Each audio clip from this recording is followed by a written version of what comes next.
Minecraft again. Because I can, and I want to.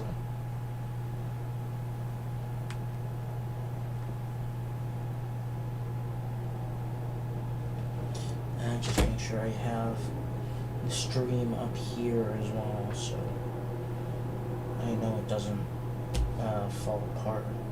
Alright, yeah, you can see.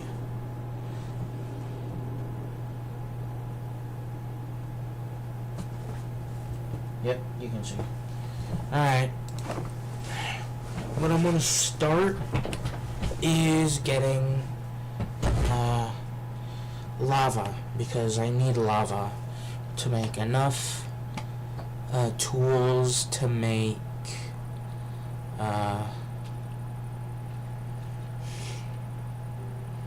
enough tools to make a pickaxe.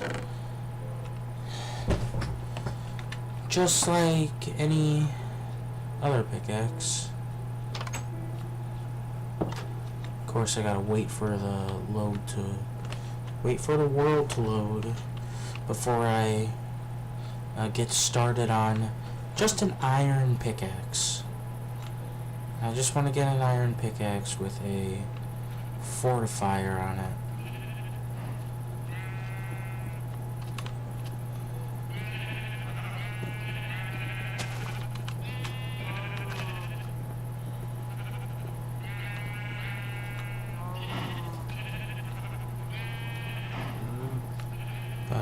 To wait until it's a little better for me to run around in, because everything is still loading in. It's usually a little bit laggy during the beginning.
My apple tree's ready. Well, not ready, but it is here. No.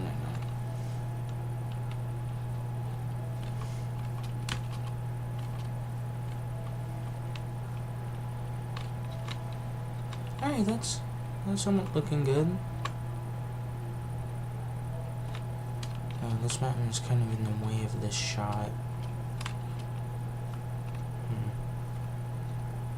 Maybe...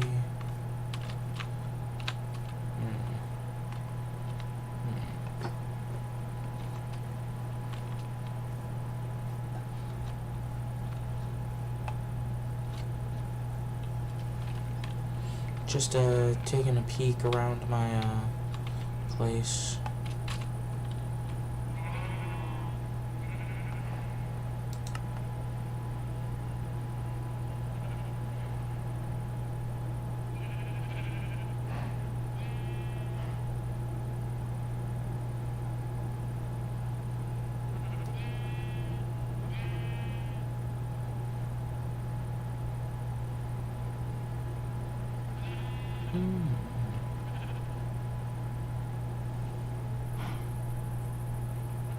Okay, that's somewhat easy to make.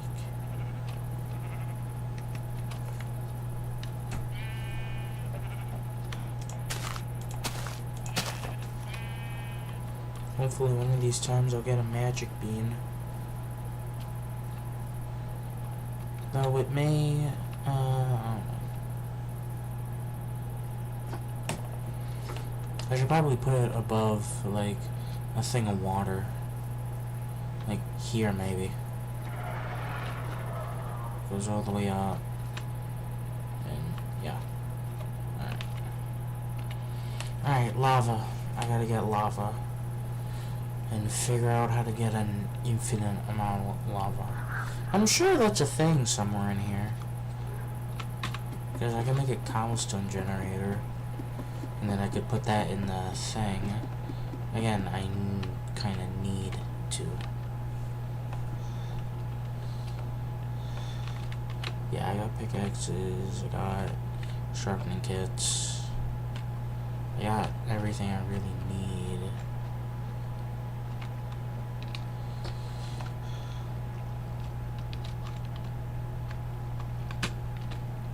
Oh, there is lava over there.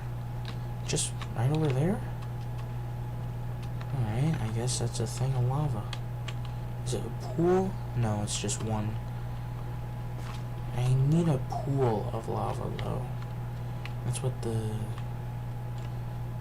thing that's making this really hard.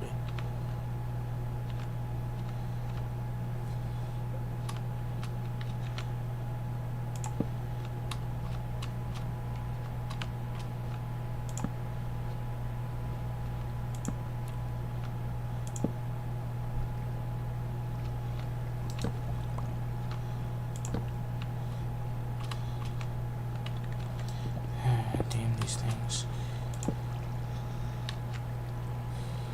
Okay. Be a bit wary over here.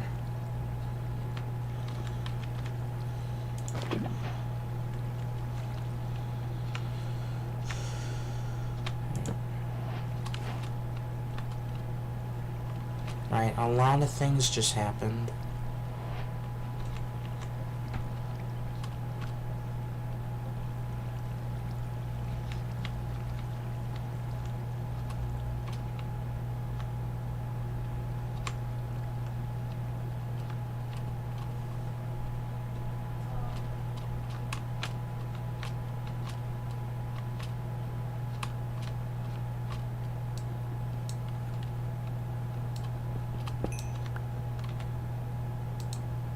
Oh god. Yeah, I should probably really save that.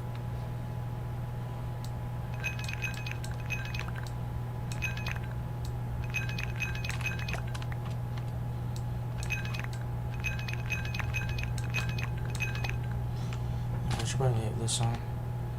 Okay.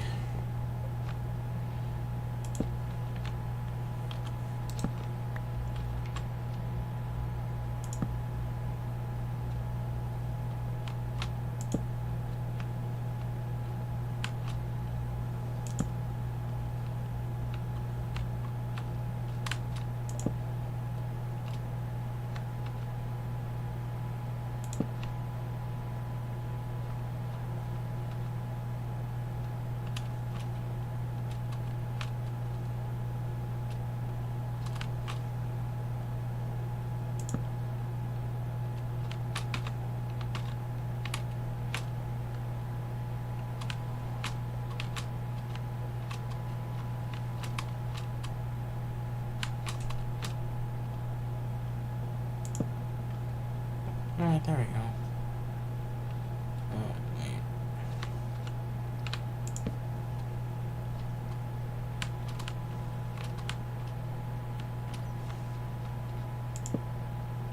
Okay.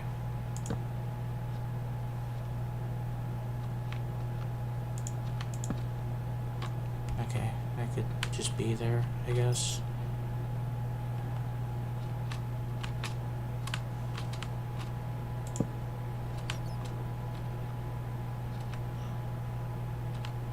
There's a lot of permafrost down here.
to get working on that.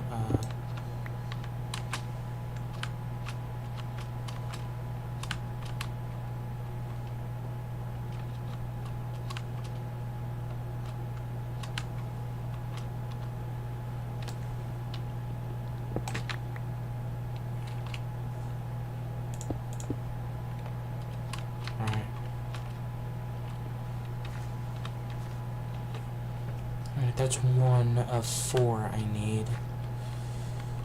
I just need enough to get castings, and that's it.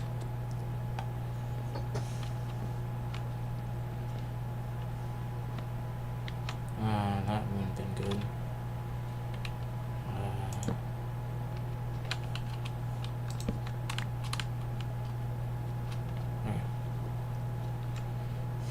Oh, there. Yeah, that seems a little bit better. There's nothing here.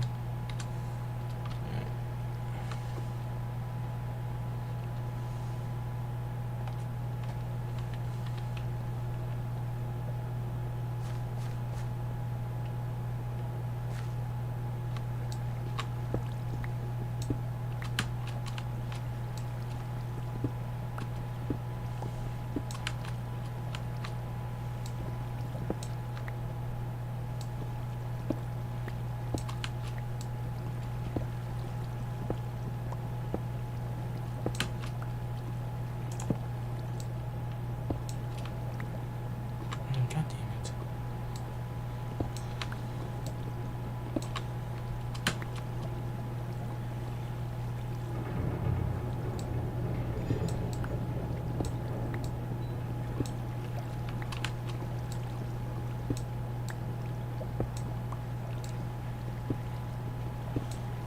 God damn, where the hell is this? Oh. There it is.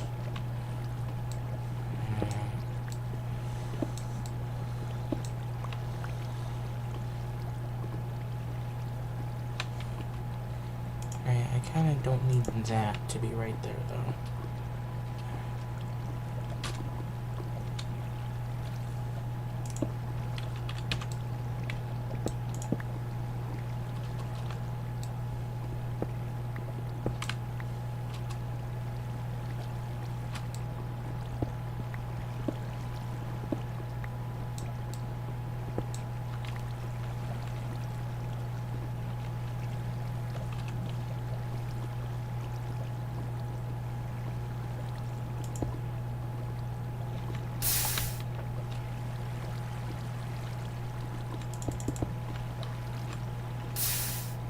No, god damn it.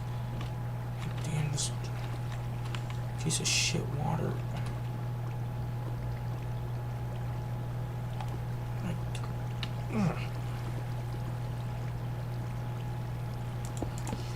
No, god damn it. Get the hell out of here, man. Hey, Jesus Christ.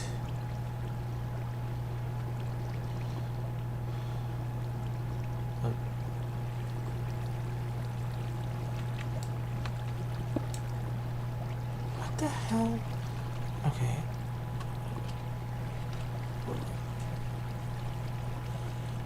What the hell? Okay.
Damn, that's not... No.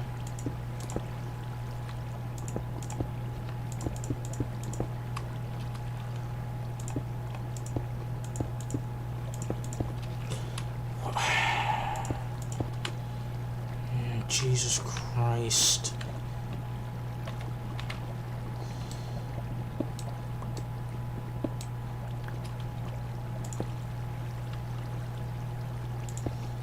Yeah.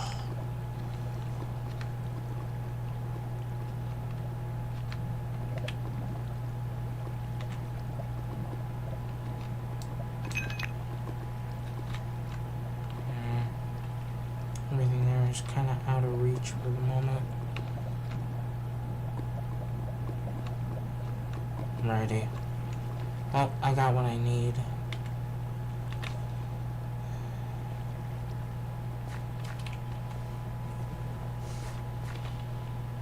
I just need enough for an iron pick so I can just get that done with.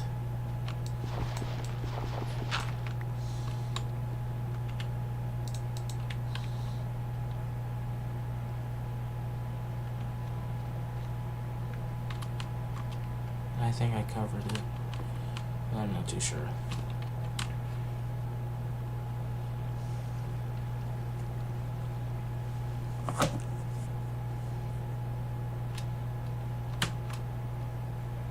Foremost, disclaimer. This video will contain sexual material, accusations of a very, let's say, high degree, a metric ton of cursing, and just the highest echelons of stupidity. If you don't like those things, you might want to stop the video now. If not, continue, but don't say I didn't warn you. On with the show. I'm not the first person to point out that the rise of self-described villain fuckers who simultaneously want a nasty, evil, bad white boy to thirst over, but also want him to be a poor little meow meow so they can thirst over them guilt-free, because for whatever reason, the people in fandom who have the darkest and edgiest tastes are also weirdly insecure and think everybody else is judging them for it. And when you're working from that contradictory framework, there's a bias toward making your villains as nasty as possible for as long as possible for max humiliation fetish, and then very quickly walking all of it back at the end so you don't have to have an uncomfortable conversation with yourself. It would be an understatement to say these people have a fetish. It covers the whole spectrum of redeeming the giant woman in heels to sexy cat girl tortures her crush to actual hybristophilia. The difference between someone who simps over Kylo Ren and someone who simps over Ted Bundy is the same as the difference between asking your partner to spank you and asking your partner to actually break your arm. The same fetish at different extremes. This is the entire reason true crime is so popular with people. Because after a while, fictional villains don't provide the same thrill, so they look for real people and treat it like fiction. Dude, stop saying all this crazy nonsense. It's making me messed up. I'm 13. You're messing me up. Okay, serious question. Do we let opinion pieces go too far nowadays? Like, sure, it's a great thing that everyone can find a voice to share their thoughts with others and find groups where they do feel accepted. The bad thing is, everyone has a voice to share their thoughts with others and find echo chambers letting them ignore basic facts that they just don't like, destroying any sense of media literacy or criticism. Where this kind of crap about the Super Mario Brothers movie sounds sane to some people.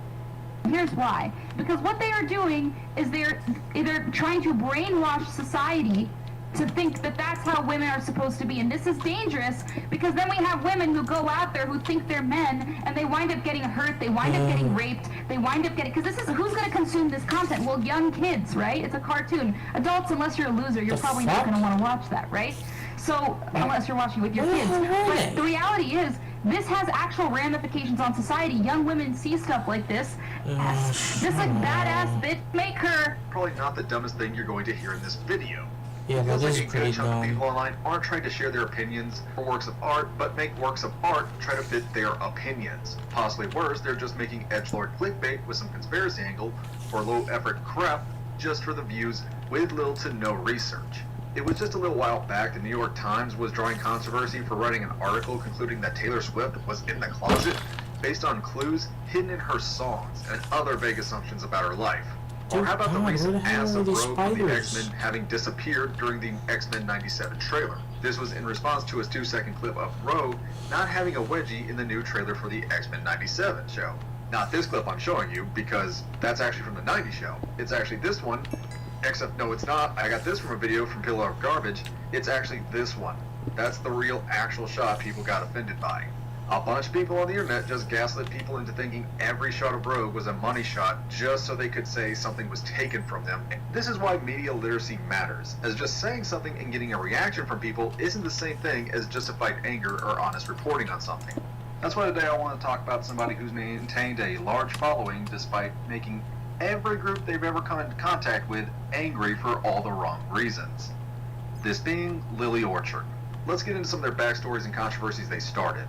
Lily runs a review-style channel and covers the pop culture news targeted to kids and teens. Lily is mostly known for her takes on animated shows like Steven Universe and She-Ra 2018, while covering other shows of a similar nature. Although, she is mostly known for her, let's say, hot takes. Just recently, I was discussing magic systems, a fake storytelling concept invented by fandom over on my Tumblr, and the discussion was routinely being ground to a halt by people who kept repeating, "It works if it's done well, it works if it's done well, it works if it's done well," to the point I just dropped any pretense of professionalism and started asking them if they were diagnosed with fetal alcohol syndrome. In fact, I wouldn't be surprised if Josh, Not That One, and the other staff had a little petting zoo hidden in their hotel. In fact, I'm going to assert that the reason Josh, Not That One, isn't saying anything is because he's been grooming children for years and is just trying to avoid getting caught. Josh, Not That One, is a pedophile who's hiding his secret brony on child trafficking ring, which Taylor LaSalle was aiding him with. A ring which every single person mentioned in this video as being unwilling or unable to do the simplest of tasks in regards to addressing child predators is also contributing to. And gentlemen, if you think I'm wrong about that, Look, I'm not going to pretend this is equal opportunity villain simping, okay? So before we start with the whole people are fascinated about why someone would turn to darkness, no, they're not. They're only fascinated when it's white guys. Let's just get that out of the way. It's not a disputable fact. Do I think Rebecca Sugar is a fascist sympathizer? No. Do I blame anybody who comes to the conclusion that she is based on Steven Universe's content? No. That was really bad. Okay, I guess that's not so much hot as it is a raging dumpster fire. Her reviews themselves are messy to say the least, constantly saying things that go against the actual canons of the show or will outright contradict herself. Like a few of these from her mini Steven Universe takes.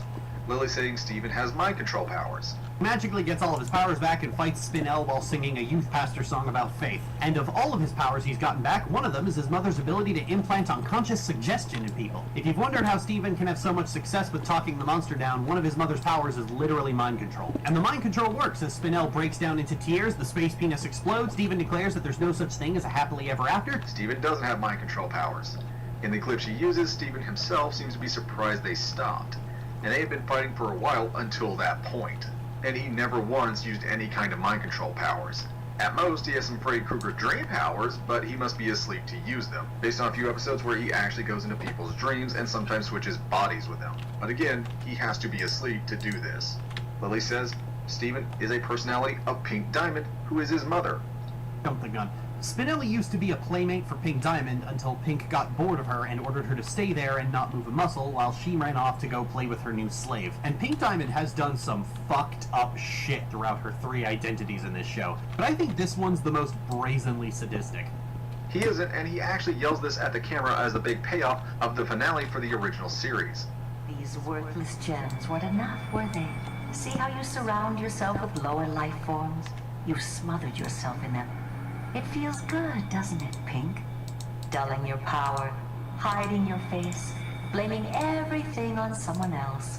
You became rose quartz to deceive your pathetic friends, and now you've improved on that because you're even deceiving yourself. You know you're in there. You've known it all along. Stop cowering inside your gem. You can hide from yourself, but you can't hide from me, Pink. It's time to come out, Pink.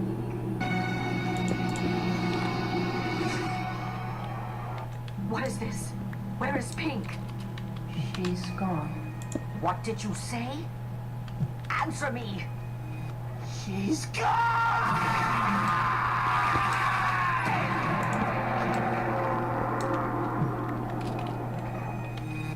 She also claims the Pink Diamond reveal was both too obvious and half an hour later in the same video too vague.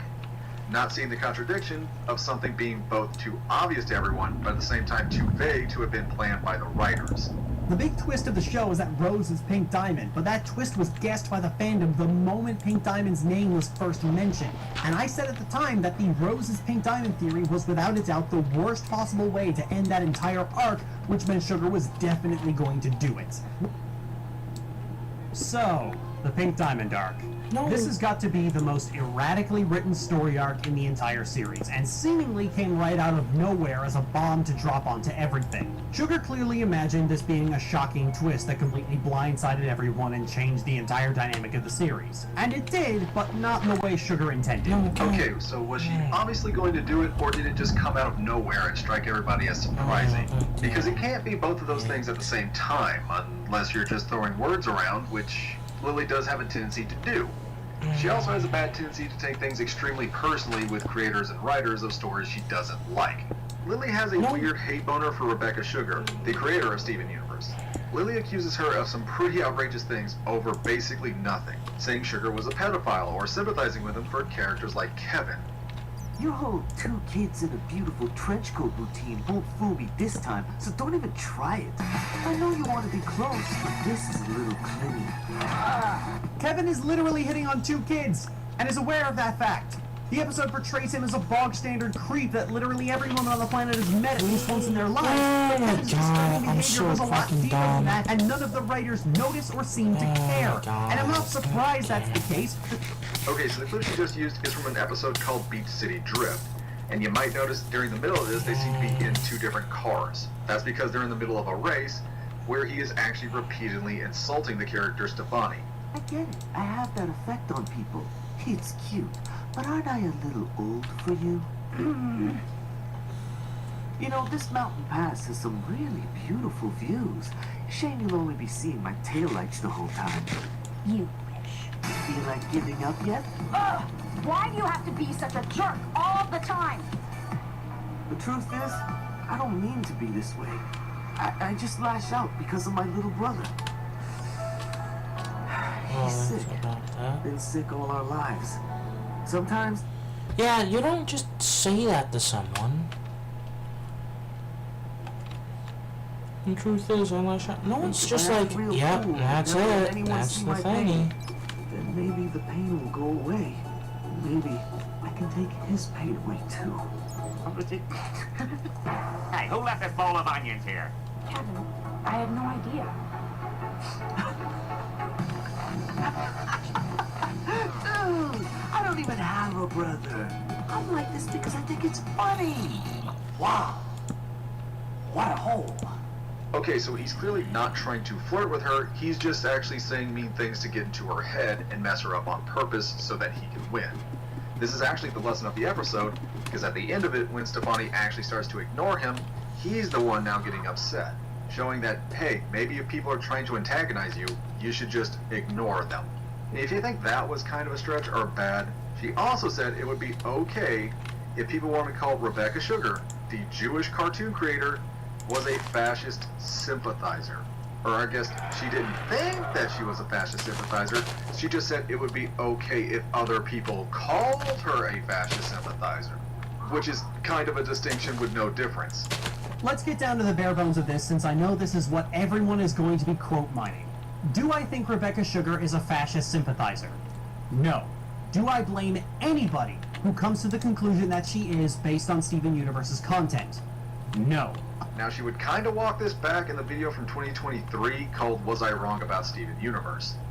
Despite common opinion, I never actually called Sugar a Nazi. What I did was question whether the show's fixation on redeeming space Nazis from the moon was malice or stupidity, and I've always concluded that it's stupidity. Do I think Rebecca Sugar is a fascist sympathizer? No. Do I blame anybody who comes to the conclusion that she is based on Steven Universe's content? No. It's a little bit hard to believe you didn't tell people to call her a Nazi when you literally put in bold print you think it's okay if people call her a Nazi. And here's the funny thing about this. This video right here was supposed to be something of a humble reflection upon the first. At least that's how Lily puts it.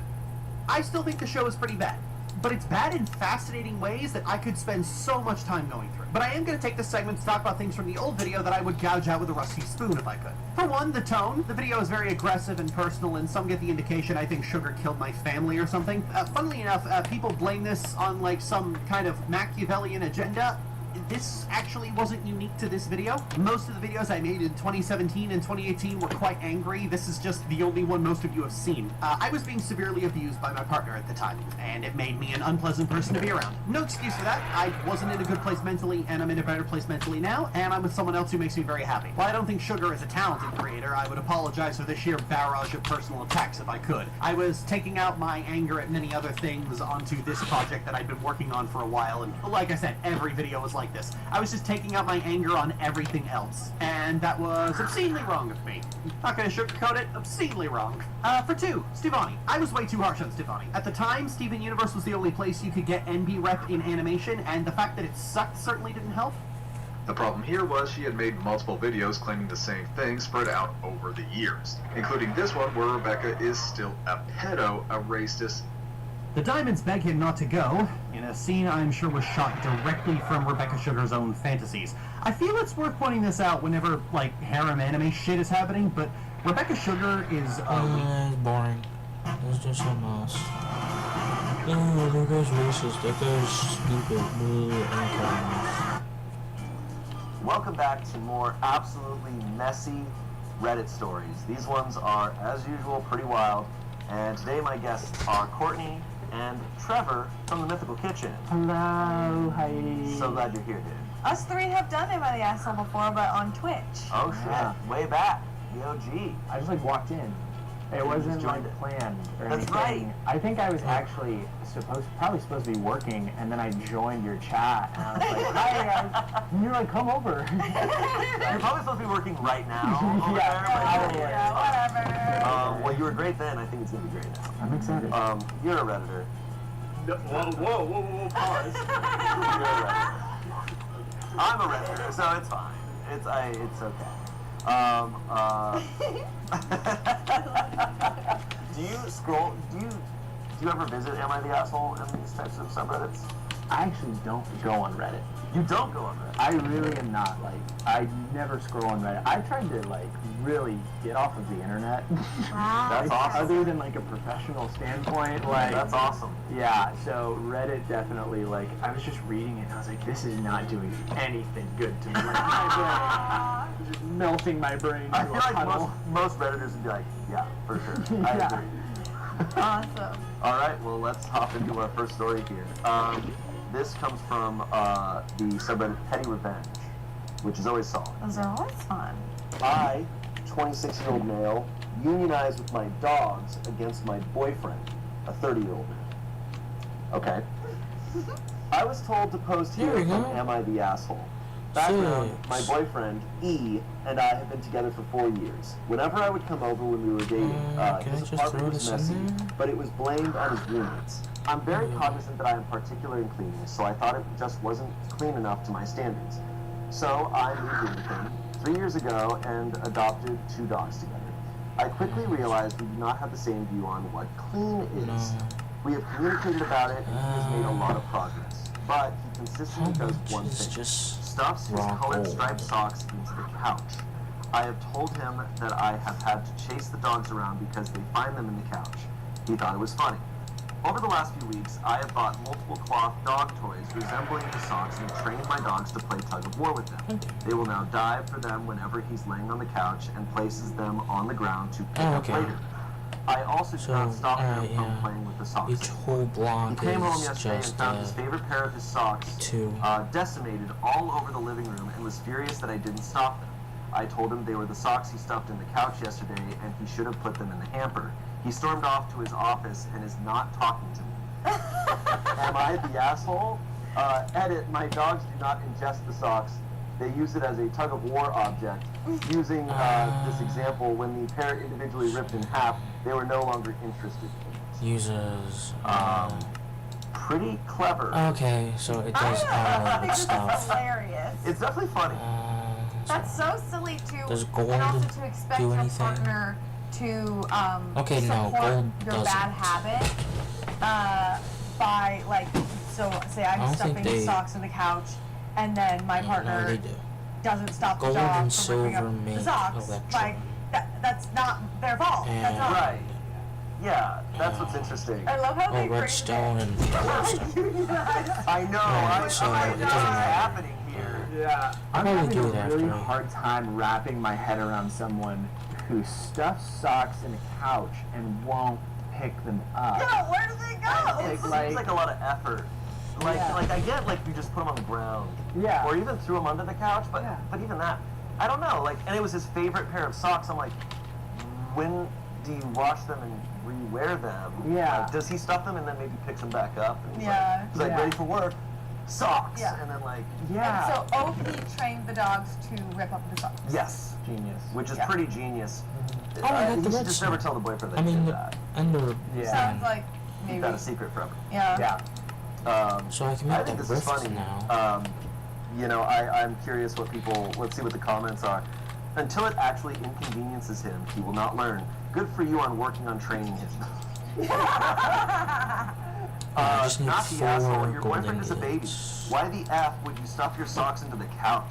Like, I'm absolutely a cluttered person and I struggle with house cleaning, but I'll be damned if I'm going to shove dirty socks in the couch.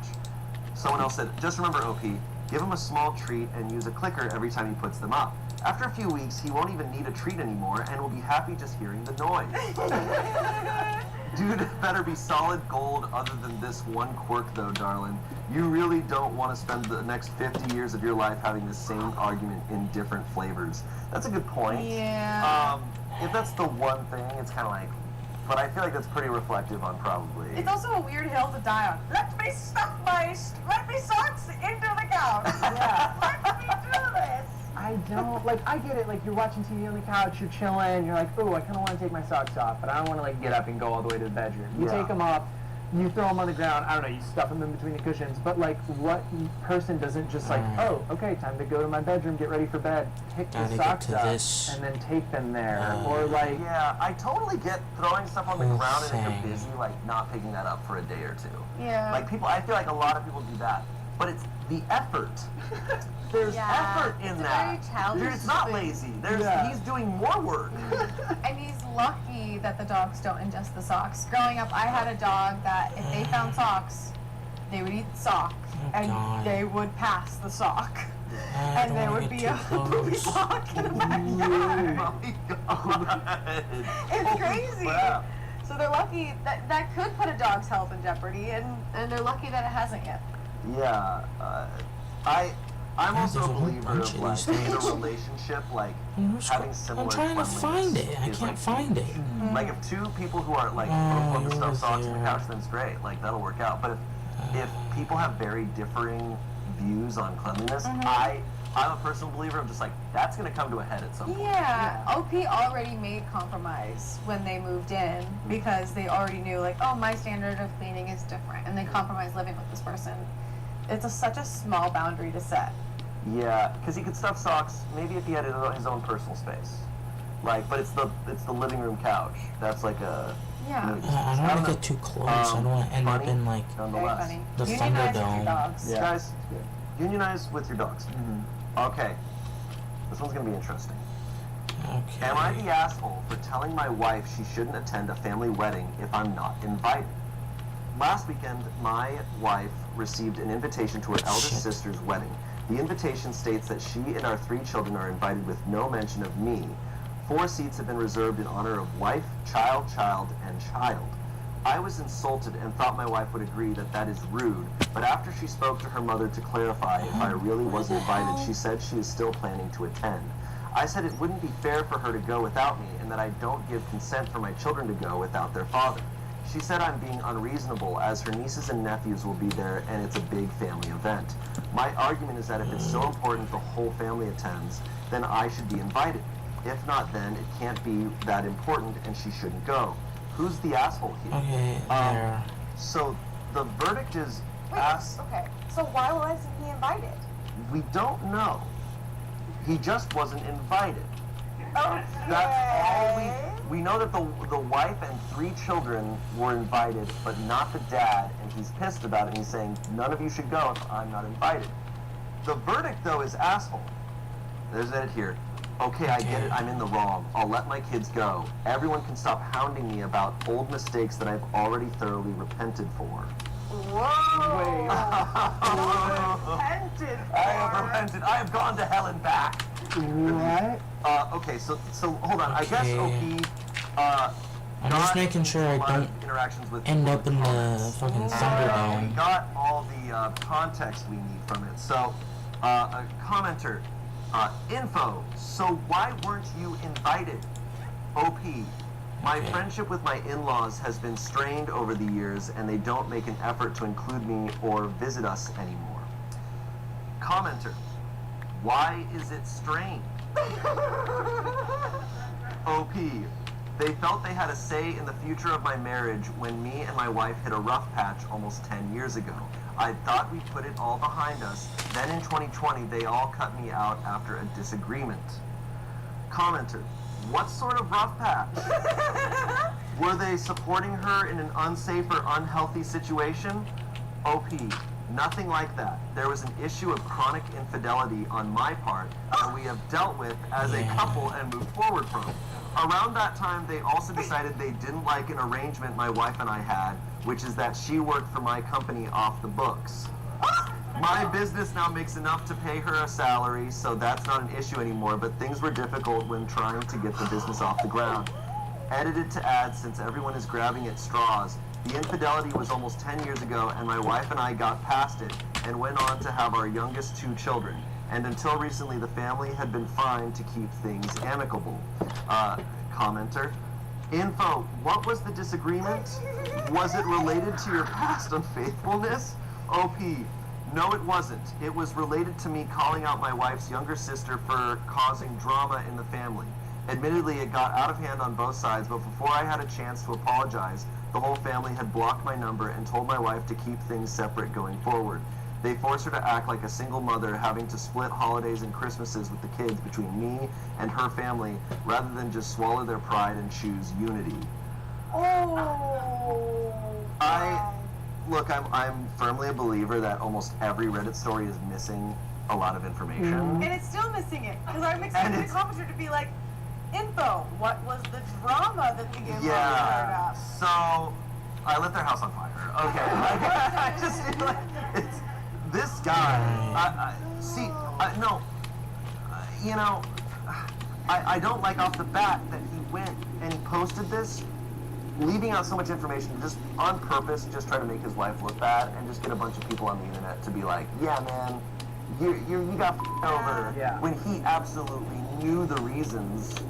And it's, dude, like, if I was someone's parent and they were with someone like that, I totally get that feeling. Like, I totally get that you would not want to see that person at a wedding. No, this guy sounds like the worst person. Like, well, a pretty shitty person. Yeah, well, I'm paying her off the books, and also, like, she's going to her sister's wedding, right? It's her sister's wedding, and he's like, you can't go.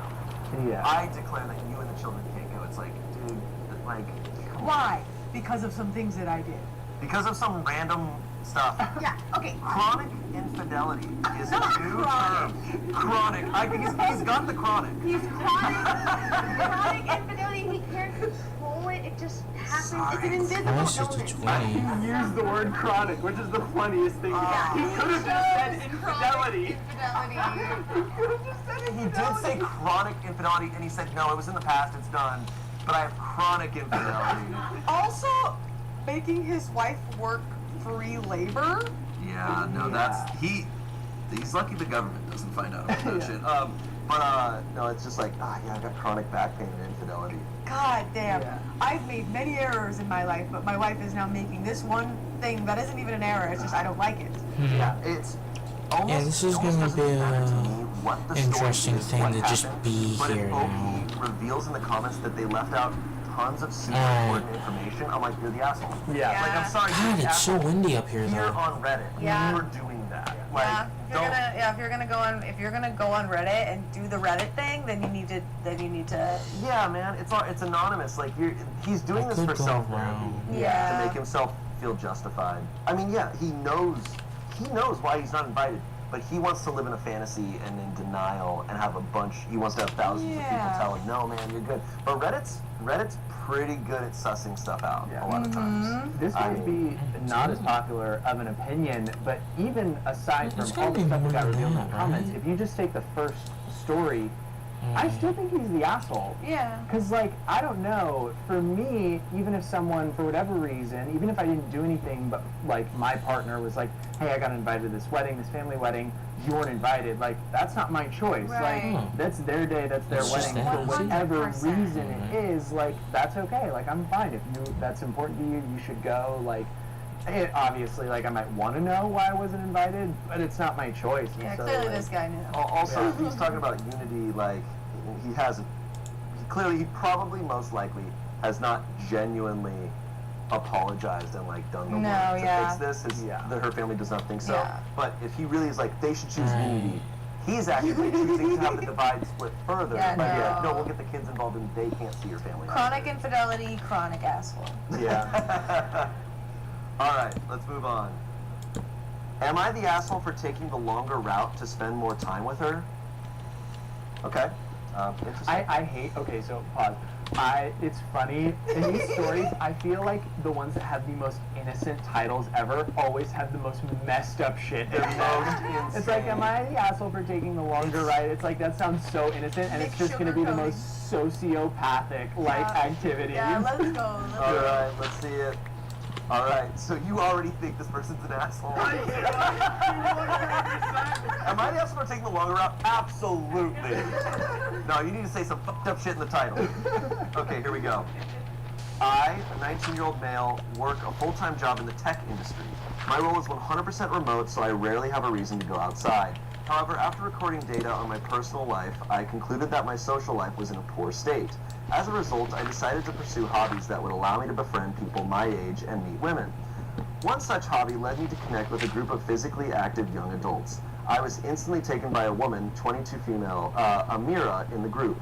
She is slim with a small waist and perfectly round breasts. Alright, The cherry on top of the case. Friend, you gotta But I stop was still talking fascinated. right there. One morning, 6 of us went hiking together. We decided to hold a mini competition. We'd go off into pairs and choose 3 different routes to complete the trail. Whichever pair completed the trail first would be crowned the winner. I knew the route well, as I had studied the area the night before. However, Amira wasn't familiar with the trail at all. I volunteered to be her guide and companion for the competition. Our only aid was physical maps. As soon as we embarked on the journey, I decided that it would prove fruitful to seize this opportunity to get to know her. I purposefully chose a long, complex detour so we could spend more time together. At the start, we made a great conversation, and I found out a lot about her. However, as time went by, she grew more frustrated. She kept looking at the map and insisting we're going the wrong way. I told her that the maps were not accurate as they didn't account for path closures and other factors. This was not the truth. I know. After a while, she grew more stressed and claimed she needed the toilet. We did find a place and she could relieve herself, and this seemed to have given her some peace. After about 6 hours, the trail itself was roughly 3 hours, we started making our way back. Amira had already communicated with the group and began accusing me of taking unnecessary detours. I simply pointed out her desirable physical feat and that she doesn't want dude. I've since been kicked out of the group. Yeah. In fact, everyone in the group I wonder has why. named me all sorts of things. Amira described me as a selfish, weird asshole and asked me to stay far away from her. I suspect these feelings are temporary and born out of confusion more than anything. Am I the asshole for attempting to nurture our connection with the landscape serving as a beautiful backdrop to what could have been? Or should I have not used this particular activity to carry out my plan? I rest my case. Dude, the red flag for me in the title was when he said, with her. I'm like, oh, this man thinks he's like poetic as and he's got a distorted outlook on this situation. Yeah, I have a pretty strong stance on lying, and so any sort of lying, there's a lot. This was technically. But I'm gonna say lie. Like let's take out everything else. Sure. I'm saying this person's the asshole just for lying, and right. when it's like if you take a detour because you want to hang out with a person. This and was then technically kidnapping, bro. It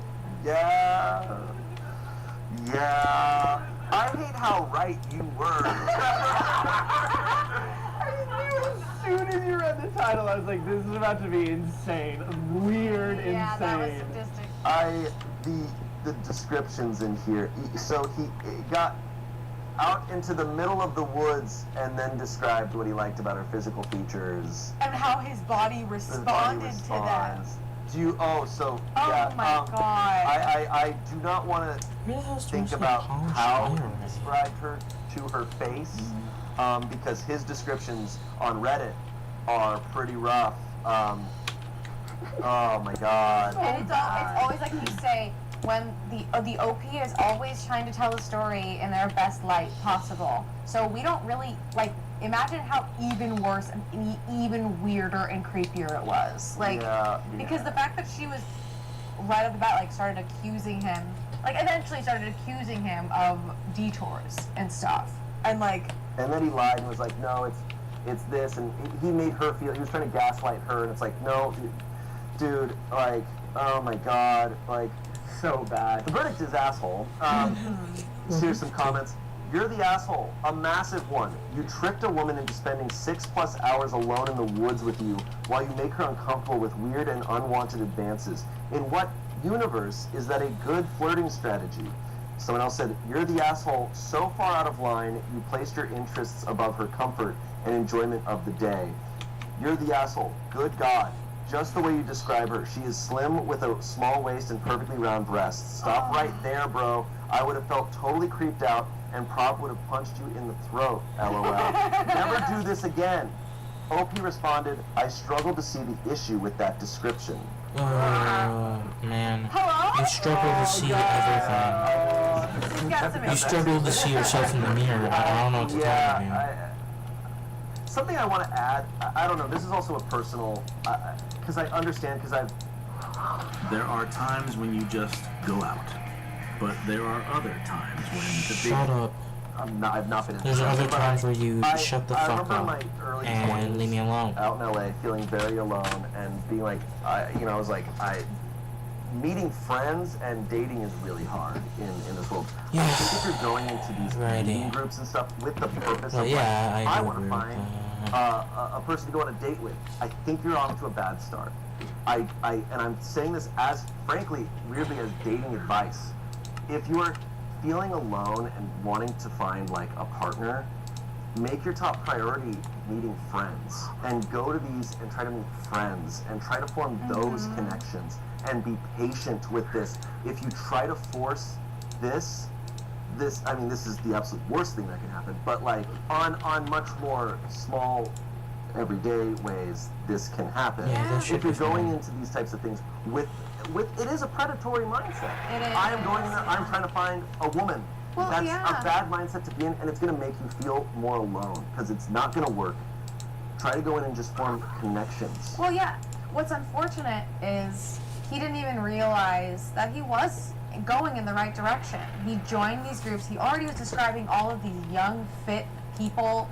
Very strange. But they were already becoming friends. They had this game. He had every opportunity. He studied the trail. Whatever it takes for him, dude. But he did get partnered with her. He could have just, like, done the game, and, like, that's good memories. And he was doing some of the right things. Like, and it's right. When you pursue friends, you don't need to turn those friends into potential partners. Not every person that is a gender that you're attracted to is an opportunity. But when you make friends, friends set their friends up with people. Like, there is every It opportunity. requires patience. He's 19.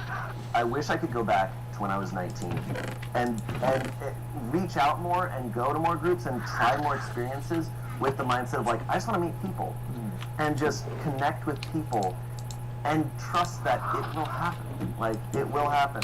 But, and I fear that this guy has fallen very victim to a lot of what the internet and the manosphere tells you, which is like, be direct, like, know what you want, say the thing, and it's wrong. Yeah, be direct and gaslight women. Yeah. No, Anyways, this story made me want to throw up in this pillow. It was a little nauseating. it's a good pillow, so. Alright, let's move on, because Yeah. the comments, They speak for themselves. Reddit Yeah. declared what they thought. Here we go. Am I the asshole for making fun of my girlfriend for writing fan fiction and claiming it's actual writing? It is. Okay. So I have to you're already I've never wrong. read this. I've read And tell me similar. it's not, I've read because similar it titles. is. Do you know My how girlfriend Abby, hard who's 31, it and is I, just to a write male at 33, all? have been together for a few months, and this Easter I was going to introduce her to my family. We haven't moved in together yet. Alrighty. Abby is quite smart. She has a PhD and works in her field. I only have a BA, so you can imagine my surprise when a hot and smart woman wanted to date me. Anyway, I digress. Abby's passion is writing, although she's never allowed me to read anything she wrote. She dreams of writing a book Yeah, and I says wonder she's why, practicing and Dick trying Reed. to draft things. One day, I was staying over and fell asleep, and she went to her office to write. When I woke up, I peered over her shoulder when she was writing and saw names that sounded familiar. I asked her about this, and sure enough, she admitted to writing fan fiction. Apparently, she already wrote a 100K fan fiction, probably 100,000 word. 100K Just a big word and fan working on her fiction. third one. That She is says writing. it's writing You can't practice tell and me she it's loves not, it. because I it told her is. it's cringy, and if she was serious about her book, Man, she'd shut the write it fuck by now up. because she's pretty much already wrote 2 books, if only Man, they shut the weren't fan fuck up, fiction. man. Shut the fuck She got up. silent Shut and the told me to fuck up. leave Shut her the fuck alone. up. When I introduced Yeah, her I to my wonder family, why. I mentioned that she has a PhD. My brother and sister got impressed and asked about it. Abby tried to tell them, but I interjected and told them to Yeah, not be eat so dicks. impressed because she wastes her time writing silly fan fiction, so I don't know how she even got her doctorate. It was meant to You be a can eat joke, your but dick. Abby was angry. Yeah, I wonder you why. can eat your dude. dick. Joke.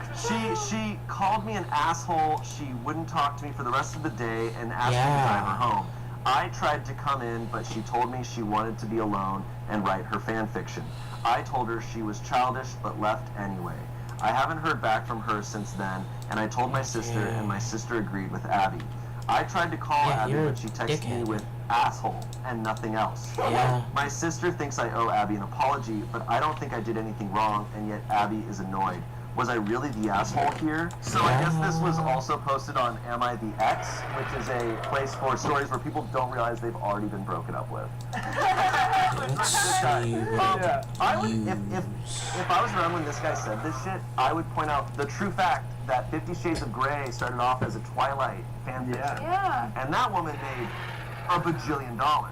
So, $1,000,000. But also what's crazy, because, like, it is real writing. Yeah. Because the only thing that is unoriginal is, like, the canon and maybe some characters. But I've read some bad fan fiction, and I've read some good fan fiction. And, like, I think that's really awesome, is if that's how Maybe I can she make wants it to a practice binder. writing. But not And this you know one, what's because really I'm fucked up to me is she didn't nowhere want to show closer. him. This was her thing that she was working on. materials. He stumbled upon her doing it. It's not like she finally decided to be confident enough to show Yeah. him. He happened to see it and then was negative. Okay. well, and may I point out, she says it's writing practice, and she loves it. This is not like, Right. she acknowledges, like, this is just practice. This is Yeah. just fun. It's a hobby. Yeah. You guys do whatever the fuck you want for a She hobby. wasn't Yeah. comfortable enough to share with him, and she had good reason, because when he happened to see it, he was an asshole. Jesus Christ. Yeah. What does this guy do in his free time? Yeah, Like, well- So It makes Probably me do so it as sad an how many extra, like stories you as hear an like this extra, where yeah. like someone is just so unsupportive of like their partner and it's like like- their passions. Like it would be so demoralizing Sorry, if there's like the just person that I cared about like most in the world like saw Leg something that I spike. put a lot of effort into and that I cared about and was just like that's not real writing or like that's not real cooking. yeah, that's not real cooking. Or like I Yeah, what does like to that write mean? too, and like if my partner looked at something that I wrote and was like, "That's not real writing," it would That's that devastating. would destroy me. Like that's so sad. Well, in any form of writing, I mean, really, anything you're writing Just is real choose writing, to. right? Yeah. Especially if you're writing a story, even if it's based on and with characters of something you're writing an original Really? story, that's real writing. That's interesting. But whatever form of writing you do is so personal. Yeah. Yeah. And that's devastating because it's like, oh, my partner just looked at like deep at something that is like from down here that I haven't shown anyone, and they're calling it childish. Yeah. That is a way to get broken up with. And That's somehow the worst thing you could say. and to then introduce her to your family and then hang her out for her family and try and get them to judge her in the same way. Like, I've my God. experienced similar stuff that was declared emotional abuse. And, like, it's messed up. Yeah. I mean, if I was his parents, and clearly all of his family thought he was an asshole, I'd be like, holy shit, you're with someone who, like, has a PhD, like, all this stuff, and then you're gonna insult, like, them like that, right in front of us. I'd be like, you're fumbling the bag. Yeah, what degree does he have? He said he Probably has a something. BA. which is like, I have Big a BA. asshole. Look, I have a BA, but getting a PhD is like more than double that amount. Yeah, Like, bitch. yeah, Sorry. a lot. It's funny because he like self-reports at the beginning too. He's like, she has a PhD and I have a BA. Like, I couldn't believe that someone so beautiful and smart would want to be with me. And it's like, now I'm Yeah. I don't believe it He found either. a way to make her smaller than him. You know what I mean? Yeah. I hope People people in are the comments so find grammar dumb. mistakes in his People are comments. dumb. Just devastating. Okay, let's see the comments. You're the asshole. You can imagine my surprise when a I can't hot do a and smart handle. woman wanted to date me. We're surprised too, but thankfully she's seen the light and broken up with you. Someone else responded to that comment saying, thinking you're Alright. still dating somebody who I has could clearly probably broken up with you is certainly more cringe than writing fan fiction. Someone else said, you're the asshole, and this post reeks of jealousy. You try to dismiss the work she put in to earn her PhD because you don't like what she writes. Who made you the writing It could make a police? good handle, and it could yeah, make an man, no, extra like, right? thing. It sucks. And I want to declare, like, Alright. fan fiction is real writing. Like, I understand you can't, there's copyright issues, you can't publish that. But, like, as a practice, it's great. Yeah, there are very many successful websites that are fully like built by the authors on them that write fan fiction. I am certain most published authors would say, like, that's Okay. real writing. Like, that is your, Okay. if you're pouring your heart into it, and you're putting your mind and heart into it, it's real. And people make money off of it too. Yeah. Yeah. Like, it's real writing. Yeah. Yeah.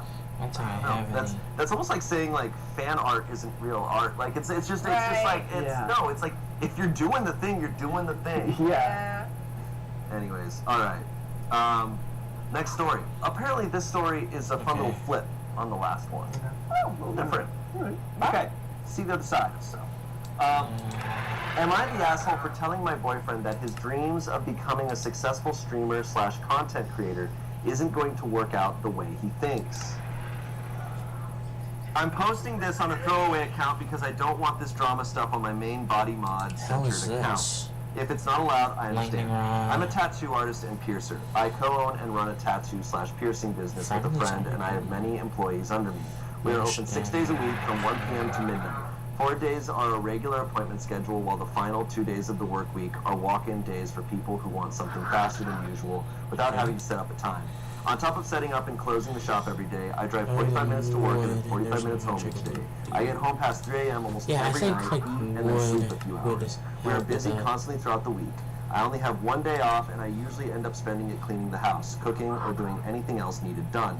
My boyfriend, on the other hand, is trying to become a successful Twitch streamer and YouTuber. He started around 4 years ago. He has a few dozen followers on both platforms and usually has around 2 to 5 viewers for each stream or video. It's gotten pretty bad in the past 2.5 years or so, though. He streams while I'm at work, and that'll usually be an 11 to 13-hour stream a day, depending on what he does. His life revolves around content creation now. He wakes up to stream, Okay, I then could spends do all day streaming a Bones game, and then as a uploads thing. it to YouTube. The other problem with it is that in the 4 years he's been trying to do this, Yeah, I think he a hasn't bone worked a rod is single gonna job. help. He's unemployed. No single donation or any monetary expense has come from his endeavor. He literally does nothing but stream. He quit his floor manager job at Walmart to become this. I've Okay, talked to him so recently probably about a maybe bone, cutting down the hours on his streams so he has time handle. to do stuff around the house, spend time with me, or better his health. He doesn't even eat unless I remind him when I get home late. It's literally hurting him. I also explained that maybe he should think about getting a new job so I'm not the only one paying all the bills or groceries. I'd like help of any kind. I can't do all this anymore. I can't do all of this alone anymore. Each one of these talks has turned into a fight between us. He will get super defensive about it and tell me off. He tries to convince me that I don't understand his lifestyle and that I don't know how hard it is to be a content creator. It's gotten more and more heated. He'll have a tantrum and go back to streaming to his community that supports him. The other day, I straight up told him his dreams of being a successful streamer or content creator of any kind were never going to work out the way he thinks they are. He doesn't seem to understand that the hours he's putting in are doing more harm than good. For us and him, he had another tantrum and promptly told me he wanted a break from the relationship. We aren't talking, and now he's doing nothing but the same usual routine. Am I the asshole? No, it's just unlucky, yeah. man. You know, I will say, like, we did Twitch for a while, it's sincerely one of the hardest jobs. No, yeah. And like, Yeah. what's fascinating is, I think it's like the majority should of have streamers have balance. like 0 to 1 viewer. Yeah, like, well, it's especially saturated right now, and like even a few years ago when my younger brother was trying to I get should into have it, some. new streamers, in order to get any kind of traction, they need to like stream like 12 hours a day. But after Yeah. 4 years, So yeah. it's tough. I mean, like, yeah. I mean, she's declared not the asshole, and I do agree. Like, where she's coming from, I see it. I think she's justified. She is alone. I think if he worked a different job than this, and he was working 11 to 13-hour days, but like at a company where he was never going to get promoted, I would also understand being like, hey, you gotta stop this. Like, it's this got- isn't going to work for our life. It's got She's telling him good honestly, like, durability. this doesn't work for our relationship. 50 I'll take. Yeah, it doesn't sound like a relationship that's like super And then, mutually beneficial.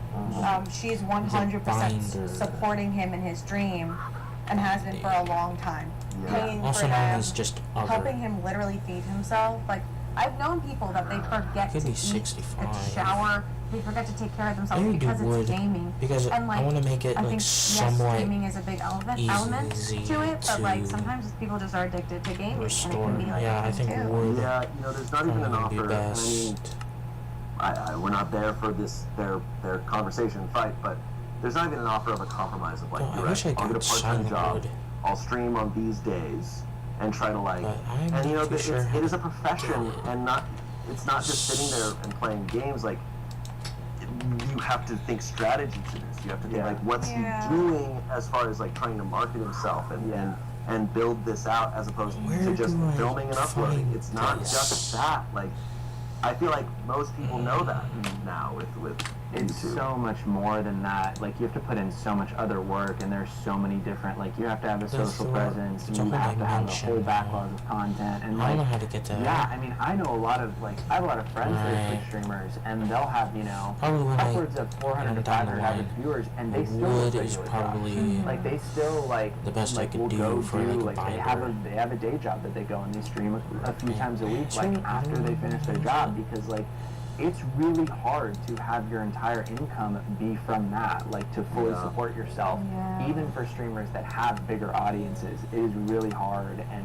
there has to come a point when you're like, I need to do something. I need to support my partner in our relationship, like, and not be fully provided for, like, by them. She said something that was harsh to him, but it's not like she said it out of the blue. Like, she had tried to have this conversation with him a bunch of times, and it sounds like he needs to go and try and support himself and like understand how much she's been doing for him. Yeah, you know, he can continue to try to do this on the side, but yeah. Okay. So there are a bunch of comments here. Still Someone got a bunch says, of this 4 now. years, OP.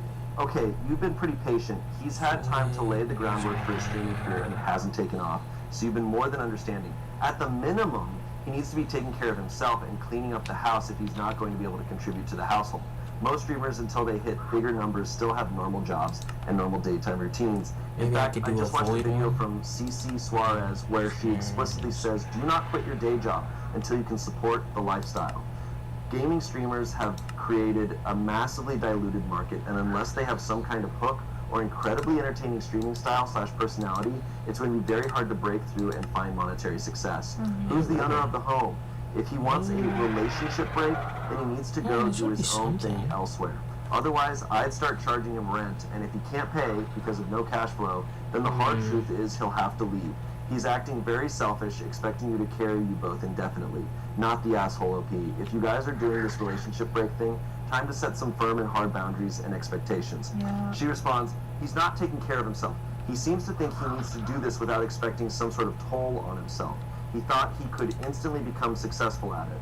I'm the owner of the house. I own everything Maybe here, even Ruby? the car. Not the asshole. Let's So see. during this break, is he still living with you? Because that's not really a break. I definitely recommend dumping him and never looking back. He acts like he's a child and you're his parents and responsible for paying for his food and shelter. Please date an adult next time. Your life will improve dramatically. Maybe Ruby. She responded, yes, he's still living in the house. I love him to pieces, but I'm having a hard time caring at this point. He provides nothing anymore.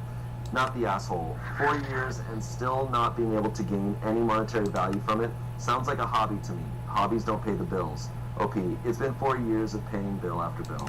I tend to agree. I think this guy has to figure his shit out. Like, it sucks. She is absolutely not the asshole. And that's brutal. Like, he's not doing anything. Little small update here.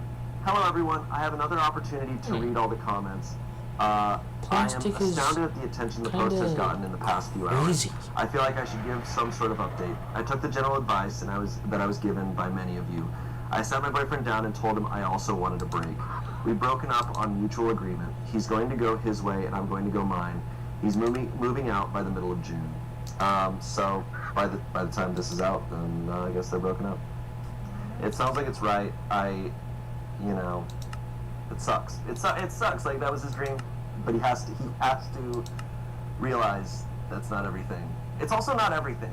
Yeah. Like, man, like, he could become successful. He could maybe realize, like, it's not happiness. Like, because there's a life outside of things. And it's something that you can balance too. Like, you can go get a full-time job and still, like, do that as a hobby and still feed that passion of yours if it is a passion. But yeah, to just spend that long in that many hours a day and buckle down on that being what you have to do. It's also not a healthy amount of streaming hours. No, that's a lot of sitting down. He might get some cysts in his ass. No, that's not. It doesn't sound like he had a plan. No. Let me get you a cold one. Try one of these. That is the best buffalo wing in the county. You eat buffalo? No, just chicken. Why does whenever I do my makeup? I know all the canon. Steel is probably going to be a better one. Alright, moving on. So, as of reading it right now, this was posted yesterday. So, very recent. We rarely get those. Holy shit. Okay. Sorry. Click. R true off my chest. My husband is cheating on me with my best friend. I'm honestly not sure where to start, so I guess I'll just start. My husband and I have been dating since I was 19 and he was 22. We've been married for 6 years now. We have 2 kids and I'm 6 months pregnant with our 3rd. 2 years ago, I found out my dad has stage 3 colon cancer. My dad is my only parent as my mom passed away when I was 12. He's my favorite human and life without him doesn't seem as colorful. His laugh is contagious and he gives these big bear hugs that seem to make all of your broken pieces feel like they're perfectly in place again. Whenever I've had a hard day, he doesn't poke and prod and just lets me vent and listens. About 5 months ago, we discovered the treatment aren't working for him, and in direct quote of the doctor, he said, "Months, not years." Since then, he's gotten progressively worse and now is losing memory. He looked at the dog he got for me on my 21st birthday and said, "Wow, that's a nice dog. Where'd you get it?" My husband has been my absolute rock. He has been there for me, holding my hand and helping me through this. He's been so loving and attentive to both my kids and I. Don't get me wrong, I'm a mother first always. I don't allow myself to wallow. My kids are still loved, cared for, played with, and haven't let my load slack around the house. Once my dad got his updated prognosis, my husband encouraged me to quit my job. About a month later, we discovered we were pregnant again, and I still hadn't let go of my job. I kept holding out for some reason. After finding out I was pregnant again, he assured me it was still okay to quit my job, that honestly it would save us a small fortune on daycare costs anyways. So I did. I quit my job. My best friend and I have been friends since diapers. Her family is like my family and vice versa. My mom and her mom grew up together. We've always been solid, and right after my dad's appointment, when we found out he had so little time left, I drove straight to her house and she held me while I cried for hours. If there are soulmates in friend form, she was mine. Thick as thieves is what my mom used to say. This morning as I was up with my 3-year-old, he's sick. My husband's work alarm was going off. He has a few he sets, so I turned that one off and gently woke him up. He said he was up late working, so he took the morning off, rolled over, and went back to sleep. As I went to turn off the reminder of his alarm, I saw a text from my friend on his lock screen that said, "I'm assuming since there hasn't been an angry pregnant lady on my doorstep, you haven't told her about us yet." Time froze in that moment. I took his phone and walked away and just read their conversations. 4 months this man has been fucking my best friend. 4 months these people have been lying to my face. And I know what you're going to say. You should have seen the warning signs. but I've been clutching this phone in my hand for 2 hours and nothing. He has been so loving and attentive to me, but he always has been. So kind and gentle. There have been no late night work nights except for once in a blue moon. There has been no lingering touches between them or even glances. They act as they have since the day I first introduced them. How sick is that? She calls him her brother, but she screws him. I know so many people get a moment of clarity in situations like this, but I have none. Aside from being sad about my dad, I haven't changed. I'm still a loving wife and mother. I still doted on him and my children. I talk to him about how he is doing and how was his day every freaking day. I haven't allowed the ground to swallow me whole. I know what I have to do now, but I just don't want to. I'm about to lose my family and my support system in one blow. I'll confront him tomorrow. Today, I just need this last 24 hours of peace. As for her, I won't give her the satisfaction of a response. I don't care why she did it. She did it and it's done. I was always the friend who cleaned up her messes. After today, I will cut her out of my life like she never mattered at all. This has to be the hardest storm I'll ever weather, but damn it, I know I'll sail through it. If not for me, for my children. That just took 5 years off my life. Oh, Okay. So much loss. I mean, that's gotta be one of the roughest ones we've read on here. Yeah, that sucks. That sucks. Absolutely. Sucks big time. Is happening. Like, is happening to her. Yes. This was yesterday. This is happening right now. I think what always hits me is that I'm often thinking, like, this happened, like, months ago or, like, years ago. They're in a different place now. This is happening to this woman right now. She told him today. According Yeah. to her, Yeah. so You know what I have to do now? Today? I just need this last 24 hours of peace. So, yeah, right now. They could be talking right now. Right now. Like literally right now. Comments. Screenshot and save those messages before he could delete them. She said, I did. I emailed everything to myself in an old email I haven't used since high school and don't keep saved in my apps. That way, if he goes through my phone, he doesn't find it. I'm not a very good liar or good at keeping a poker face, but since he woke up, I've just been using the excuse that I'm upset about my dad and just need space. He bought it. I called around for a couple of lawyers and found one before he woke up, so I've been emailing them back and forth for the last half an hour. Oh my god. I hope you have a separate bank account with your own emergency fund stashed. If not, please use the time now to create one and put some funds there that he doesn't have access to. This goes for credit cards too if yours are only connected to joint accounts. She said, thankfully we signed a prenup and I've always been a very big saver, where he's always been a huge spender. So when I got my inheritance at 24 from my mom, I never touched it and it's just been growing interest he doesn't know about. I'll also be getting my childhood home when my dad goes, which I hope it's not for a while. But I know the kids and I can move in at any point, and he'd welcome us with open arms. Update. Last night. She updated last night. A small a small update about everything going on since my kids are now in bed for the night. I spent the morning gathering everything I could and making a checklist. I sat in my office for the better part of the morning telling my husband that I was preparing things for my dad. Not a total lie. I did have to get him sorted with hospice today. My boss would be happy to have me back, however my lawyer said pump the brakes on that idea for the time being. However, my old boss did tell me that whenever I'm ready, the door is open and to just give her a call. He does not have access to my inheritance from my father nor my mother. My lawyer assured me in that. I didn't mention her in the post, but my mother-in-law is an absolute angel. I love and adore her so much, and she's always been a shoulder to lean on. After he had gone to work for the afternoon, I asked my now ex-best friend's mom and my mother-in-law to meet me at my dad's house. My kids were outside playing with my now ex-best friend's older brother. I just handed them the screenshots, saving them from the unsavory pictures and sex tape.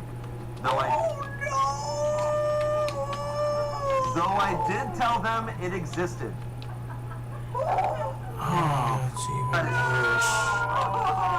Dear Lord. To say they Why are do you furious do was an that? understatement, and they are on my side completely. Angie, my now Yeah, ex-best I wonder- friend's mom, is ready to cut contact with her daughter completely. Yeah, She makes kept sense. repeating, Yeah, makes sense. They're like, oh my god! She kept repeating how sorry she was. We hugged and cried together. My mother-in-law told me she couldn't believe she raised a spineless, terrible human. That no matter what happens, I will always have her, and as far as she's concerned, she doesn't have a son, only a daughter. After an in-person meeting with my lawyer, we went over finances, logistics, and everything you could think of. All last She has all night? the proof, and she's out for blood. With this post now on TikTok, I don't want her. An in-person meeting with my lawyer, we went over finances, logistics, and everything you could think of. She has all the proof, and she's out for blood. With this post now on TikTok, this was last night? don't want him to find out by an app because one look at the story and he'd know it was about him. With permission from my lawyer, my ex-best friend, her mom and dad, my soon-to-be ex, and his parents will be having a get-together tomorrow. By the time they're sitting down and showing them everything that I know, my dad, my kids, and my ex-best friend's brother, he's coming to help me juggle the kids and my dad, being big and pregnant doesn't help with mobility, will be at my dad's cabin a few hours away, enjoying time and space. I know a lot of people were hoping for me to get revenge or do psychological warfare, but honestly, after my kids went to bed, I took a shower and just broke. I don't have the strength or energy to dish anything out. I just want out. Pretending like everything was okay today was too exhausting, and I just don't want to do it. It's not worth Once he the finds out psychological tomorrow, I'll update warfare. with the It's not aftermath. worth. As I'm sure it will be huge. As for now, thank you all so much for your kindness, warmth, and support. Truly, your words have helped me, give me strength to keep my head above water. I appreciate every single last one of you for everything. Holy Why couldn't we film this tomorrow so that we'd have the update? Update! Oh, yes! God's plan! Yeah, 204. Oh my god! Before we walked into here, Kiana was like, 25, an update just dropped. So this update hit right as we started filming. Oh my god! So this is happening right now. Everybody! 296. Be quiet. We are 104. essentially Alright. live. Yeah, it You is better good. read Am this I the nicely. Okay. Yeah. Okay, So I far, have no it idea seems what like a we're good doing. one. Hello, Seems like a good everyone. one. I'm here with much awaited update. For my Okay. typing sake, I'm going to give everyone Now fake I names. So for need context, a- mother-in-law and father-in-law, Ruth and Joe, ex-best friend's parents, Angie and Bob. It's like a play. Ex-best friend, Jess, soon-to-be ex, Tyler, ex-best friend's brother, Jake, and I'll just refer to my dad as Dad. I have a few things I wanted to get through, so I'll just summarize as best I can, and if you have any questions, I'll answer in the comments. Sharping. To get this out of the way, because to me it feels important, yesterday I scheduled a same-day appointment with my OBGYN and got tested for just about so every I got mine in STD level and STI of out there. I got results back and they were all negative. There's a few that take up to 2 weeks Diamond. to get the results back for, But so I'll be I waiting on those. should get When I met one with my lawyer, I above brought that. everything on my end financially. Just one including above the it, wills just from both diamond. my dad and my mom, and I Should be managed to get my easy. hands on his financial documents. He stores his in his office in something a like locked this. box. I also Either brought bond- over everything we had set up financially for my children. While I'm not totally sure if it's everything, I can I'm mine pretty diamond, confident but I I got most of can't. it. My lawyer was happy I managed to get my hands on that much. Ruth even handed over her will to me from both her and Bob to ensure I was taken care of in the divorce. My lawyer understands I am wanting a divorce immediately. However, she wants to make sure she is thorough and isn't missing any info. more than So I'm hopefully sitting? I'll have an actual divorce papers to give him in about too 30 sure. days. I'm not rushing her though. I'm letting the professional do her job. Now for the sit down. I asked Angie and Ruth to describe everything in detail on what happened. Angie, the revenge seeker that she is, forced them to sit through a slideshow she put together of all the texts. Holy shit. I know a lot of you were concerned about one of them telling them sooner than later, but they were so secretive they didn't even tell her their significant others about what was happening. Once the slideshow ended, Tyler tried lunging for Jess and Joe actually had to force him to sit down. Tyler was shouting profanities at Jess and telling her she will regret this. Jess started crying and begging her parents for forgiveness. Bob looked at his daughter in the eye and told her he will never forgive her for this. Blood or not, she is no daughter of his. He didn't raise his daughter to be this person. Jess has always been a daddy's girl, so I think that cut her pretty deep. Jess is in the middle of a divorce herself, and her parents were giving her money for her lawyer, and they told her she is cut off from them both financially and physically. Tyler's dad was irate. According to Ruth, he looked like he was holding back on throttling. From there, Tyler went straight home. I know because we have a Ring doorbell camera along with a few cameras in the house for our kids to keep an eye that's on them diamond. when I we think aren't it's right next to them. obsidian, Tyler came actually. home and saw that most of mine and the kids' stuff was gone and lost it. Started yelling and throwing things. The house is now trashed with a few holes in the walls for decoration. When he didn't find us there, he went to my dad's. While I did spend most of the day, he was at work packing and moving things into my dad's house. We were already at his cabin. Tyler took a baseball bat to my dad's door, trying and failing to break it down. My dad's neighbor actually called the cops on him, and he was arrested. His parents refused to bail him out. I had an appointment with like, this is fucking insane. Fuck this guy. Like, this is crazy. You're crazy. This guy's crazy. He's complete and utter psycho. I had an appointment with my therapist today. I've had one for a year now since I was struggling with my dad. Crazy. Felt good just to cry it out and let everything out about how I was feeling. The therapist was like, "Whoa!" It was very helpful, and she gave me a few tools to work through my emotions with this one. I felt very grounded and empowered. Son of a bitch. Today. The tool is just a gun. Here's the tool, a sword. I'm also planning on setting up my children with the therapist when we get back from the cabin to figure out the best way to deal with telling them. Sense I know people said I shouldn't, but I will be telling them just in an age-appropriate way. I don't want there to be secrets and lies between us. I've always been as open and honest as I can with them. Again, in a most kid-appropriate way. Just because they're small humans, they're still humans and still deserve the truth. I'll probably make I had that. a handful of comments telling me I should stay, and every man cheats.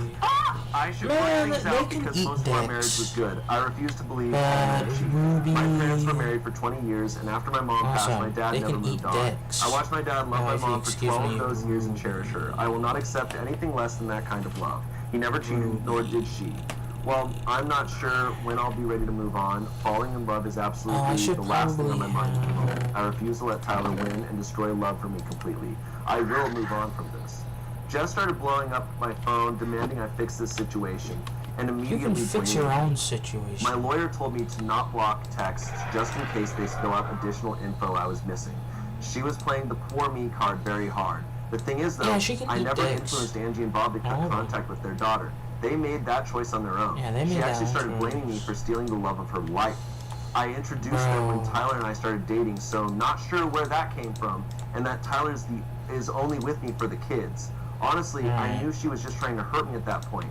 I didn't give her the satisfaction of responding, though. Between her and Tyler, I have about 200 missed calls. Whoa. Tyler went from begging and pleading me to forgive him. Like I said, I didn't have divorce papers to hand him, so he's stuck in this unknown gray area. I also asked Angie and Ruth to not say anything about the divorce to him yet. Purely just for my satisfaction, honestly. I know it's slightly petty, but keeping him in that gray area of not knowing is my small revenge to him. To threatening to call the cops on me for kidnapping, telling me Jess wasn't the only one. Bingo, just what I was looking for. To telling me I'm a stuck-up bitch. To threatening me to back to bitch. Honestly, it was just flashed reading those texts. Dear God, this guy. Saying if those texts didn't hurt me and terrify me all at once, but I refused to let them break me. As for both of them together, I don't think he's going to stay with her. I think he blames her for blowing up our marriage, honestly. Who knows, though? They deserve each other. I was initially I'm guessing just split with Tyler put it in the thingy. But after his reaction, I don't feel comfortable with that. So I'll likely be going for full custody.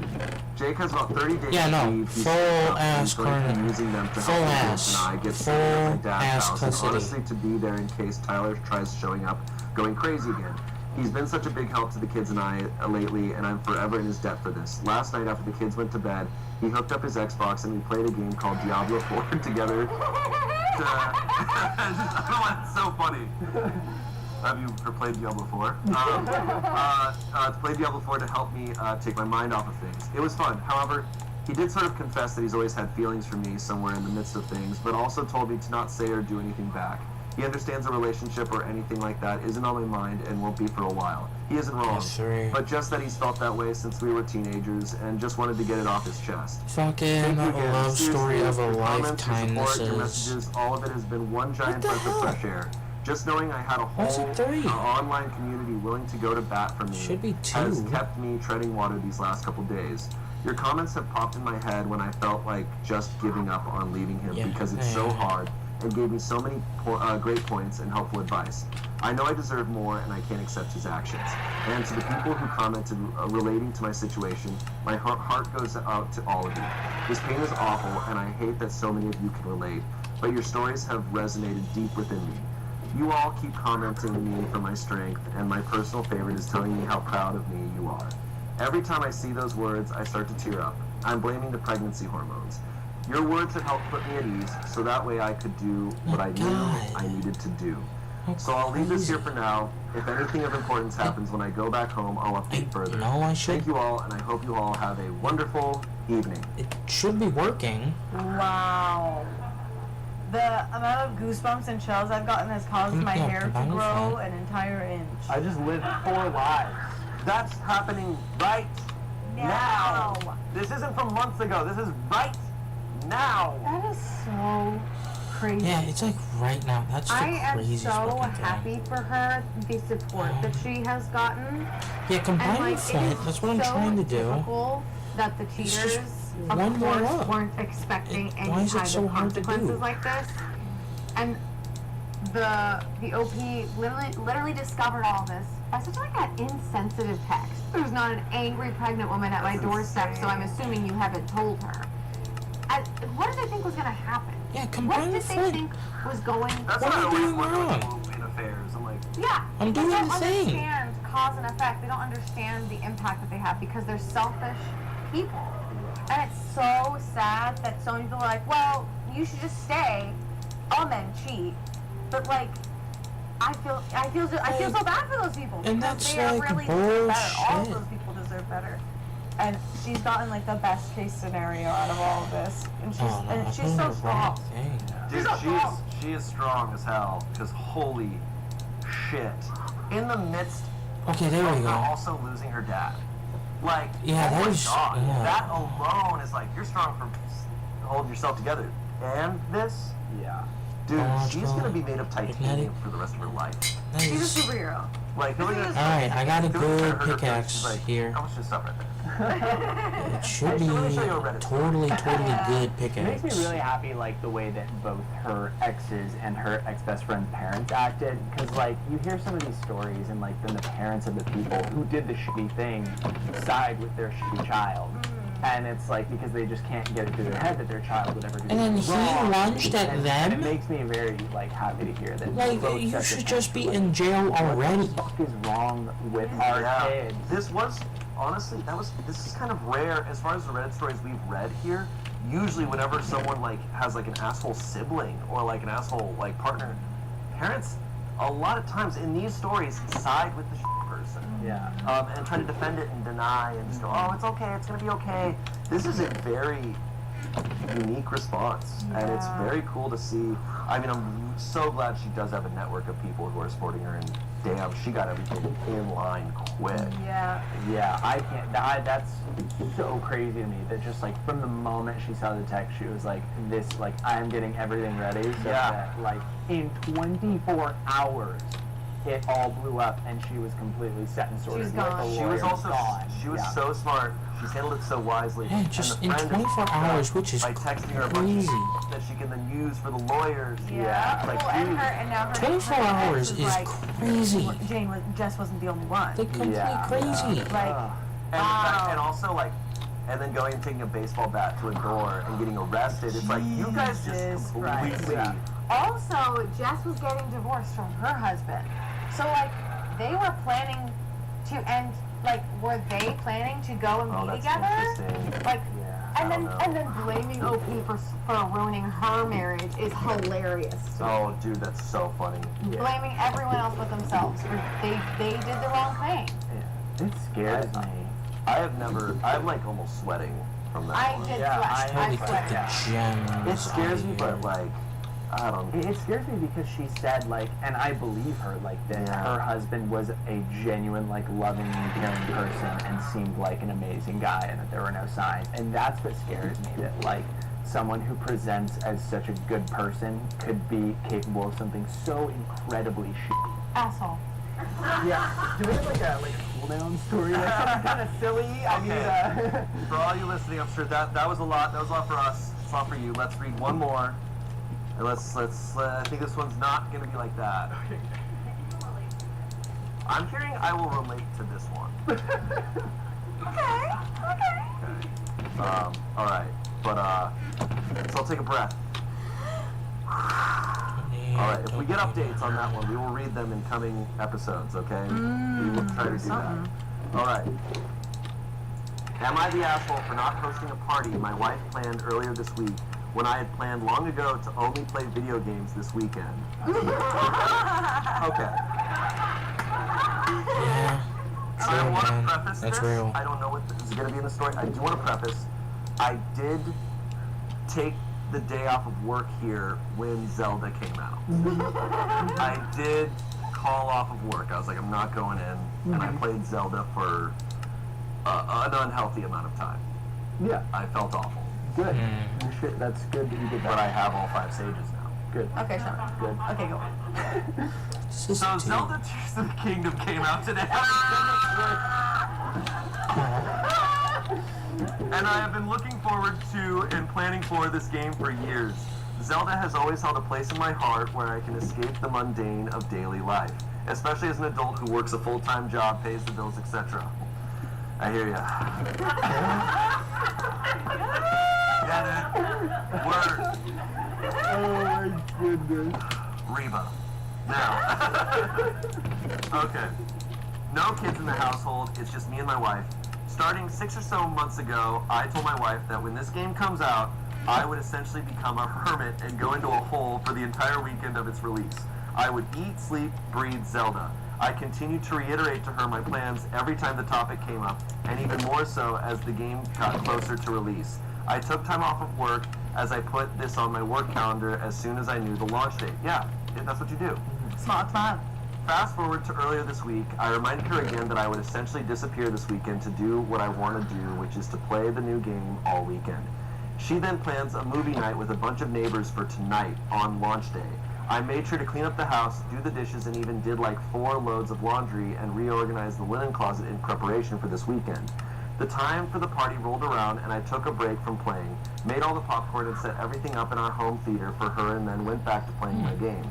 As guests showed up, I welcomed them in and showed them the way to the theater room and continued to play my game. You have a whole theater I room? greeted them again as they left, and then I helped clean up How the do you kitchen need a on whole another short theater break. room?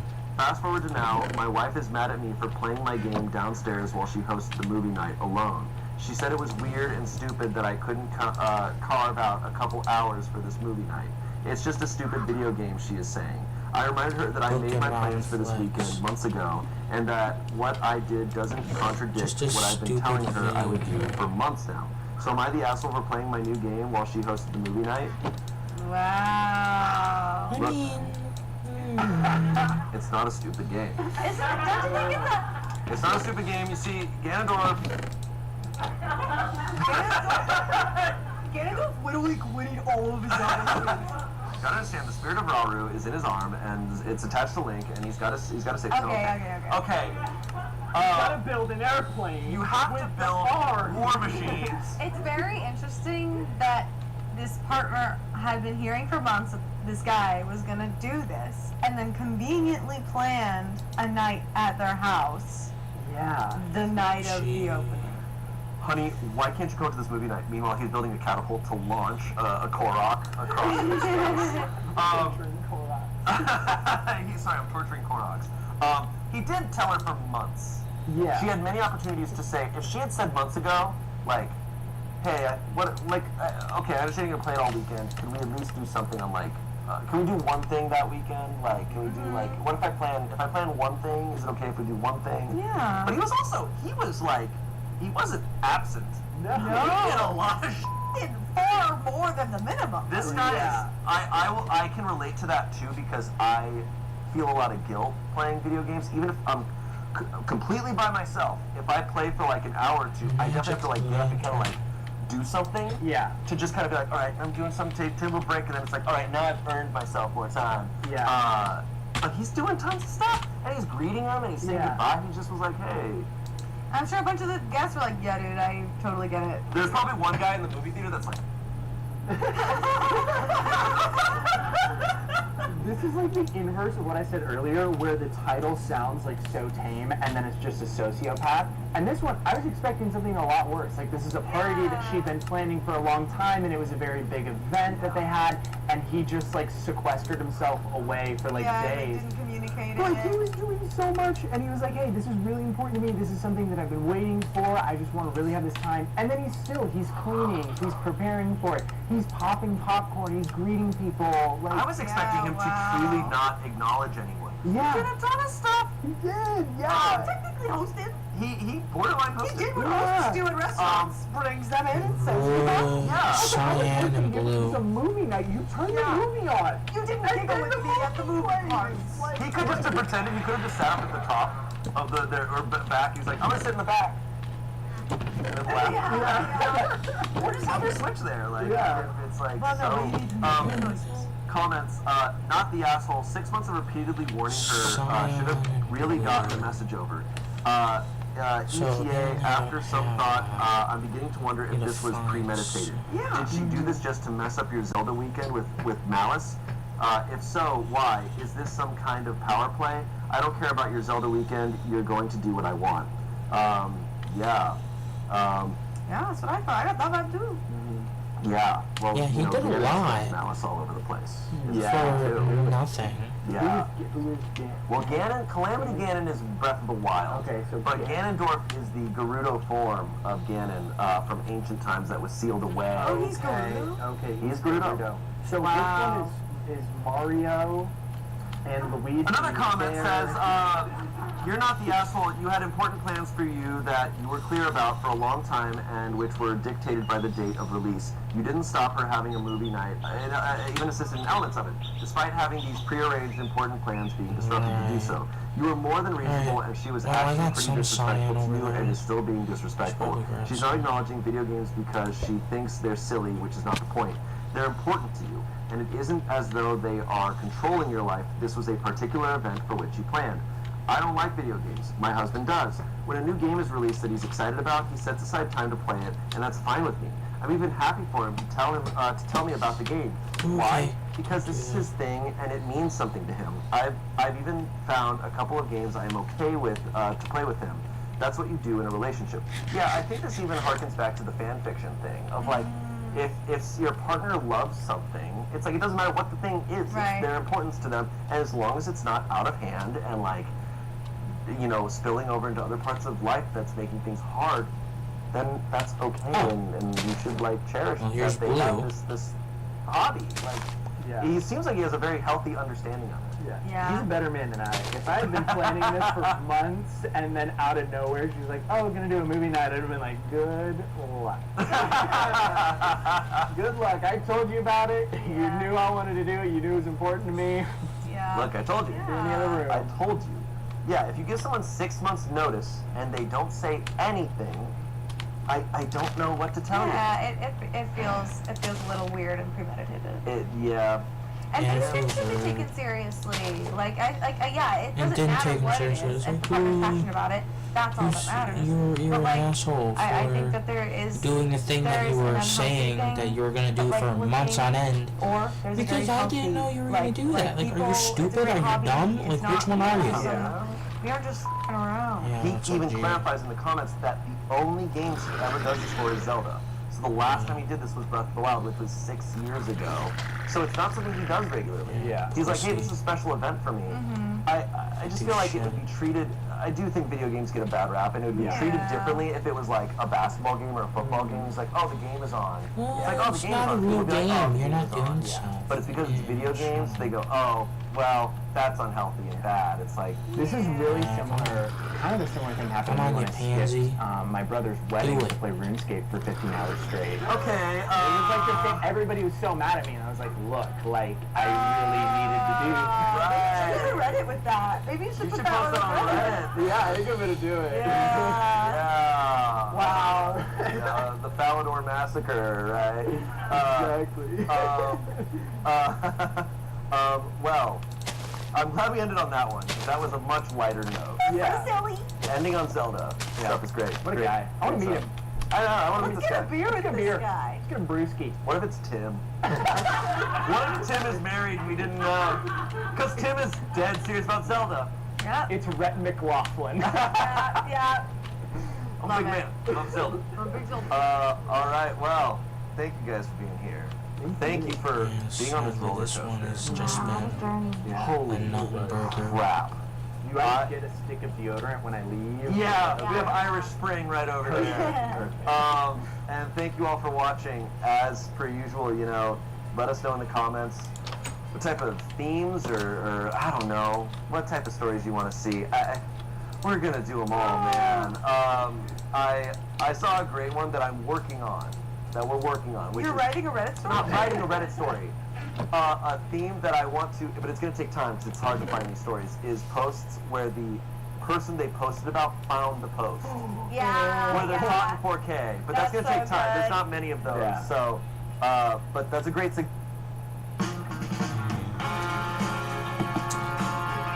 See, I don't tap. turn off. Oh my god. I don't care. Welcome back to Reddit Stories. I'm Shane. And today's theme is all about pranks and Well, I got my, pranksters who new apparently tools now. could be assholes. No, I'm With just me gonna are do two some crazy pranksters, Tommy and Damien. What?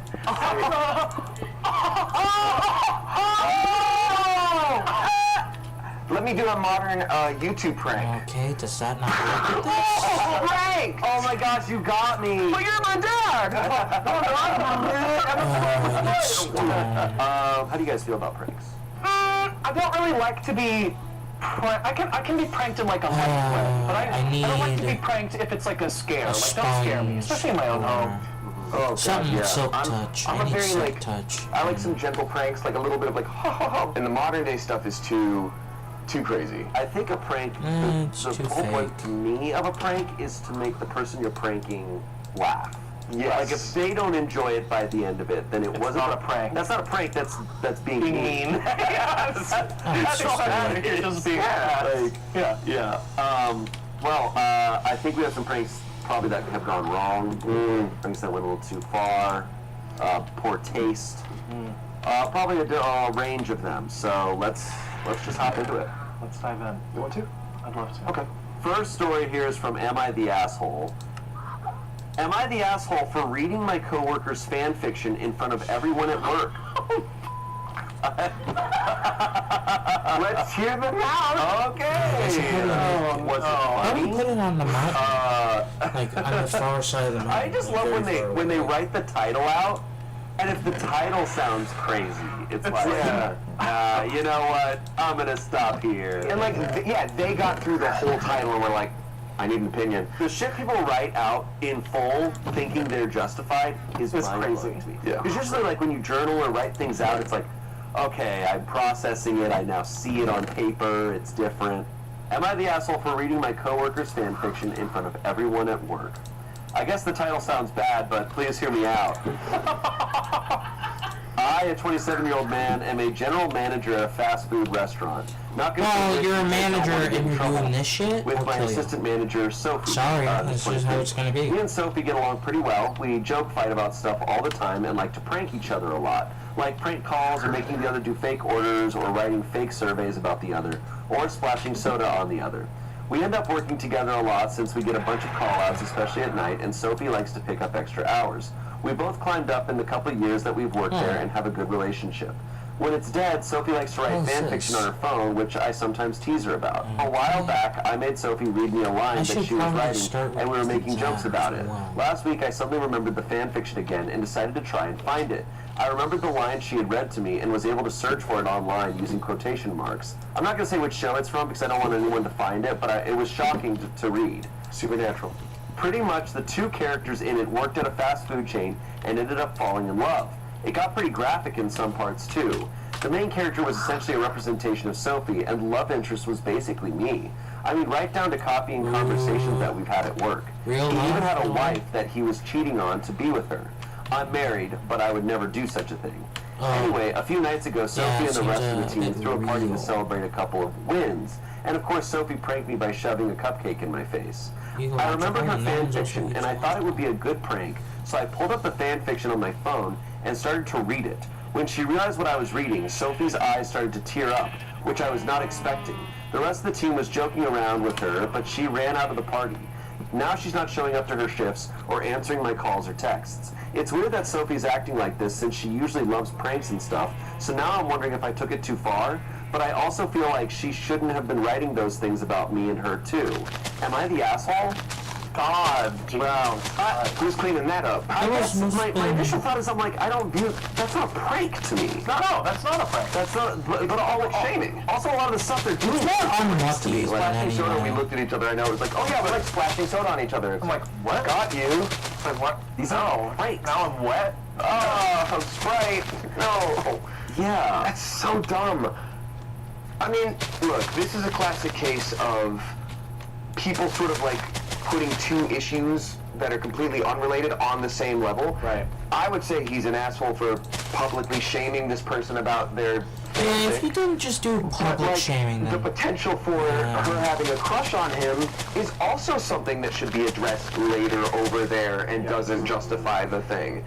Yeah, I don't think she realized that he could find it or was going to find it. Because she only told him, he like asked her and she gave him like one quick line. Right. It is still, she was uncomfortable and weird. Yeah. Like if I found that out, I'd be like, hey, are you, but that's a conversation you have. Yeah. Right. Not pull it up and read it. Because he even is acknowledging like, hey, I also feel like she should have been writing those things. Like, okay, if you have feelings about this, don't read it in front of everyone. Right. The hell are you doing, man? Yeah, you could make the argument it's more that like it's just a public unlucky on everyone's place part. that she posted this Just unlucky. thing, but like that doesn't. You don't. You're still like bringing up this like intimate thing in front of everyone, and it's not like, hey guys, let's take a seat and listen to this art that my friend made. It's like, look at this thing. You know, it's presented in a way that makes it a public shot. If I was like his buddy, I'd be like, what was the outcome you think was going to happen there? Right. Or that you wanted to happen there?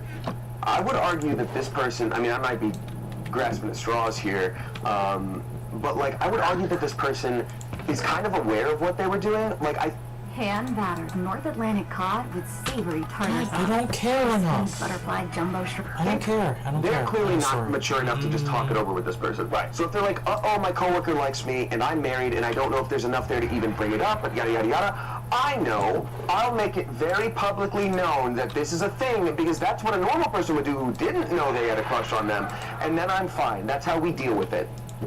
Yeah. I know I'm they so got more curious. now. Where the hell did I put You know, that? there's a lot of aspects of stories that we read where I can't relate, and like I have such a unique experience being in this industry. Not used. and I know I doing what we have do, more of this. Where I'm like, oh, I feel a certain way, but I wonder how others feel. Where having fan fiction written about you. no, It's something I'm this is so used to. Like we've joked about it for years now. Of like, oh, people write fan fiction about us, but they are strangers who I've never met. But I'm like, if you found out, if a person working at a job found out their coworker was writing fan fiction very much about them, this is a side conversation, by the way. This is unrelated to this, but I'm just like, I'm curious what that feeling would be like, because that's got to feel strange, right? I think I can relate it to us a little bit with that, because you brought up like it being publicly posted, and like, yes, you're not wrong, but I've seen things before where they're like, where people have taken like, okay, if you look at Damien's Instagram post from this day, and Damien's Instagram post from this day, and Damien's Instagram post from this day, and you put them all together, then I've come to a conclusion, and I'm like, damn, all of those were public photos, but like, you've kind of dug deeper into my life by putting things together. Right. There's a level of like, you're not wrong, because it's not behind a wall of any kind, but still socially it's like, you've gone a little farther than you should. So maybe that's how most people would feel about fanfic like that. Yeah, it's an interesting thing. Look, regardless, yeah, he's the asshole. The verdict is asshole. I mean, I feel like that's pretty cut and dry. Damn it. Comments here. So here's an interesting question for you, OP. What's the prank? Right. That's the Exactly. joke. What is the joke here? What is everyone supposed to laugh at? Oh, that's right. They're meant to laugh that Sophie is bad at doing something she works hard at. Let's all laugh at Sophie. Not something funny she did, not because of something you did to her, just at her efforts and passions. That's not a joke. That was bullying. Yep. You're the asshole and also delusional. If you seriously think that setting and rehashing real conversations means she's using a character as a proxy for you, as opposed to just using what she knows as part of her writing. Also, Sophie isn't a co-worker, she's a subordinate. Big, you're the asshole. Oh, those are really valid points. Not only is Sophie the subordinate, they are the manager and assistant manager for everyone else at the party, I'm assuming. Yeah. So they're the bosses together. So now so much more your weight. bosses are like in a weird thing. Like That's something that how's Sophie supposed to be like in a position of power with everybody laughing at her? Right. Oh no. Yeah, that totally flew over my head. And now thinking about it, it's like that adds absolute. That adds not only a layer of you're the asshole. I'm like, what is the ramifications of that? Like, could she like I don't know. This or something? This now feels like harassment, and you could argue based on the contents of it that he's revealing of like. I'm curious. I'm so curious. Yeah, this starts to get into HR. If you brought that to HR or a lawyer, what is that? I don't know. A payday is what I'm saying. Get that secure the bag, Sophie. There's also, like he's 27, she's 23. I mean, babies. It's just enough that it's like, that's a lot. Someone else said, you're the asshole. That wasn't a prank. You intentionally embarrassed her in front of people. A prank is something silly when you both laugh together. This was mean-spirited, and it humiliated her. You should apologize. He should more than apologize. He's, like, really... Cut off his ear and mail it to her. Van Gogh it. Van Gogh it. Now that's art. You gotta do it. Update. Oh! Okay. Thank you everyone for reading and giving your honest feedback. It's been a couple of weeks since I first posted that day, and I want to let you know that I read most of your comments and had a hard time accepting that I'm the asshole. However, after reading and rereading and remembering the situation, I feel that your votes are fair. A lot of you advised that I leave Sophie alone, which I did, but what surprised me is that she actually came into work for her next scheduled shift after that post went up. I was intending on leaving her alone, but she approached me first, so we sat in the back room and had a discussion. I was ready for her to hand in her resignation or talk about this to higher-ups, as some of you had said, but instead she apologized to me. She said that she was sorry for writing fan fiction at work and for including personal stories. She admitted that the character was about me after all. After reading all of your comments, I was beginning to think that our time together was just inspiration, but she ended up confessing to me. I told Sophie that she had no reason to be sorry and that I had to be responsible for my actions. I acted inappropriately with her at work and allowed these feelings to develop instead of setting boundaries. I also humiliated her and read her diary in front of the whole class, and I apologized. She actually ended up laughing about it, but I do admit that it felt kind of like she was taking the higher ground and trying not to seem that hurt by it. I asked her if she wanted to transfer to a different location, and she said no. She also said she wasn't looking for a new job.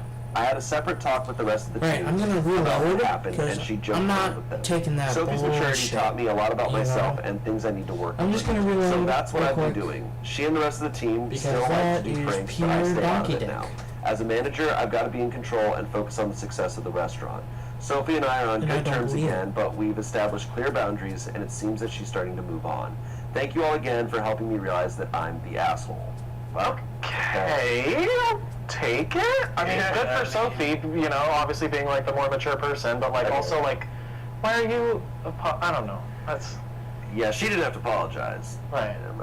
I don't think so. No. Not in that case. It was another situation of like, he did a wrong thing, and completely unrelated to that, she's like, also I wrote this about us. So like, that's a separate issue. Right. Yeah. And like, who knows? This is all from his perspective, but he seems to be pretty cut and dry about like, yeah, I should have been establishing boundaries. I will, drop them now. Who knows if he was feeding into it? That's not really my job to read into, but like, poor thing having to continue on at work, but I'm glad they addressed it and hopefully it's appropriate now. Yeah, fascinating. All right. Also, that is a young store, whatever it is, where the person most senior is 27. Yeah. It's gotta be a Chipotle. Or like a Jimmy John's. When I worked at Jimmy John's, it was like everyone was under 30. Yeah. Interesting. All right. next story. But I have to wait. This comes from Relationship Advice. Oh, I got you. Oh yeah. That's all set. All right, let's do this. Just found out that my fiance keeps a shrine dedicated to me and has collected a used condom of mine. Yep. Cool. Honestly, love that. Yeah, because I'm not someone for that pure No, my donkey dick. fiance loves me. Took 5 years, Too much. Just like stewing over here, like, oh yeah, telling me about it. She needs to back off a little bit. Let's see. My fiance, a 32-year-old woman, and I, a 23-year-old man, are in the process of moving in together. I have been helping her move her stuff from her apartment, but have just found something peculiar in the midst of it. Moving through the stuff in her closet, I have found out that she has a shrine dedicated to me. It was in a treasure chest of sorts, and at first I thought nothing of it because it just contained pictures of us. Yeah, But upon further inspection, I have found out that yes. she has been collecting personal belongings of mine. I have found my underwear, my toothbrush, and an actual used condom of mine.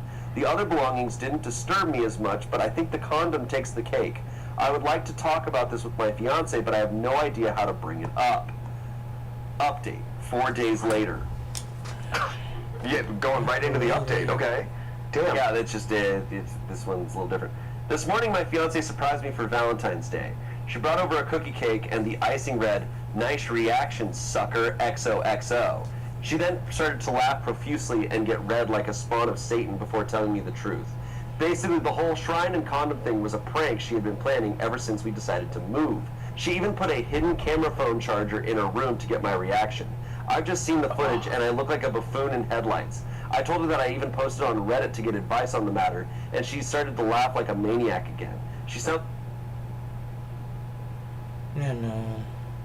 like a hyena, I swear. Glad my fiance isn't crazy, but I hope our future kids don't have her sick sense of humor. I know. I would like to have my blocks back. Was the condom real? I think all of it was real, but it was a prank. Right. What Yeah. the fuck with that? I need answers on that. I don't think we have answers on that. There's just some comments here. Plot twist, OP is dead, fiance took control of his account and is tying loose ends. Someone said, glad my fiance isn't crazy. that is She just planted a fake bullshit. shrine. Where did she get all this stuff? Recorded your reaction and laughed like a maniac? Yeah, definitely not crazy. And then lastly, honestly, pranks have limits. I don't know how you are coping with this, but to each their own, I guess. Best to set some boundaries. However, if you find it funny, it's fine, I guess. Both y'all just be careful and remain safe in the future. Yeah, they never. Right. He never specified like, oh, actually. And I loved it. No, if he wrote the first post like, there's a used condom there, it's like, yeah, he knew it was a used condom, like, or else she's impressive for faking that so well. She's like, don't worry, no, it was someone else's. Don't worry, it wasn't. Oh my god. I guess yeah. Like if he thought it was funny, I guess there's no harm. It's just like it's like a 13 out of 10. It's like it's like whoa. If people are cool with that with each other, if that's their level, like that comment says, cool. I think for me, it would be a lot. I think being recorded without knowing it, and just that cool. level of. I don't know what to tell you. If the condom's real, I'd be like, hey,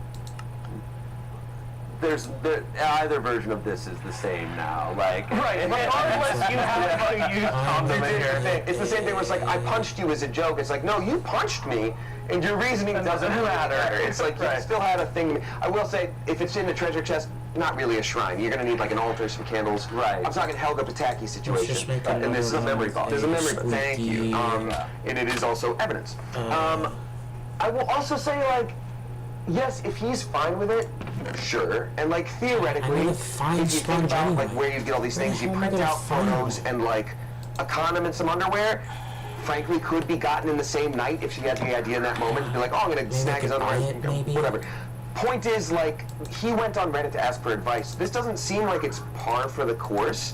And also in his descriptions from her, it's like, It's not even like I love her, wacky personality. It's like she turned red like a demon, like Beelzebub himself, the crimson of her skin, and laughed like a hyena, like jackals in the night. I hope our children aren't like her. So everything turned out okay, and I'm like, and we're getting married. Yeah. Maybe you got a nice little insight into a new part of her that he hasn't seen yet. Yeah.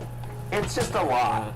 It's just a lot. And putting myself in that situation of his shoes, I think I'd be like, okay, all right.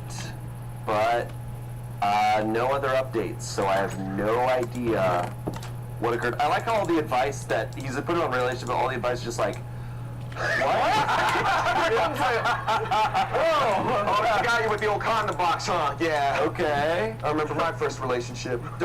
Theory, what if the box was real and she's just playing it off? But she was recording him.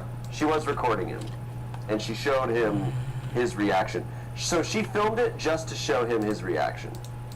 The cake, he didn't. You know what? No, you know what? The cake is also insane. That's also insane, because you could be like, oh, can I show you this funny video I saw today? It's your reaction, I was aware. So much easier than cookie cake, and I love cookie cake. It's just a whole lot. It's a lot. All of it's a lot. Love to the bride and groom. I do feel like if she was trying to tie up loose ends, she'd be like, well, it's great, can't wait, actually got a job offer in Peru, and I will be going, and I won't have internet, so goodbye, thank you, relationship advice. Like, yeah, I'm leaving now, goodbye. And then I'm taking the cup. Yeah, that's why. That's where I left that. I will say, yeah, he was done with it. I wouldn't be surprised at this point. Right? No, yeah. All right, moving on. Our next story, we're back at Am I the Asshole? Cool, welcome home. Am I the asshole for walking out over a chair? Oh yeah, this one sucks. Like, their whole family is a nightmare. We had to condense this one for time. Wow. So, okay. To trim some of it. All right, yeah, let me... Let's get comfortable. Hopefully no important details, but we're good at that. Okay, hear me out. For as long as I can remember, in my family, almost any time I got up from my seat, someone would take it to either be funny or to claim it as if no one was using it. And as a teenager, it literally got to the point I bought my own folding chair so I could pick it up and carry it with me. If I left it where it was, someone would take it. Then they would get mad when I wanted it back. As an example, on a holiday last year, I got up from my chair for a moment to help with something and came back to find a kid in it. And then the family berated me for wanting the kid to move. But I tell them that when a man owns and brings his own chair, they expect to be able to use it. I own a very nice folding chair that's comfortable and easily portable, and I pretty much bring it to any family events because people are always scrambling for chairs. Well, the other day I went to a birthday party for my nephew, and like always, I brought my own chair. But at some point I had to use the bathroom. When I came back, my chair was gone, and everyone acted like they didn't know where it was. I said they had 1 minute to return it or I was leaving. They laughed at first, but then realized I was serious as I started going for the door. Everybody told me just to calm down, and it was just a joke. I said, I don't care if they think I'm a stick in the mud. I wouldn't be bringing my own chair all the time if other people weren't always taking my seat when I get up. I don't think it's funny. I never did. My brother-in-law then pulled the chair out of where he'd hidden it, and when I got it back, one of the legs was bent. I said it was not like this before, and how could he possibly have done this to a metal chair? He said he could fix it and tried to unbend it, but only made it worse. The chair is pretty much unusable now because the leg is warped, and I don't want to risk putting weight on it. I told my brother-in-law he owes me $50 for the chair because that's what I paid for it 2 years ago. He got mad and kept saying it was just a stupid chair. I said it was my stupid chair, and this wouldn't have happened if he wasn't so immature that he and everyone else had to mess with me for years about where I sit. Then I took my now messed up chair and walked out. My family has been blowing my phone up saying that it's just a chair and to let it go, but I still want my brother to pay me back for it. Am I the asshole? No. Update. Last night I sent a mass text out to my family that I will not be going to any family function no matter how important it is until they make this right by promising not to screw with me anymore and repay me for the chair. They've mostly gone quiet now. Yeah. Wow. Dicks. Yeah. Good. Whoa. Take the chair with you to the bathroom. Yeah. Also, I feel like this is not about the chair. No, it's very you clear know, not about the chair. It's like it's I don't who's to say, but maybe it's like he doesn't feel like he has a place you know, like that he's like seen or like it feels important to his family or something, and then it ends up being about this chair. Also, like maybe like the household should invest in like some more chairs. It just sounds like it's a household that's not very like considerate. Yeah. Like he just feels so like nobody's ever gonna be polite. No one's really respecting you or your space. Right. And it just boils over into this little thing. Like this is a microcosm of larger thing. Right. I hate this so much. This is the biggest kind of trigger for like the way my mind works, because I know that like I can be a little bit of like a stickler for certain things. No, I just where like want if I have a certain spot that I'm goddamn sitting and I get up for a second and someone comes back and I get it, like I have to mentally be like, you know what? You got up. I want to it's go how into it the goes. You're ocean gonna find another because seat. But it doesn't feel right to me. Something about like my social anxiety is like everything all about right, the this is tough, ocean but I'm not is going to make it so someone else's problem. dangerous. I'm going to find another spot. That's okay. Like so Wait, much the more sad thing when my dangerous stuff was than there. like That's okay. 50 But then when like I things find out combined. people are doing stuff like that on purpose to mess with me, I'm like, that sucks. Because my mind is weird and I have to deal with it all the time. And now I like learn that you're doing that. Like people, I'm sensitive to noise. I have some like sensory processing stuff. And I've had situations where I found out people were making specific noises to like mess with me, whereas before I was having like a mental battle to be like, I'm okay. So I was like, that sucks. And like to grow up in the environment where you never feel safe. Again, it's not about the chair. It's like always be on your toes, literally, because you can't feel safe or like you have a place in this home. Well, it's like very clearly like the brother-in-law knew he wouldn't find this funny. Like they knew it was they had to have known by that at this point, because it seems like it's been a years-long thing, and it's something that bothers him so much that he brings his own chair places. So by taking the chair and hiding it, it's like, what are you doing? It's like, Can I just want to piss buy him off. a goddamn spine? It's not, I'm being funny, I'm not pranking. I want to piss him off. Yep. That's what you want. You want to upset him. Yes, there's no and you answer for the brother. succeeded. Yeah. And it's just like, all right, man, you got what you wanted. It's like, and they're all being like, hey, you're being a stickler for over a chair. It's like, they're being a stickler over $50. Yes. It's like, right, you did f up his chair in the process of trying to piss him off. Even if you just messed up his chair and you weren't doing a prank, you'd be like, hey, I'm so sorry, here's $50. Yeah. It's funny because I feel like here at Smosh we are pretty good. Like we're the types to be like, oh, is anyone sitting here?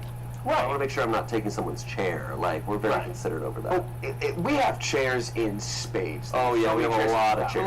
Like, if this person so badly didn't want to be like a little stick in the mud for their family, that they bought a chair to bring with them, which is, for the record, insane. Right. But they're accommodating their family's thing. Right, it's what they need to do. That's what they need to do. I just don't understand. I'd never be able to comprehend desiring to piss someone off. I never understand it, especially at family events where it's like, but I'm also in my family, I am, Hopefully, a lot of us in my family, of like, this I'm opens like up more that of a chest in peacekeeper. there. I want to be like, hey, like keep things mellow, like how can we keep things chill? And so the That's the only idea of time wanting I to like boil shit up at a family event, crazy thought. My goal, yeah. Same. Crazy thought. Hope everything's fine this time. Like, Verdict was not the asshole. Right. Comments, they bully you for years, constantly conspire as a group to prevent you from sitting, hide and break your property, and insult and gaslight you when you attempt to set the smallest boundary.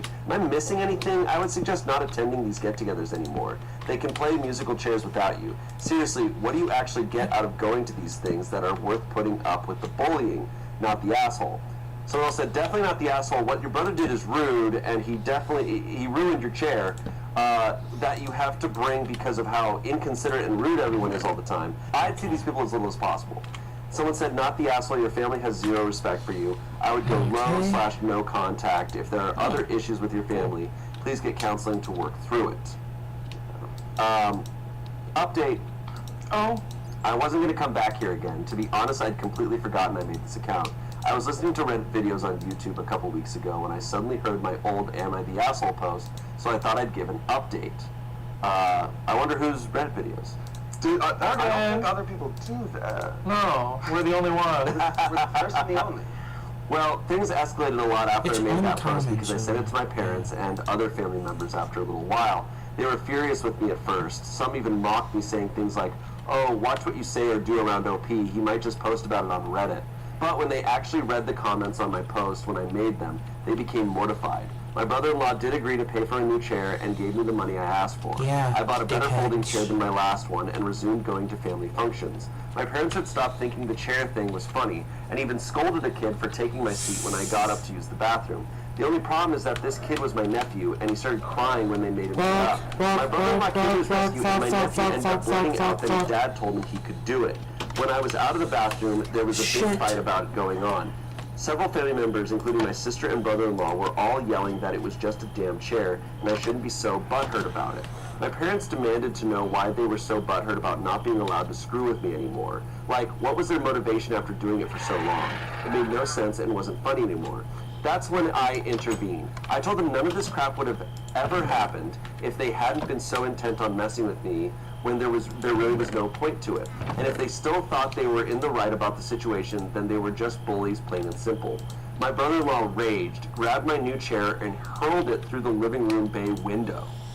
There was a bit of a pause before he realized what he'd just done. Then he took off in his car and left my sister and nephew there. My parents got my sister to call him, and over the phone they threatened to go to the police if he didn't pay for the damages. Brother-in-law yelled a few F-bombs until my sister took the phone back, and she said that he can either make things right or she'll divorce him. Well, that did the trick because he came back looking like a kicked puppy with his head hanging low. He apologized to me and my parents without even looking at us, said he'd pay for the new bay window, and left again. My new chair was just fine. It took being hurled through a bay window like a champ. There was hardly a scratch on it. My brother hired a window company to come and replace the window. It took some time, but they got a new window installed. My family was still divided about the situation for a while, mainly brother-in-law's parents, my uncle, and a couple cousins. They blamed me and called me obnoxious for insisting on bringing my own chair and refusing to let anyone else use it. So I compromised. I said that if I had a good designated seat that no one will try to take away, I'll leave my chair in my car. It took 2 more family barbecues before they finally agreed to this. Since then, I've left the chair in my car unless there really wasn't enough seating, and that's only happened once since. Brother-in-law hasn't caused any more trouble, but for several family functions, a number of people didn't bother to show up.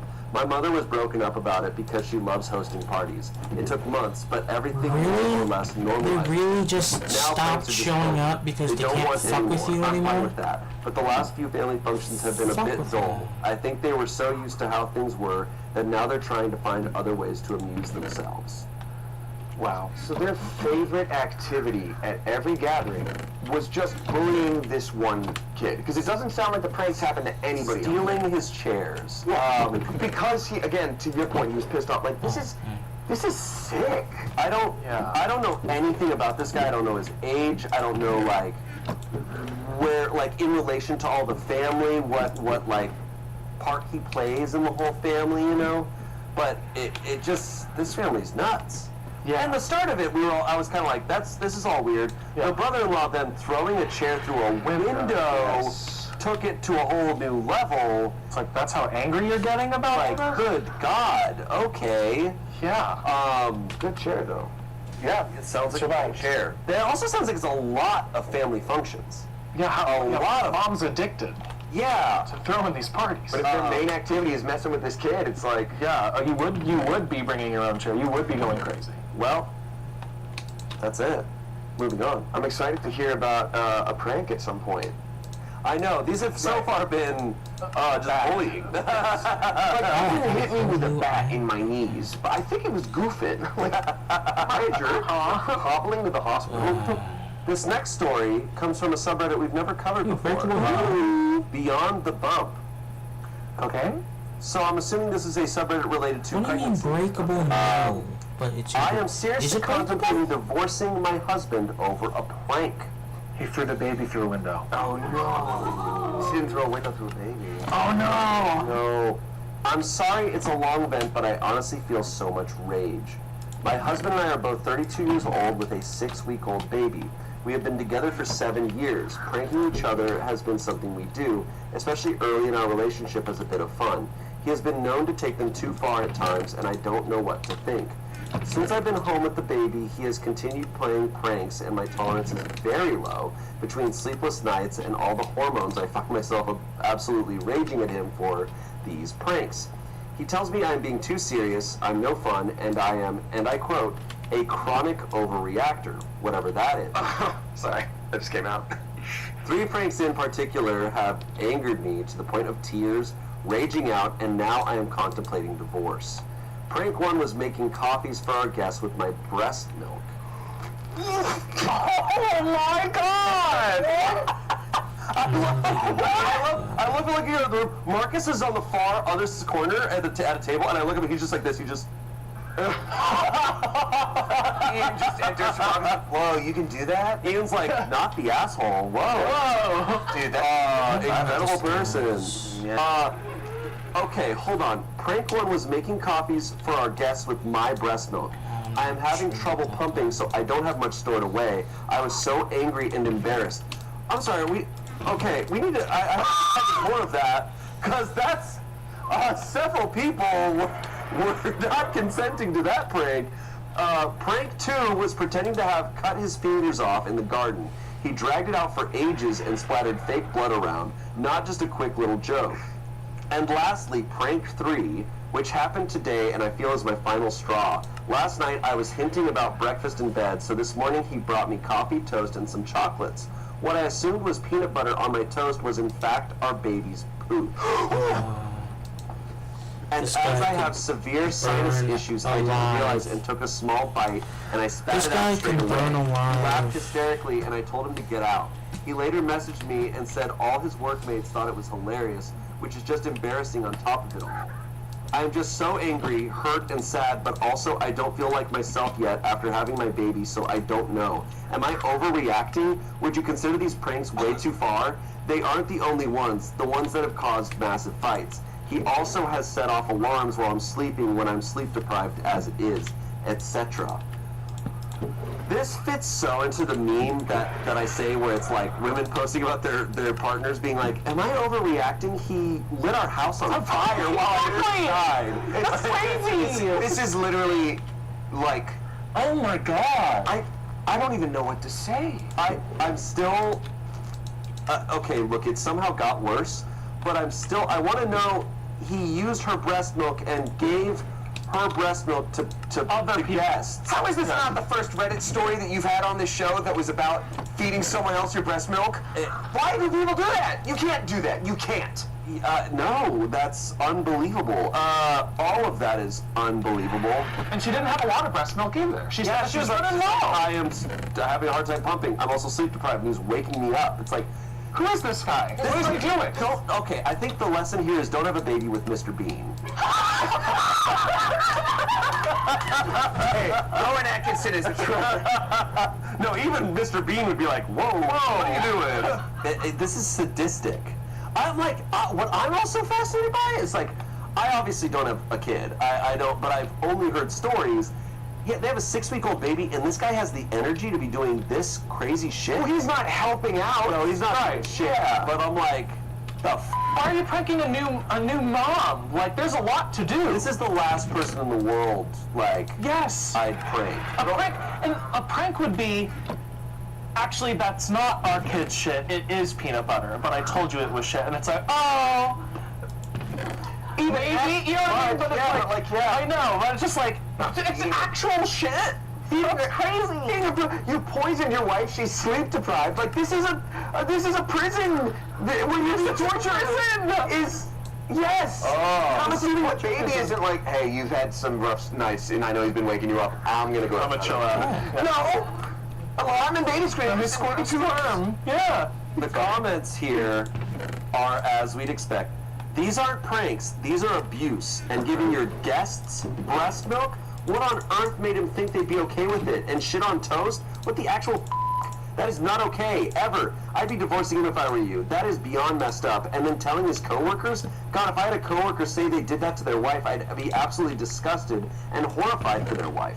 Someone else said, no, you are not overreacting. That is psychological abuse. Get yourself and your child out of that situation. Your husband fed you shit, then laughed at you. That is not the story you want for yourself.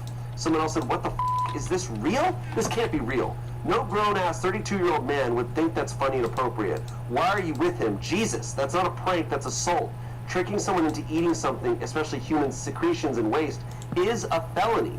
OP said, I'm in Australia, so I will look into the law here, but I doubt anything will be done in a legal sense.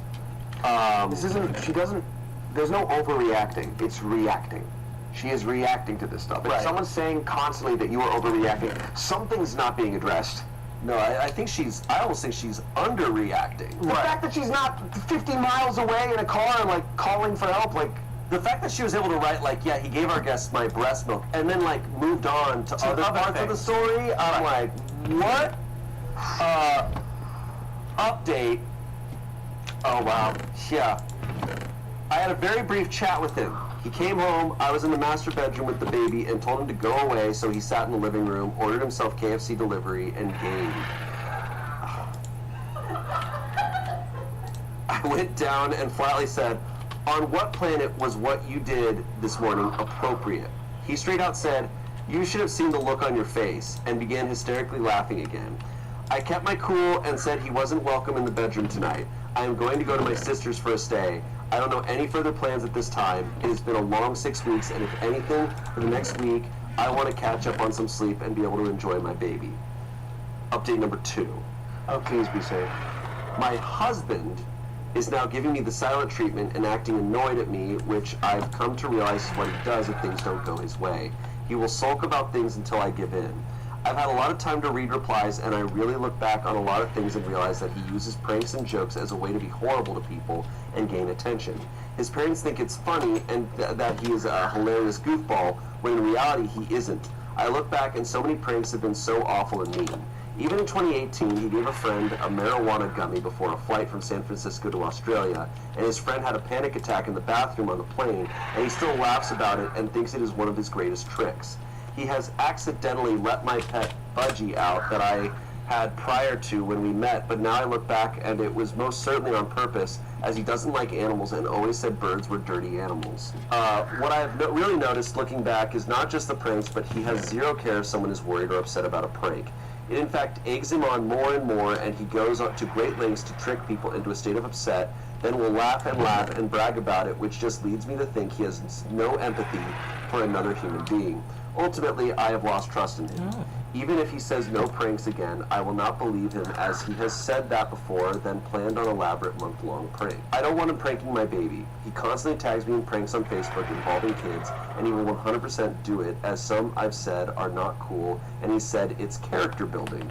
He has no respect in reality, and even the stupid things he does, like leaving his own poop in the toilet for me to find, or waking the baby, or wetting the car seat before I hop in, are just blatant displays of disrespect. But my sister is on her way to pick me up, and I'm going to have a week away, and most likely get legal advice regarding separation. So no, that didn't absorb. Okay, How do you do that? The like emotional manipulation there is insane. Like, I feel like this term is overused. Maybe it's not the right term, but I'm like, this might be a psychopath. Like, he's constantly poisoning people. Shit, breast milk, weed gummies, none of these things are consented to. He's laughing about it and then manipulating their emotions afterwards. That kid is not safe.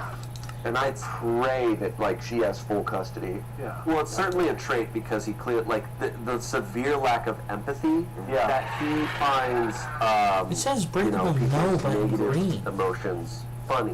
What does that I'm mean? like, you don't, when someone's in a state of distress, especially your wife who has a 6-year-old baby, you'd feel zero care. Right. Zero, and feel zero remorse. You're immediately just upset and like, fine.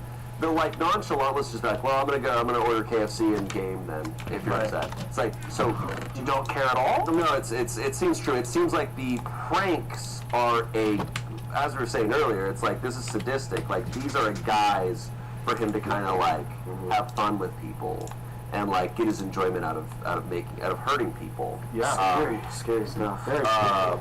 No, I mean, because I'm not a psychologist, I'm not an expert, but we think of psychopaths as like killing people and stuff, and it's like, what I think it often comes out as, like, those types of traits are like probably more like this, more day to day.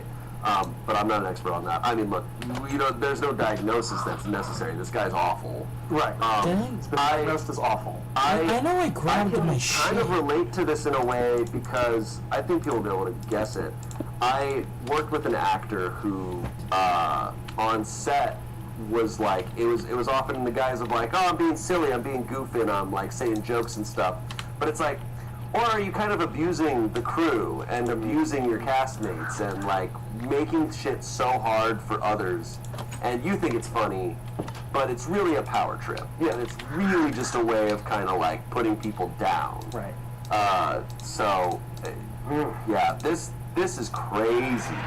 That might be true. Like we've had a lot of really scary people. That might be, he could be the worst guy. He sounds like the scariest person. It's terrifying, yeah. No, truly awful. Like he's waking the baby as like one of his pranks. I'm like, you have no instinct for this creature that you need to take care of. Waking a 6-year-old baby, like I said, I don't have a baby, but that seems crazy and awful to me. I'm glad she's getting out of there. She's getting her baby out of that situation. I hope there's legal recourse against him because a lot of that stuff feels like there is. Right. She listed several to me, I hope are crimes, and then was like, oh, and he also did all these other things. Like some of those are also, I'm pretty sure, crimes. My hope is also that the sister was just being overly polite before, and the second she's like, do you think Dave is actually kind of bad? She goes like, oh my god, mate, thank you. Yes, Dave sucks. Everyone hates him. Yeah. And I'm hoping the family is there to just be like, oh, yes, get out of praise and support. Yeah. Oh, God. Good for her getting out of that. Oh, I'm excited to hear one of these with pranks. Yeah, right. See, still you have to have an actual prank here. I'm curious, what do y'all consider pranks? Because I do feel like in the past, at least for as long as the internet's been a thing, pranks aren't a thing anymore. It used to be I bought fake throw up on the ground and you thought it was throw up and you had to clean it up and it was plastic. Tee. Right. That's what I'm familiar with. Yeah. I think a prank, to me, pranks, I think need to be I like positive pranks. Right. I don't like when a prank is like, oh my god, this is horrible. Oh, okay, it's not horrible. Or, I don't know, it's like, or you thought I was dead. Any sort of discomfort or any sort of I don't know, I'm not a fan of it. I think a prank ultimately, I don't really prank people. I know it sounds a little hypocritical. I don't really like to prank people on a day-to-day basis. Unless there's some way of it's the only type of prank I would do is if I'm giving someone a gift and there's some way to psych them out and then it's oh, but here's a better thing. But I don't have an example of that in my head. I think I'm probably a little biased against it because I did have a situation when I was really, really young that my uncle freaked me out with a prank because he did this sleight of hand thing and I thought he literally took my nose from my face and I was like, oh my god, he's like, I have this now. And then he gave it back and I was like, okay. That was really funny. That's how you know it's funny is when someone goes that was fun. That was funny. This next story comes from the Two Hot Takes subreddit, another Reddit YouTube show. Our friend Morgan, who was our guest here, I guested on her podcast. Great show. And their subreddit is very active. And for the longest time, we've always avoided using any posts from them, but when Morgan came on, I was like, oh yeah, we avoid using posts. She's like, oh yeah, go ahead. And I was like, oh cool. All right. So, not too often. This is our first time doing that. Thanks, Dr. Morgan. They do have a lot of great posts on there, and so this one comes from Two Hot Takes. Am I the asshole for telling my mother a lie my twin and I told as kids? It ruined our relationships. Oh, okay. Ooh, okay. All right. I, a 28-year-old woman, Rachel, seem to have made a pretty big mistake. Okay. My father is sick, and I recently have been trying to reconnect with my family. For my father's birthday, I agreed to see my twin sister for dinner for the first time in 7 years. I guess I was never special enough for her because the day she moved out, she cut all contact with me. This really hurt, and I haven't been interested in seeing her until our father asked a week ago. My mom and I have never been very close, but something in her opened up when we were at dinner, and she was laughing with me, telling stories. We had a few glasses of wine, and I made the wrong judgment call that enough time had passed to now tell her this story in a lighthearted manner. We moved to a new school when we were starting grade 3. My twin sister Sandra, also 28, had come up with this so funny prank that we were going to pull on all of our classmates. She told me that we were no longer going to tell people that we were twins. We were going to tell them that we were triplets. We were going to pretend that we had another triplet at home that we were not supposed to talk about. She was always more liked than I was, and I was trying to make some friends this year, so I obliged. We started telling every kid that we were triplets, but our sister was so hideous that our parents had decided to keep her locked in the basement and made us pretend like she wasn't there. We got creative with it. We smudged muddy handprints on paper and claimed they were hers. We drew pictures of all three of us and showed it to our friends. I have no idea what possessed her to come up with this or what made me think it was a good idea, but about 2 weeks into by harassment in our community and church because of the scene we had made, we must have convinced our mother that the lie had nothing to do with us, because when I told her last night at dinner, I half expected her to lie. What is this for? Laugh and admit that she knew all along. Instead, she stood up, swung her hand back, and slapped me hard. She yelled at me about how I had destroyed our family name and brought embarrassment to us. She screamed at me to get out of the house, but she also screamed at my sister, Sandra. My mother told us that we were not invited back, especially in a time when our father is so sick. I feel terrible, but it was my sister's childhood lie. How horrible could it really be? Should our mother really not let us come back to see our father before he passes? I don't think my sister will ever look at me again, and now I'm wondering, am I the asshole or is my family overreacting? Whoa, again. Whoa, again. Yeah, whoa. Whoa. Holy shit. They were in 3rd grade, right? Yeah, it's, for me this is like not as cut and dry because like they're 9 years old, like they're gonna do silly things. It's sad, but like they're 9, but clearly it had a huge effect on things. Like she's saying a lot is blurry. We don't know what that situation cost the parents and socially and all that stuff. Don't slap anybody. Yeah, but like, damn, this is just sad. This is just a weird one. There's no verdict on it, and I wonder if a lot of the comments were like, what's happening here? Such a unique story. I'm just kind of confused. Like I'm like, what's going on here? So social services, how did they come to suspect that there really was a kid? I'm sure someone told like a teacher, and then the teacher called, and then so they showed up and then found nothing. But I'm guessing during all that, the community thought that the parents were, we don't know what happened to the parents that would make her want to slap her kid, her adult kid. Never came back. That's weird to me too. I'm just like, wait, but like, did everyone believe that there was actually a triplet? I mean, who's to say, here's the thing. She's not close with her mom. She doesn't speak with her twin sister. I know everybody's story is different, but like twins tend to be pretty in contact. Right.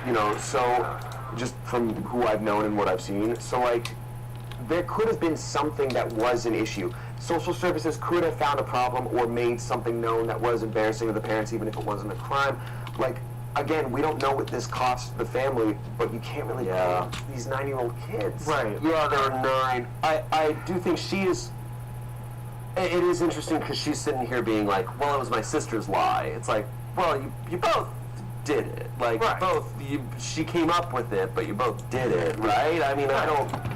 But they're both 9. They're also both 9 years old. Like, I guess it's in 3rd grade, right? You're 8 or 9. I don't know. Now I think she's asked. What she's saying now is the fact that she brought it back up. Right. And she's admitting it. As opposed to like, should she and her sister have kept it a secret forever? This is all stuff that's like out of my zone of knowledge. I can't really. I have no valid opinion on this. Right. One thing that I'm really curious about, though, when it comes to like our narrator in this story, is she's like, oh no, I ruined my relationship with my mom. Oh no, my sister isn't even going to talk to me anymore. She said that she hasn't had contact with her sister for 7 years. She said that she and her mom already like don't talk and don't have the best relationship, and that was it. So I'm like, there has to have been some kind of like inciting incident in some capacity that makes she like the fact that she's now like, oh no, no one's talking to me. I'm like, they weren't talking to you before. Like, what is this? Right. Yeah. I often with every Reddit story, I'm always like, what is OP leaving out? What is being twisted, you know, like that's always, I think that's always the case. Yeah. Even when they are so in the right. The top comment here is it's strange that you pretend it's just your sister's lie. Sure, she came up with it, but you went along with it and spread the lie. At least take half responsibility. Someone underneath that replied and said, OP is lying. No other way about it. There is no way she doesn't know why her twin cut her off.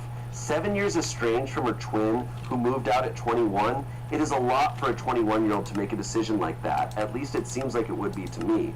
OP didn't talk about the family dynamic at all either. OP is definitely the asshole and selfish to boot to bring it up in that manner at that time. That's a take as well. It's a take. It's an intense take. Someone else said, I can't wrap my head around why you thought telling the truth behind why you lied and damn near got taken away from your parents would have been a good idea. No less at a dinner meant to reconnect with your immediate family due to your dad's declining health. Your inability to self-reflect in any regard is damaging your relationships, and I seriously suggest you look in the mirror before you have no family left. You're the asshole. Yeah, Also damn. intense. Yeah. I don't know. This is just like, I gotta think about this one. Yeah, this is like intricate family drama stuff that we don't have details on. So it's like, it's hard to like take a stance when it's like, I don't know what's going on. Like there's so much that we don't know. Right. Because, yeah, you're not at fault for anything you do at 9 years old. There's a lot going on in this one. I mean, with every Reddit story we read, I'm always like, I need a week before I have, like, my true feelings on it. Yeah, like, these are, I'm reading for the first time, this is my reaction. And my reaction to this is, what? Yeah. I haven't considered that she might have been intentionally lying, though. Like, sometimes you have, like, an unreliable narrator where she's like, my sister was really mean to me, and my, you know, I don't know why this happened. I'm like, maybe it was traumatic, maybe she doesn't remember. But the fact that people are like, no, you're intentionally leaving stuff out, that does shift things for me. I don't know if I believe it or not, but that whether she's doing it intentionally or not, she is leaving out so much. So, yeah. And I mean, I think the point with Reddit posts is to go off the information you have, right? Yeah. Like, it's because it's really more of just like dealing with hypotheticals as an anonymous person. We don't know them. It just feels like, given the information you gave us, it's like there is a lot of emotion back to this. This feels like the beginning of like a novel, where it's like, okay, we're about to uncover everything that's going on here. Because right now, I'm like, there's 1,000 pages that you need to tell us about. It starts at a funeral, and then it's like, oh, did you hear Peggy showing up? I didn't think Peggy would be here. And then, like, chapter 2 is, like, their relationship. You see what happens, then it ends with the funeral again. This probably feels like one of the most... This feels like one of the most loaded stories I've ever read. Yes. Where I'm like, so much going on with so little given to us. I'm curious what Morgan's community thought of this. Right. I'm so curious what Morgan's community thought. I'm also curious, let us know in the comments what your thoughts on that one are, because I don't know what to make of it. All right. Final story. Wow. This one comes from Our Relationships. Our relationships. Our Relationships. This comes from the subreddit Relationships. This is a 26-year-old woman. My boyfriend, who's 27, his sister, who's 28, filled my yard with gnomes. I got rid of them after 2 months. Boyfriend is furious. I'm not sure what to do. My boyfriend's sister, Chrissy, pulled a prank on me 2 months ago. She left about 50 gnomes in my front yard. No warning, they were just there. I called people up and asked them, but no one would tell me. I guess this is part of the prank. I had no clue what was going on. Eventually, the kids in the neighborhood started picking them off, so I brought them inside my garage. 2 of them were pretty cute, so I cleaned them up and put them in the house. I waited for someone to come clean, but no one did.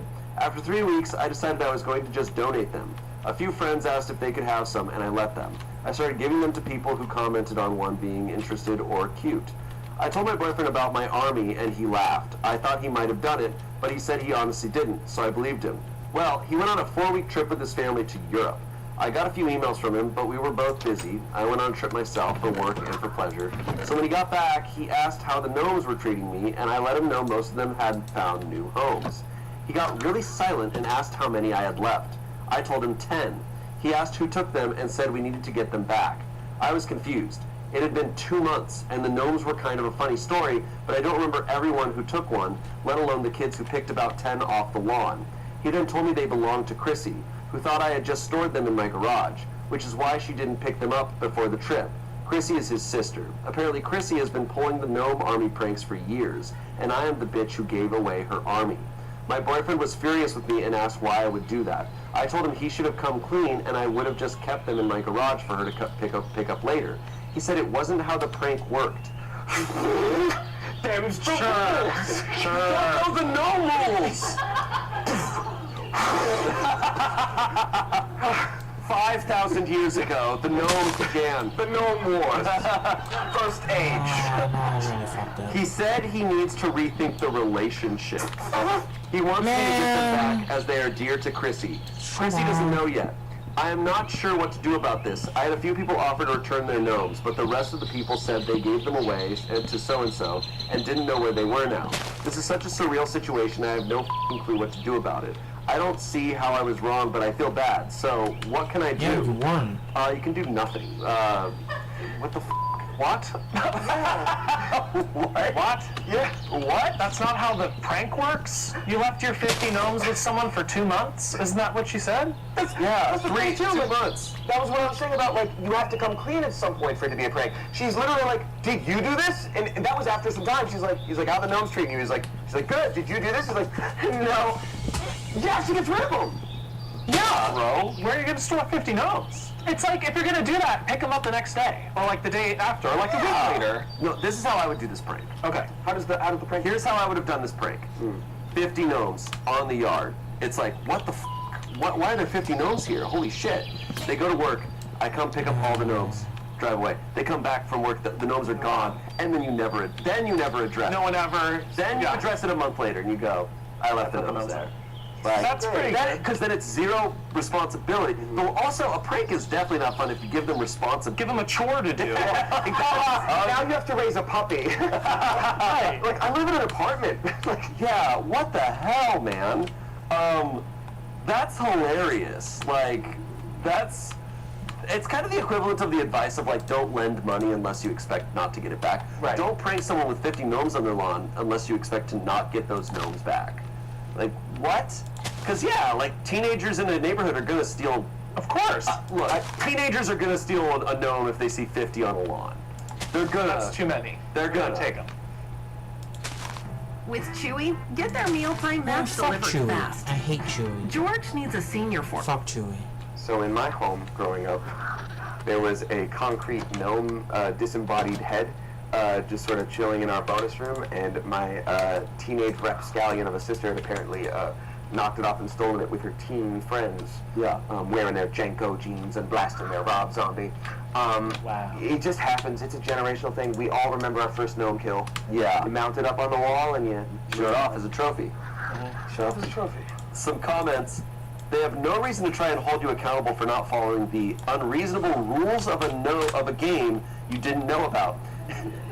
Right. Yeah. Gnome about. They have no reason to try and hold you accountable for not following the unreasonable rules of a game you didn't know about. Give back the gnomes you have, but don't feel like you have to acquiesce and go out of your way to try to recover the gnomes that are lost. That's not your business. They left a bunch of stuff on somebody else's property, unannounced and unidentified, and you shouldn't be blamed for cleaning up your property. OP responded, I am willing to give back the ones I have and have gotten 3 back from people. I also think it'd be so funny if someone gave me a gnome, they're like, you want this like gnome? I'm like, yeah. And then like weeks later they're like, can I get that gnome back? The fuck? Alright, yeah. That's a pretty good stuff. I'm gonna need that gnome back. I'm gonna need that gnome back. You got me. Alright.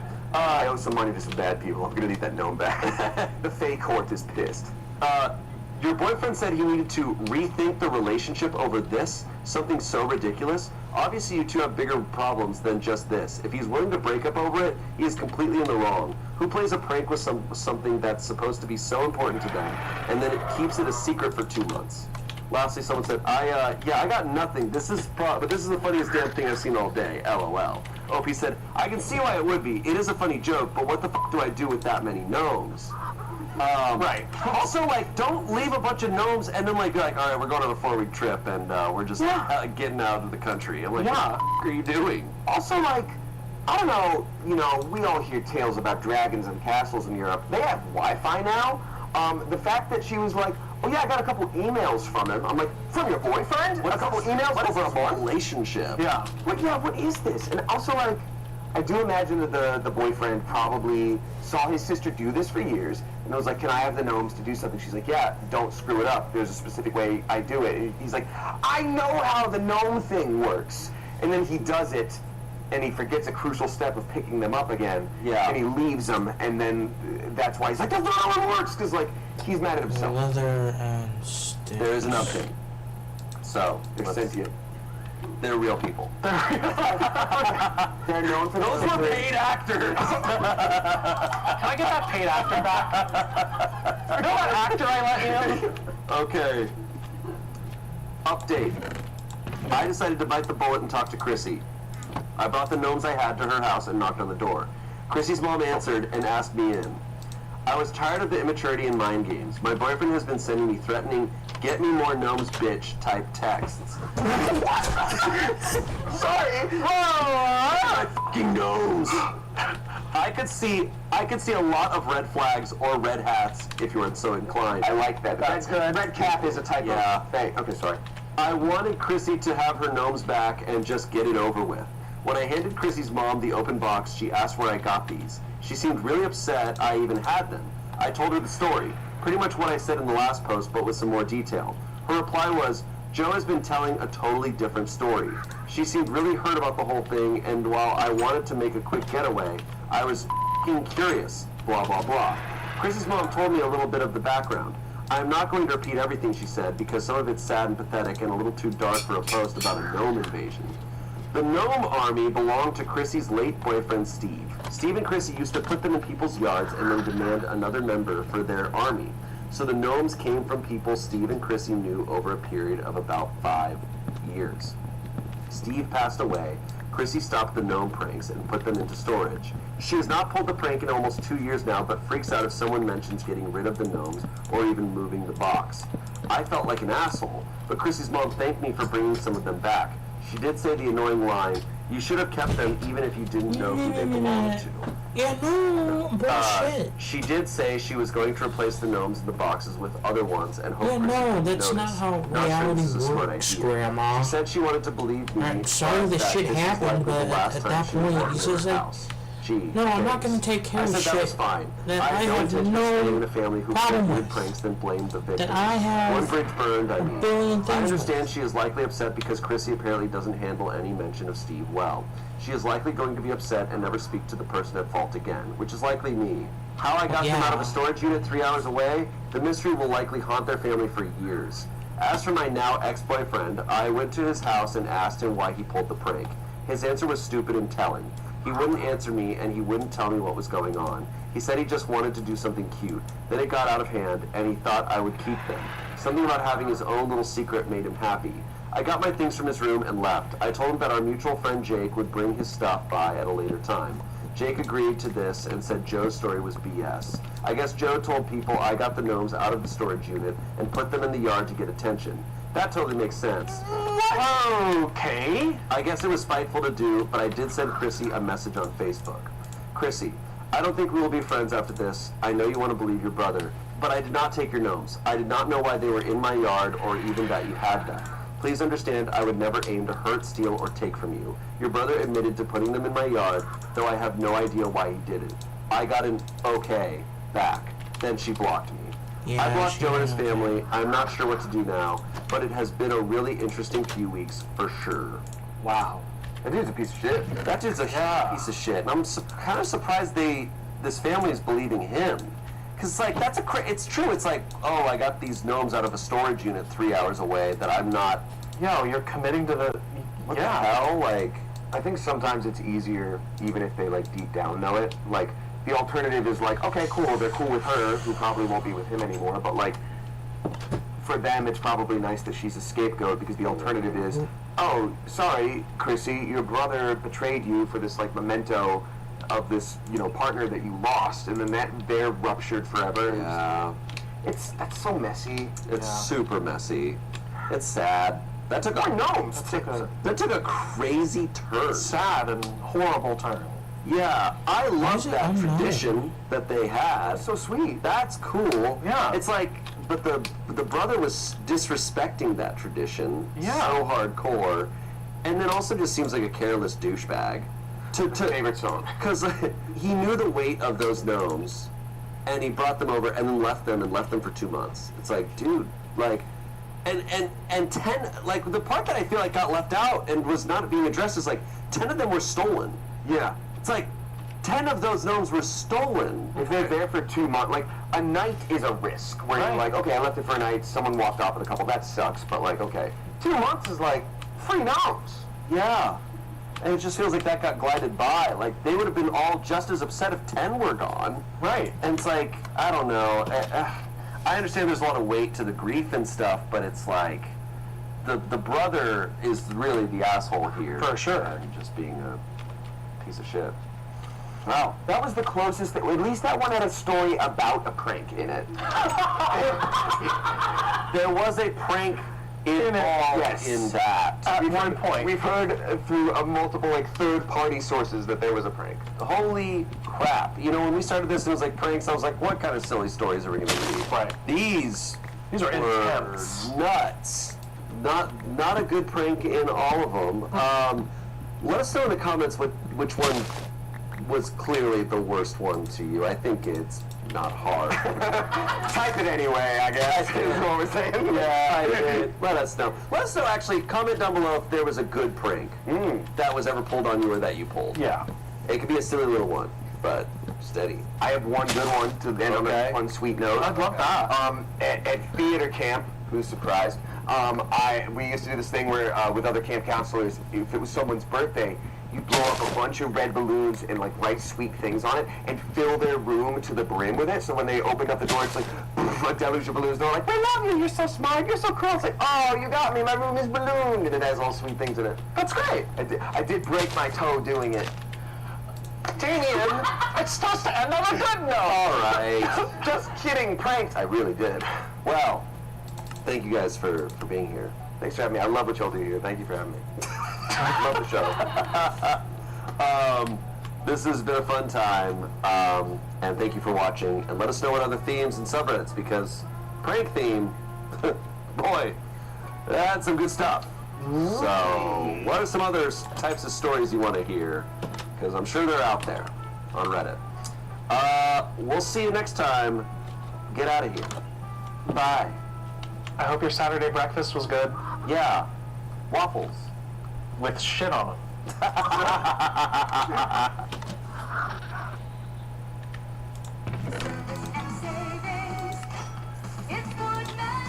Hi, we're in the women's. Okay. Fair question. About What's the friend 3 more days. This is the plot of Challengers. I'm way better at tennis. I know the title makes me seem like a bitch, but I couldn't think of another way to summarize it. We'll call him Dean, and we'll call his girlfriend Helen. Basically, I'm a university student, and I interned at a marketing company over the last few summers. Dean was my boss there, and we became really close friends. Our friendship moved outside of work, and I no longer interned there at all. The more we talked, the more I fell for him. He's incredible, hardworking, successful, funny, the whole package. His girlfriend is not, in my opinion. She's actually a loser. She's uneducated and unemployed. Helen dropped out of high school because of family problems. Helen stayed home with her mom and still does when embarrassing. Yeah. Helen stayed home with her mom and still does when necessary because her father can't retire. Over the years, Helen had admitted it's weighed on her own mental health. She sees a psychiatrist and takes medication. She's developed her own irrational anxiety. She's had some jobs over the years. In the hours her dad is home with her mom, but would have screaming, crying panic attacks while on the job. She has them at home sometimes too, at night, but she can calm herself down okay, apparently. Subsequently, she's never finished school or held down a job. Dean and I have talked about it many times. He insists she's doing her best, that she does all the cooking, cleaning, laundry, yard work, etc. at home. She gets a very small amount of money from her father for this weekly. She also does video game streaming and makes some money from that. Barely any, I think. They've been together for 5 years, and he's come to terms with the fact she may never work or get educated. Dean has a marketing degree, but he doesn't seem to care. He says he will provide financially, and he's okay with her being a stay-at-home mom someday, or even just a stay-at-home wife. I DM'd him asking him why he's even in love with her. how he fell in love with her, just why. I don't get it. He can do so much better. He said this, I fell in love with her for many reasons. She's sweet, kind, cute, and she always sees the best in people, even with everything that she's been through. I think she's funny, beautiful, intelligent, and is always trying to do some good. I like that she's random, silly, quirky, and passionate. I like how competitive she is because I'm competitive too. I like that she's athletic. I like how she can cook things top of the dome without the need to Google everything, like me. I love her giggle and I really love her smile. I like her singing voice and, well, all of her voices. I like her hugs and I love her kisses. I like when her fingers are in my hair. I like the things that she draws or makes. See you turning. I know what the thought was. What? He started off just like, oh no, she's chill, funny, like, I love the way, like, it's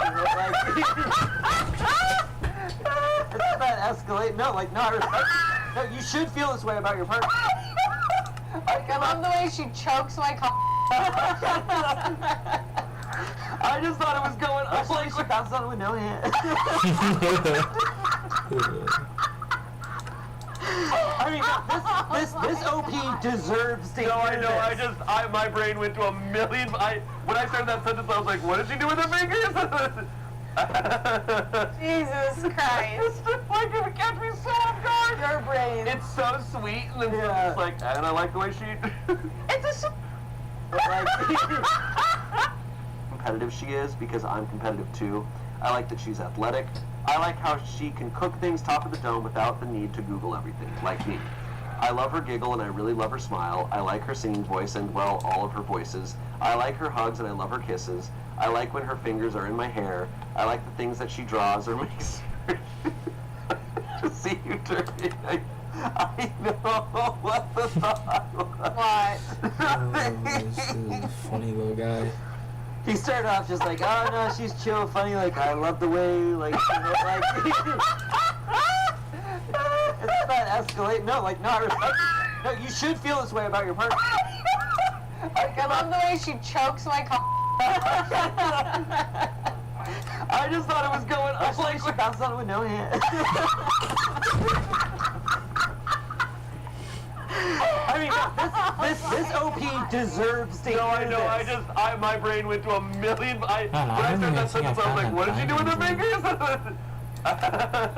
Jesus Christ. Like, it catch me so off guard. Your brain. It's so sweet, and then it's like, and I like the way she.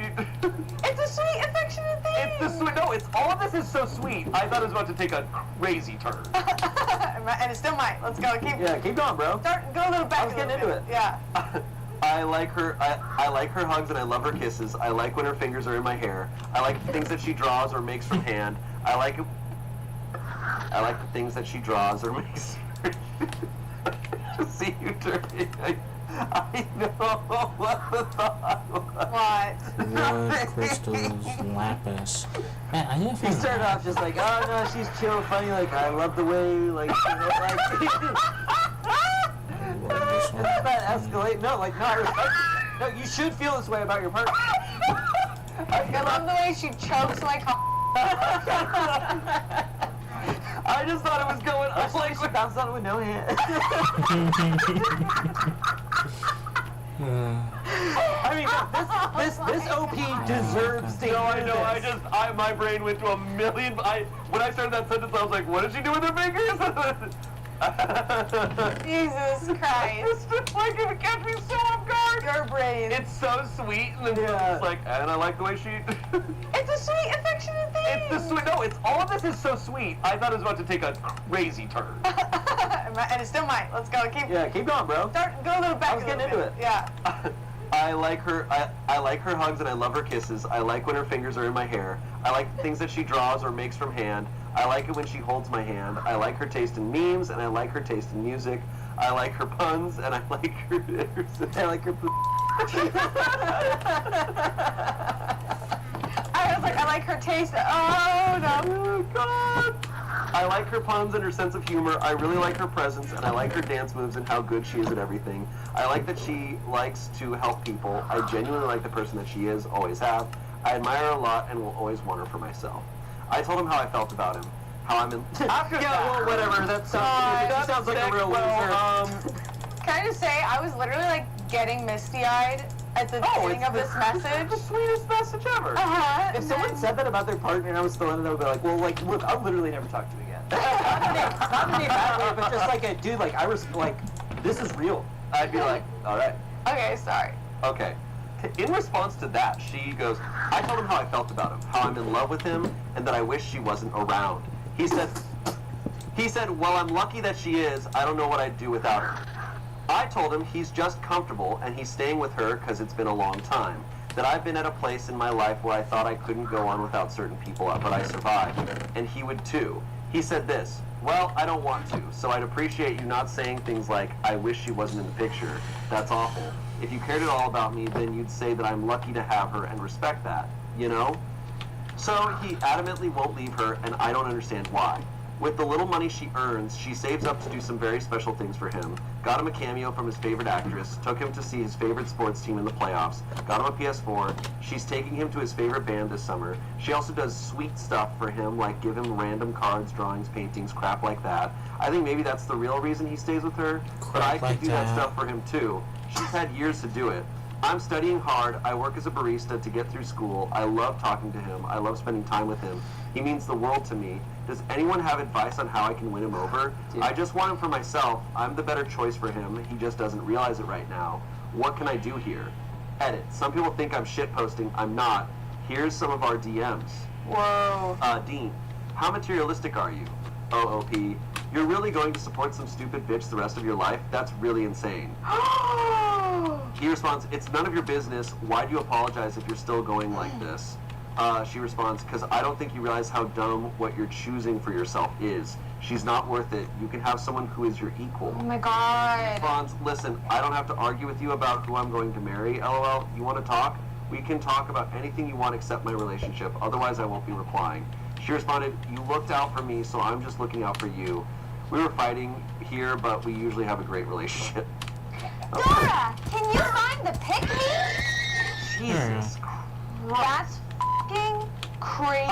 I gotta say, the only thing that I'll give her credit for is most Redditors do a better job of, like, twisting the story in their favor. No, she literally was like, this person is a saint, and they are helping the world, and they literally are, like, taking care and doing physical labor to care for their family. And I think they're so stupid and a waste. Like, that's crazy. It's, I don't feel bad for her because she's a piece of shit. But I feel bad for people with this view of relationships and just like what they're looking for of like, well, the point is to find someone who's your equal in that you're making the same amount of money and stuff. And I'm like, you're going to be really unhappy. Like, because what he has is he's like, yeah, well, I'm with her because we love each other.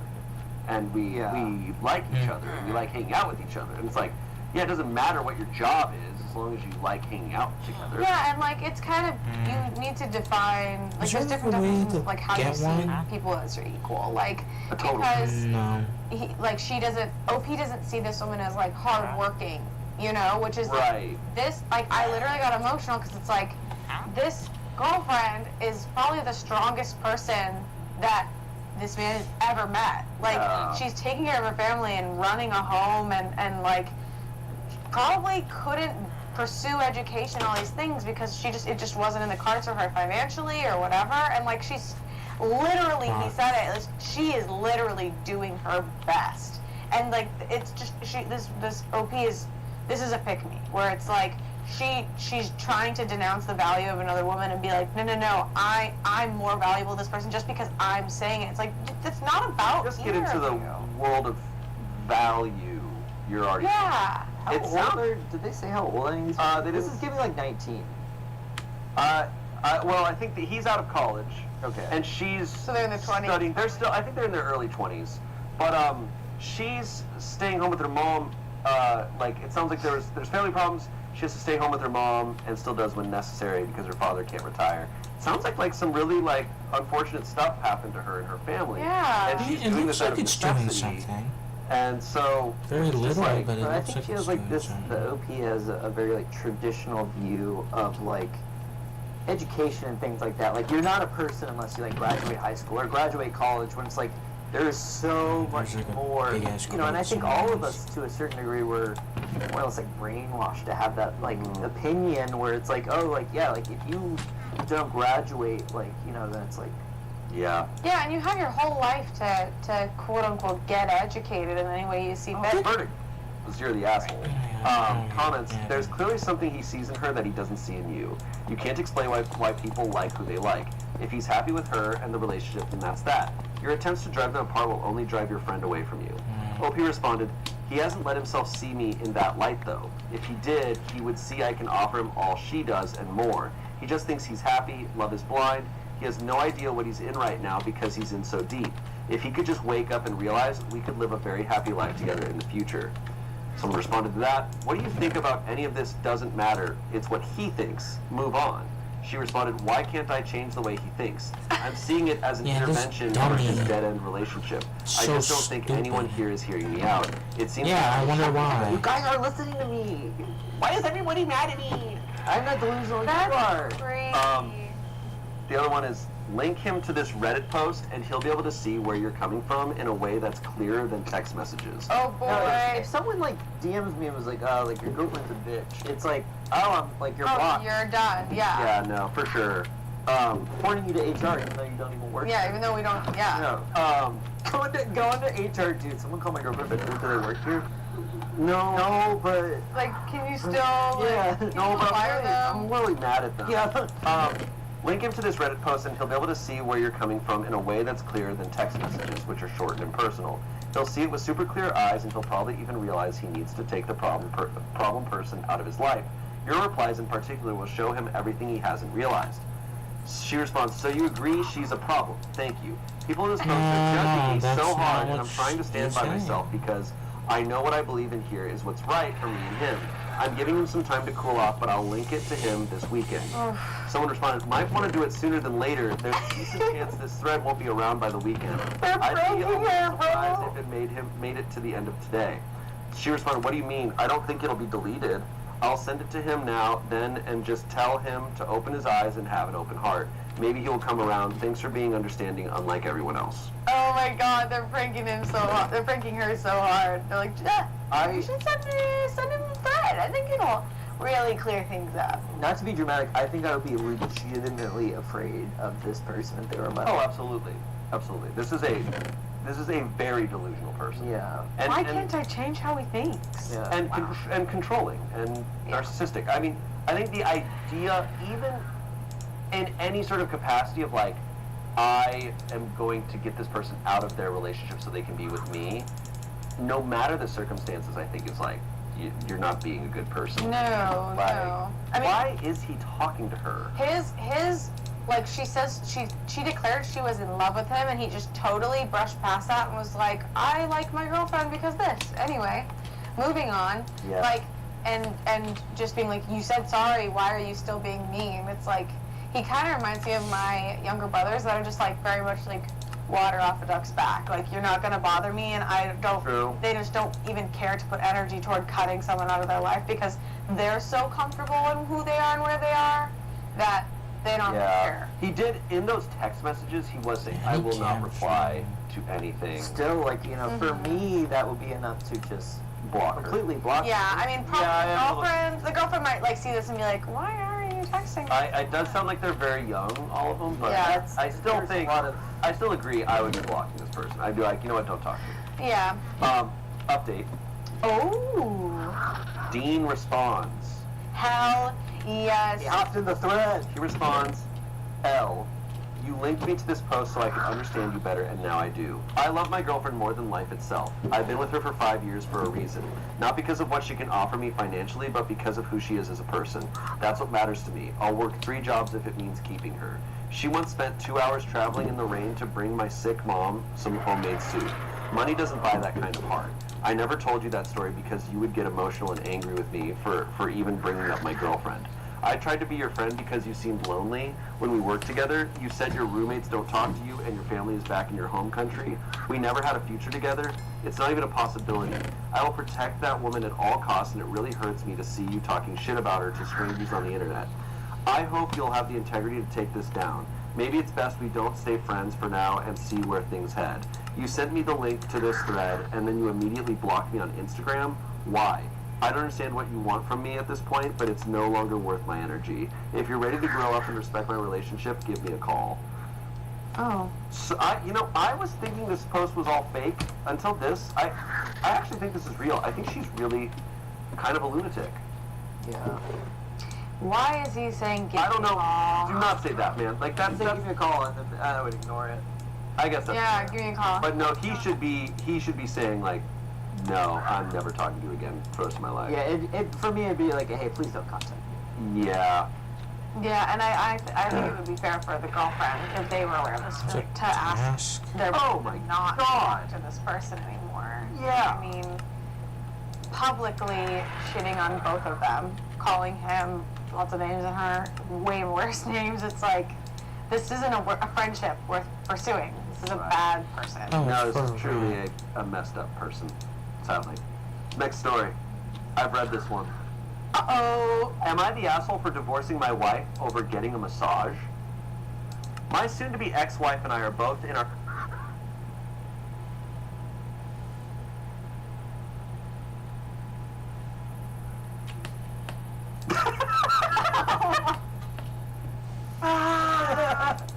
Yeah, this Last is definitely story. just like Am I the asshole for around. pursuing the nanny?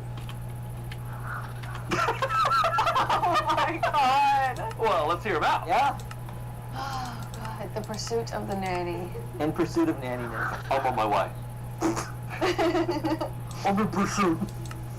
Cliche title, I know, but my friend group is split, and I'm being called an asshole, so here I am.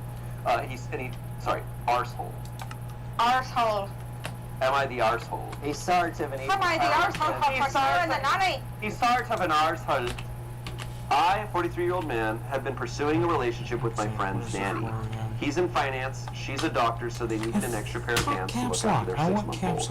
About 2 months ago, they found Ella, a 29-year-old woman, who they were happy with, and she's been a great help. So I was told. Fast forward to a month ago, I'm over at theirs, taking the baby, and meet Ella for the first time. I thought she was beautiful from the second I laid eyes on her. She's smart and very outgoing, I won't lie. I probably looked like an idiot, but I couldn't take my eyes off of her. Ella and I exchanged numbers with the understanding it was good to have them in the event of an emergency. Both parents aren't always available, so I'm the next best thing in an emergency. Anyway, we'd been texting back and forth for a couple weeks, and I thought, fuck it, and asked her out for a drink. She said yes. Apparently, Ella told my friend and his wife that she was going on a date with me, and they're pissed, saying I'll screw up their relationship with her and other stuff. I reminded them Ella's an adult and she's interested in me too, but they told me I need to cancel the date and not go after their nanny because they need her to focus on her job and I'm a distraction. I refused again. Now our friend group is involved and divided. Some agree with me. We're adults. We can decide for ourselves. Others agree with them. I'm an arsehole and it's inappropriate. So, am I the asshole? That's so interesting, because, like, initial thought is like, damn, what do these friends think of this guy? Is he, like, trouble? Yeah. And then secondly, they only have the benefit of dictating her dating life somehow because it's their friend. Like, a date, like, using the term distraction as one of the excuses is weird because she probably, like, she would have a dating life with someone else otherwise. Like, yeah. That's so interesting.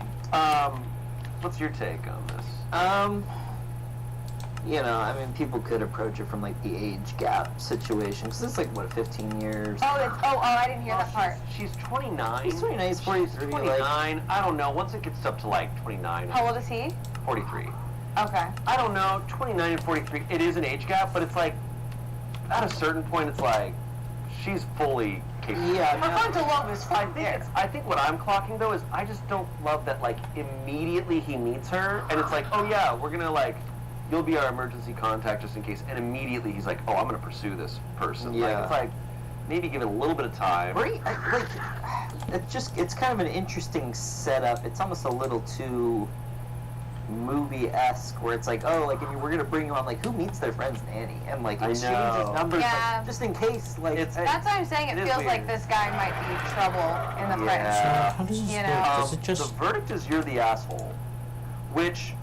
has me wondering if there's some more to this. Yeah. Some comments. You're the asshole. If things go south with you and the nanny, she may quit to avoid any possible contact with you. You are not a good friend to say that because you're consenting adults. It's not your problem even though you say that you can see where they are coming from. Someone else said, you're the asshole. I think your friends know your history and are right to be pissed.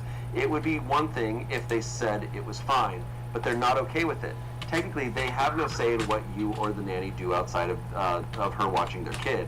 But it is their business if you screwing the nanny causes the nanny to quit. It is hard to find a good nanny that you trust. It would be much easier for them to replace you than the nanny. If you value your friendship, back off. Lastly, someone said, you're the asshole. Initially, I was sort of on the edge, and then you posted this. So this is another post from OP. I've dated all ages, appropriately, of course. I just enjoy the company of younger women. They're more adventurous and fun to spend time with. I'm not looking for anything particularly long-term, just to enjoy some time with an attractive, albeit younger woman until things reach their natural conclusion. All right, so... Yeah. Now I fully... With this nanny. Is it just... What are your intentions with my nanny? The kid asked. The father of the baby jumps in the comments. Let's go. I called it. I'm the father mentioned. Ella isn't 29, she's 24. He is so much worse in real life. There we go. There we go. Now it's weird. I knew it. I was like, there's something not good going on. Now it's weird. Now it's really. I mean, it was weird before. It's yeah. Guys, frontal lobe, not all there yet. I just think it's like, if you're lying about their age. Yes, well, his intentions are also fully painted now, and it's just like he's just looking for hookups. And it's just, I'm sorry, it is a weird thing to need to declare to Reddit. I just enjoy younger women. Like, why did you need to post that? If you're saying that, oh my God, man. Lie. It's weird. You're weird. Get out of here. What does it mean? Update. Do I have to put it in the ground? Boy, this is spicy. This is a comment from the father of the baby. This is a full comment. So the father did find this and commented that. I'm the father. Ella isn't 29. She's 24. He's so much worse in real life. So Reddit seemed to clock this guy was a piece of shit. Okay. Update. From the comment from the father of the baby. You're the asshole. I'm the father mentioned in this post, and I can't believe you have the stones to post this. He sent me the post to gloat. I guess at some point it was going his way. Most of what he said is true. My wife and I had a baby 6 months ago and hired a nanny. He is not my baby's godfather. We are not friends, and he did not ask Ella for her number. He took it from the baby book my wife put together in case of emergencies. The only reason he was at my house is because my wife feels sorry for him and invites him over for dinner sometimes. For what it's worth, Ella is neither 29 nor interested. She was being polite because you told her we were best friends and she wanted to make a good impression. I've told her to block his number and every single social media I know he has and apologized profusely because I don't want her to quit. Jake, because I can do a piss poor job of picking an alternate name too, you are the arsehole. If you come near my family again, I'll lay all your shit out for the world to see. Dude, I'm sick of CrossFit theater. We need to act this out. I know. Full accents. Yeah. You've got the stones. You got the stones to post that. Truly, he's sorry to be evil. Yeah, he's sorry to an evil person. That's crazy. Update number 2. Oh. Once again, this update comes from the father of the baby. A few people asked me for an update. I did start writing one before the post he wrote was deleted. I don't know why, and I don't care. I saw screenshots of the messages from Jake, and to say I was disgusted is a massive understatement. He bragged about wealth I'm fairly certain he doesn't have, how close we all are, and how he introduced me to my wife. We were married when we met him. He also hinted at having influence over me because he's like an older brother to me, and suggested to Ella that he could convince me to give her special privileges and a raise. Oh, God! I assured Ella none of it was true and that we were very happy with her work. I also called Jake myself to rip him a new one. He insisted Ella was interested, that she'd lied about her age to him, that they'd been flirting for weeks. I told him I'd read the messages, and that Ella told me the truth. He got quiet, said he hadn't done anything wrong, and that he had to go suddenly. He's been blocked everywhere. I'm also paying for Ella to change her number to make doubly sure he can't get through to her. Not the most exciting. I imagine some of you thought he'd turn up at my door again or something like in the movies. I'm glad you enjoyed my life turning into a waking nightmare for a day. Also, you, Jake. You, Jake. Yo, we talked about dynamics earlier. That was disgusting. That was disgusting. It's disgusting. Disgusting. He starts of an evil person. Oh no, that's an icky boy right there. Bad guy. Yo, so many things wrong with that. She lied about her age. I didn't know how young she was. I did nothing wrong. I gotta go. This is something he's been caught for. I don't want to know.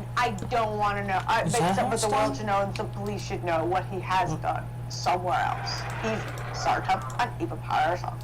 I don't know what this meme is from, but I like it. It's fun to say, isn't it? It is fun to say. Get the royal executioner, dude. Yeah. Yes. And somebody needs to fart on him. Or but maybe not. Maybe he likes that. He seems like a freak. Yeah. I'm sorry. He's far to an evil He's far to an evil person. Ew, I feel so bad for the nanny. She was, cause like, God, that's. Dude, that Cause like, the parents, it's so hard to find a nanny they can trust. And then for her, she's like, I just want to keep this job. And he literally inserted himself as if he had some play and like a hand in her employment there. And like, just using his age, using his connection to the parents that he lied about to get some power dynamic over her. And then to be 24, to be 24 and have a 40-something doing that shit is so. And then going on Reddit and just lying. I can't believe there was one where I was like, this could be okay. No. Like, who knows what else he's lied about, you know? Oh, yeah. Good God. Damn. These are some crazy stories. That's Yeah. crazy. He played himself. He did. He absolutely did. And those ones, I'm like, just say this guy's real name. Yeah. Just say it. Say his And his handle. I just want to talk. Just like put it out there. Just put his address out. There's sometimes where I'm like, yeah, it's anonymous because it's like a weird conflict. I'm sure his address is posted on Watchdog. Yeah. I'm sure. Whatever they call it in England. Watchdog. Anyways, thank you both for being here. Thanks. It was a lot of fun. It was a good time. I feel really good being classic assholes with you guys. Yeah, me too. Thank you guys for watching. Let us know what other subreddits I just and themes need you'd like like to see a on the show. book to figure I'll out see you what next Saturday. anything And please does. post in the comments what your silly line is after you fart in front of a group of people. What do you say after you fart? Let us know. All right. Bye. Oh, damn it. How does this work? Is it working? Welcome to Reddit Stories. I don't know how I'm it Shane, and works. today's theme is all about friendship. We got friendships that are probably not gonna do so well. Joining me today are two friends. Wow. That's crazy. Was there a question mark in there? Yeah.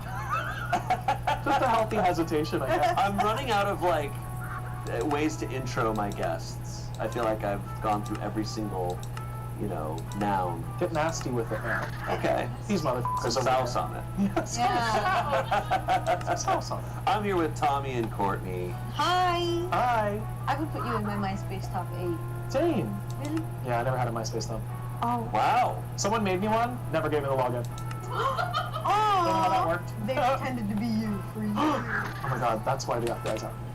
Yeah. We can kind of gauge as we read these stories how much we think these friendships are going to last. Okay. How badly these friends have betrayed each other, perhaps. I don't know. We'll get a sense of it. It's Reddit. These friendships can't be doing too hot. No. We should do a friendship meter. Oh yeah. On 1 to 10 of how good 1 to 10 of how good their friendship is. Yeah. Yep. How good friend? How good friend is. How good friend. Our first story. This title. Very fun. True off my chest. I broke off from a friend group I've known for 7 years over a tab at Chili's. It's happened to us all. Yeah. Chili's. Wow. Chili's is the real test. Chili's makes us or breaks us all. That's what they always say. Stack up at Chili's. Yeah. I, a 20-year-old woman, have been friends with these two girls, Charlie, who's 20, and Alex, who's 19. We have been very close since middle school and get along and fangirl over the same anime, K-pop bands, artists, etc. One day we decided to go to our favorite spot, Chili's. We always separate the bill and there are 0 issues. However, Alex decides they want to invite a male friend, John, 18, which is fine with all of us. The food was good as usual. Then the server asked if we want to split the check. Then Charlie, who usually wants to split the check every time we go out and eat, says, all on one. I thought it was just her feeling generous that day, but then they started giving John shit, eating grins. Charlie said, "John, you're paying for us all, just to be clear." John said, "What?" with visible confusion on his face. Alex and Charlie giggle, get up, and they leave. They signaled me to go as well, but I was just as confused as John was. WTF just happened. Me and John sit there awkwardly. The check comes to $125, and I tell the server to give us a moment to provide payment. I only had enough for me, $30, and John only had enough for him, $40. Charlie texted in our group chat asking if I was coming with them. I asked them, "What the f*** are you doing?" Then they went on to say that John should want to impress us and that it's a man's role to treat us like princesses or something. They can eat dicks. I thought they were joking, but Definitely they were dead in this serious. economy, And upon they me can going eat outside dicks. to physically confront them, turns out they were serious because they left me and John with no ride and the tab. I called my dad to ask if he could spare me $60 and said he could just cut off my allowance for 2 weeks. But he agreed with Alex and Charlie and said that this is John's problem now and not mine. It was like a scene out of a movie. I was in complete disbelief. I explained the situation to the server, who was super cool and told us if we couldn't pay now, I could just leave a number and they would charge me tomorrow. Out of one last-ditch effort, I called my uncle for the money, and he immediately understood and sent me the money. He even said he would be there to pick me and John up. I pay the tab. I apologize heavily to John about this entire situation, but he was actually really chill and super grateful for what I was doing. He explained he only had $40 from his birthday money and decided to spend it with his friends. I get a text from Alex in the group chat asking if John paid for the tab. I said, no, I did, and they got mad at me. Then my dad asked what happened. I told him the truth, that his brother paid for the tab, and he got mad at me. Do I live in the Twilight Zone? Am I crazy for not wanting to ruin a friend's life over Chili's? Anyways, after Alex said I'm just not going to invite guys to our plans anymore, I left the group chat and blocked both Alex and Charlie. John also cut ties with them, and we have started talking more and more, and we sometimes play Fortnite together. Anyways, the moral of the story, you think you know someone. They're gonna fall in love. They're gonna fall in love now. That's so weird. It feels like a bunch of like young women learned the word chivalry for the first time and like decided to test it out the old. Yeah, they're so young. Like they're like 18, 19, 20. It's like these are young people. Like leave those people. That's fine. You're friends. I think I recall back when I was a teenager, shitty people love to find an excuse. To be shitty. You know, that's just what it seems like it is. It's just like, oh well, he should wanted to. It's like you guys just wanted to screw someone over. Right. Like you wanted to like take advantage of someone. You wanted to get a free meal. You're blaming it on this. Yeah. It's so confusing. Like it felt like all the other friends knew what the plan was except for OP. Like, why did the other two let her? No. Yeah. Because then she could have been like, no, we're not doing that. And just to try this on somebody feels so weird.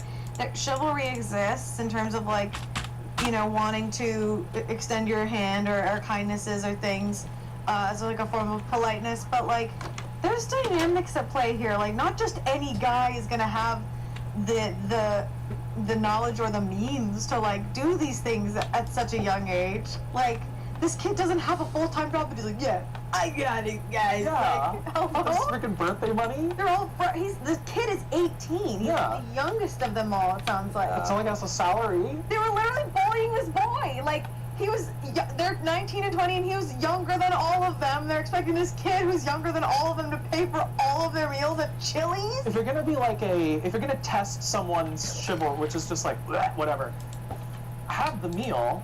And then see if he offers it, but be prepared to pay for yourself. Sure. If you want to do that. Yeah, some people like to get a nice meal, and a date can be the way. But it's like we're not about to, like, have 3 people expect one person. Like, like when you're on a date, you want to see like how we give and take in an experience like that. But like this is it's so weird. It's Spending $125 at Chili's, something is wrong. Yeah. That's also true. I mean, it's been a long time since I've eaten at Chili's. I don't know how expensive it is, but it just fully feels like, you're right, bullying. Like, this was an excuse to bully, excuse to take advantage of someone. I can't believe, I think the dad agreed just because he didn't want to deal with it. Yeah. That's my theory, is he's just like, yeah. oh, God, and then the sweet uncle, the uncle that like watching, cool uncle alert. Hashtag cool uncle Dion, cool uncle, copyright, Inc.co. Very cool uncle. All rights reserved. All rights reserved, rising. Yeah, Yeah, and they invited him there and then expect him to pay the bill. The only time I think the expectation can be there is, I don't even know if there is a time, but unless like I invited you guys, I was like, hey, come to Chili's. No, not even then. But like, if you said, and I'm gonna cover it, it has to be then like, you no. expect it. But Yeah. otherwise, putting it on one person is always kind of a douche move. Sometimes like if I want to hang out with somebody, I'm like, I'll buy you a meal if you hang out with me. Yeah, and that's. They'll be sure to come if I buy Trade them a offer. meal. Yeah. I have your quality time. You have a meal. There's a lot of comments. I'm a mom to both girls and a boy who are around your age. This is so wrong of your so-called friends and your dad. I'd be so angry if this happened to my son. At this age, everyone should pay their own way unless otherwise stated. Yeah, at that age, everyone's fucking broke. Yeah. Nobody has money when they're 20. Yeah. And it says Someone said, wow, I cannot believe your dad was fine with this situation. No, You did the right fuck thing you. and your friends were classless. Yeah. Lastly, someone said, your friends and your dad are completely assholes. John was under no obligation to pay for anyone but himself. To assume he is going to pay for everyone is just beyond me. Glad you had the class to stay and help with the bill. I would have told the waitress to split it 4 ways after those 2 girls walked out. Then give the restaurant their information so they can be responsible for their own meals. Oh, he responded, I was considering many options, but my main thing was I didn't want to make a giant scene in front of someone I don't even know. Easier options first, then harder ones. In reality, this probably would have been the smarter option. Yeah, the fact that they got up and left too. Yeah. Then I'm really like, this. Yeah. You didn't assume that he was actually going to pay. That's like borderline. You dine and dash. Dine and dash? Yeah. I think they effectively dine and dashed and tried to pin it on someone else. Exactly. So sad. That, I mean, those friends are fortunate that OP wasn't like, okay, well now you owe my uncle money. Like. Those are the types of people at that age, or at any age, but that you do need to cut off because they're going to get you in trouble. Right. They're going to get you in trouble. Small update. Me and John still play Fortnite and have been dabbling in Overwatch as well. It's getting serious. He's actually a very funny guy who is open about his feelings. If we continue to connect this way, I may ask him to go on a proper date. Through some casual friends, I learned that Alex and Charlie think I'm overreacting and the same BS as before, that John should have wanted to impress us and that John should have had more money knowing he was going out to eat with 3 girls. Shocker. It's to expect someone like to want to impress you. Like there may have been a reality where like if a guy wants to impress you, he will offer to do things. Yeah, they will go out of their way to do it. This random guy gets invited to dinner and this It's sad because I wonder where people are, like, young people are getting their information from. I know. Because I think that type of mindset is being spread around a lot. Well, glad she got away from them. Yeah, and she's playing Overwatch. With her love of her life. With the love of her life. I hope they get a victory royale in the game and with each other. Is that? Immediate regret. Alright, moving on. Our next story comes from Relationship Advice. It's a 25-year-old woman. My best friend, a 24-year-old man, proposed to me. I'm confused and mortified. Where can we go from here?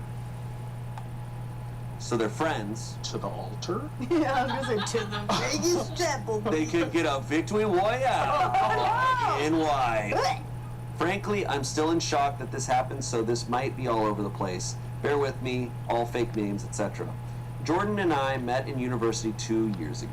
We both started at the same time, and because of our ages, we were both considered mature students. So we quickly became firm friends as we shared a dorm, and we joke around together about us being old enough to be considered mature in our early 20s. We weren't on the same course, but given we lived together, we would hang out pretty much all the time whenever we didn't have a lecture. We joined a bunch of societies together, went drinking every weekend together, etc. It was a pretty sweet gig because it meant we were at least never alone. Obviously, we made other friends, both alone and together, but we were always each other's number ones at the end of the day. And while we haven't hung out constantly, we decided to make plans to visit each other's hometowns because we're from very starkly different places. Today, we went to mine. Mine is a big central city. This morning we went there and we're wandering down the streets doing some sightseeing because he's never been. There's typically a lot of street sellers here, trying to sell you everything from hot dogs to fluffy Pokemon hats. I decided I wanted to get a caricature done. I've never had one and I thought it would be funny to get and hang over my bed when we got back for term. I asked Jordan if he wanted to get in and he refused. No worries, so I sat down to get it done. They don't take very long, 5 to 10-ish minutes, so I stayed looking straight forward at the artist the entire time. He finished the character and I loved it, so obviously I turned to show it properly to Jordan. When I turned though, I literally don't even know what to say. He's down on one knee holding up a ring box. I don't even really know what he said, if he did the whole proposal speech thing, because I was so confused, I was barely paying attention. Remember again, this is a super busy tourist city, so this has drawn a mini crowd now coming over to cheer us on. I couldn't help but burst into laughter. Going to get a number of hours of joy equal to the price divided by 20 out of this item. This is only for non-necessity purchases, obviously, because applying it to hot dogs or something would create a number of serious questions I don't want answers to. Here's the argument I got pulled into and asked for my opinion. My friend has been arguing with his wife about buying a vintage car, and he kept talking about how happy it will make him. They can in fact afford it, and I did seriously say that if he thought he would get a number of that number of hours out of it, he should go for it. I actually think with how hard he works, he deserves it, and said that part out loud.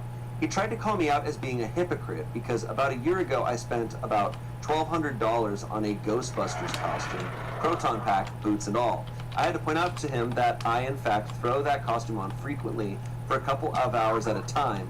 It brings me great joy when I do, and that proton pack is hanging across from my bed so I can look at it before I fall asleep. It was something I've wanted for nearly 40 years, and I'm not going to stop getting joy from it, even if I'm over the $20 an hour limit. But his wife now uses the pizza to joy ratio for everything, and she says it has helped her cut down on spending money on things she might only use once, or just things she thinks are neat, like anime figurines or video games she's just going to let sit in her Steam library and probably never play. My friend has called me an asshole since now whenever he's looking at getting something, she'll ask, how many pizzas is that? I honestly think she's taking it too far, but she said it's life-changing for her. I kind of think I'm the asshole because it's just supposed to be something like offhand advice for silly things, like a banana costume, not applied to things like a washer/dryer upgrade. Oh. Okay, so he's getting blamed for the fact that this relationship has a very different view of finances, I feel like. Yeah, it sounds like they took his idea and ran with it, or at least one of the people. It was just inspiring to her, but he's mad at his wife for wanting to spend less. Yeah, and he called him a hypocrite for saying you deserve the car. Yeah, because what's crazy is, at the very least, OP is not the asshole, because OP was like, oh yeah, spend it on whatever. Right. You're allowed to do whatever you want. Yeah. He's not telling anyone to do anything. Yeah, that's must have been like a point of resentment from this friend for a while for it to come up now. Is OP sitting around in this costume? Yeah, I need to know this 2 hours at a time. The most important thing is it's like, every now and then I wear this costume for hours at a time. Just one mirror, it's like broken. It's a dark so room. full of joy. I love this. Hey, maybe. Allowed to do whatever you want, man. Maybe he's wearing it in like he's in like a play or like a musical or like a drag show or a costume party or like maybe he wears it to Ren Fair every year. Every opportunity a costume would come up. Yeah. He dresses as a Ghostbuster for Ren Fair. I did. Okay, I only bring it up. All ghosts. I've seen stormtroopers walking around Ren Fair. That's true. You see everything. I spent way too much money on like a pirate costume at Ren Fair, and I'm like, maybe I'll just wear this to every costume party to get my worth out of it. Haven't done that. I'm not dissing this guy. I just think it's such a specific.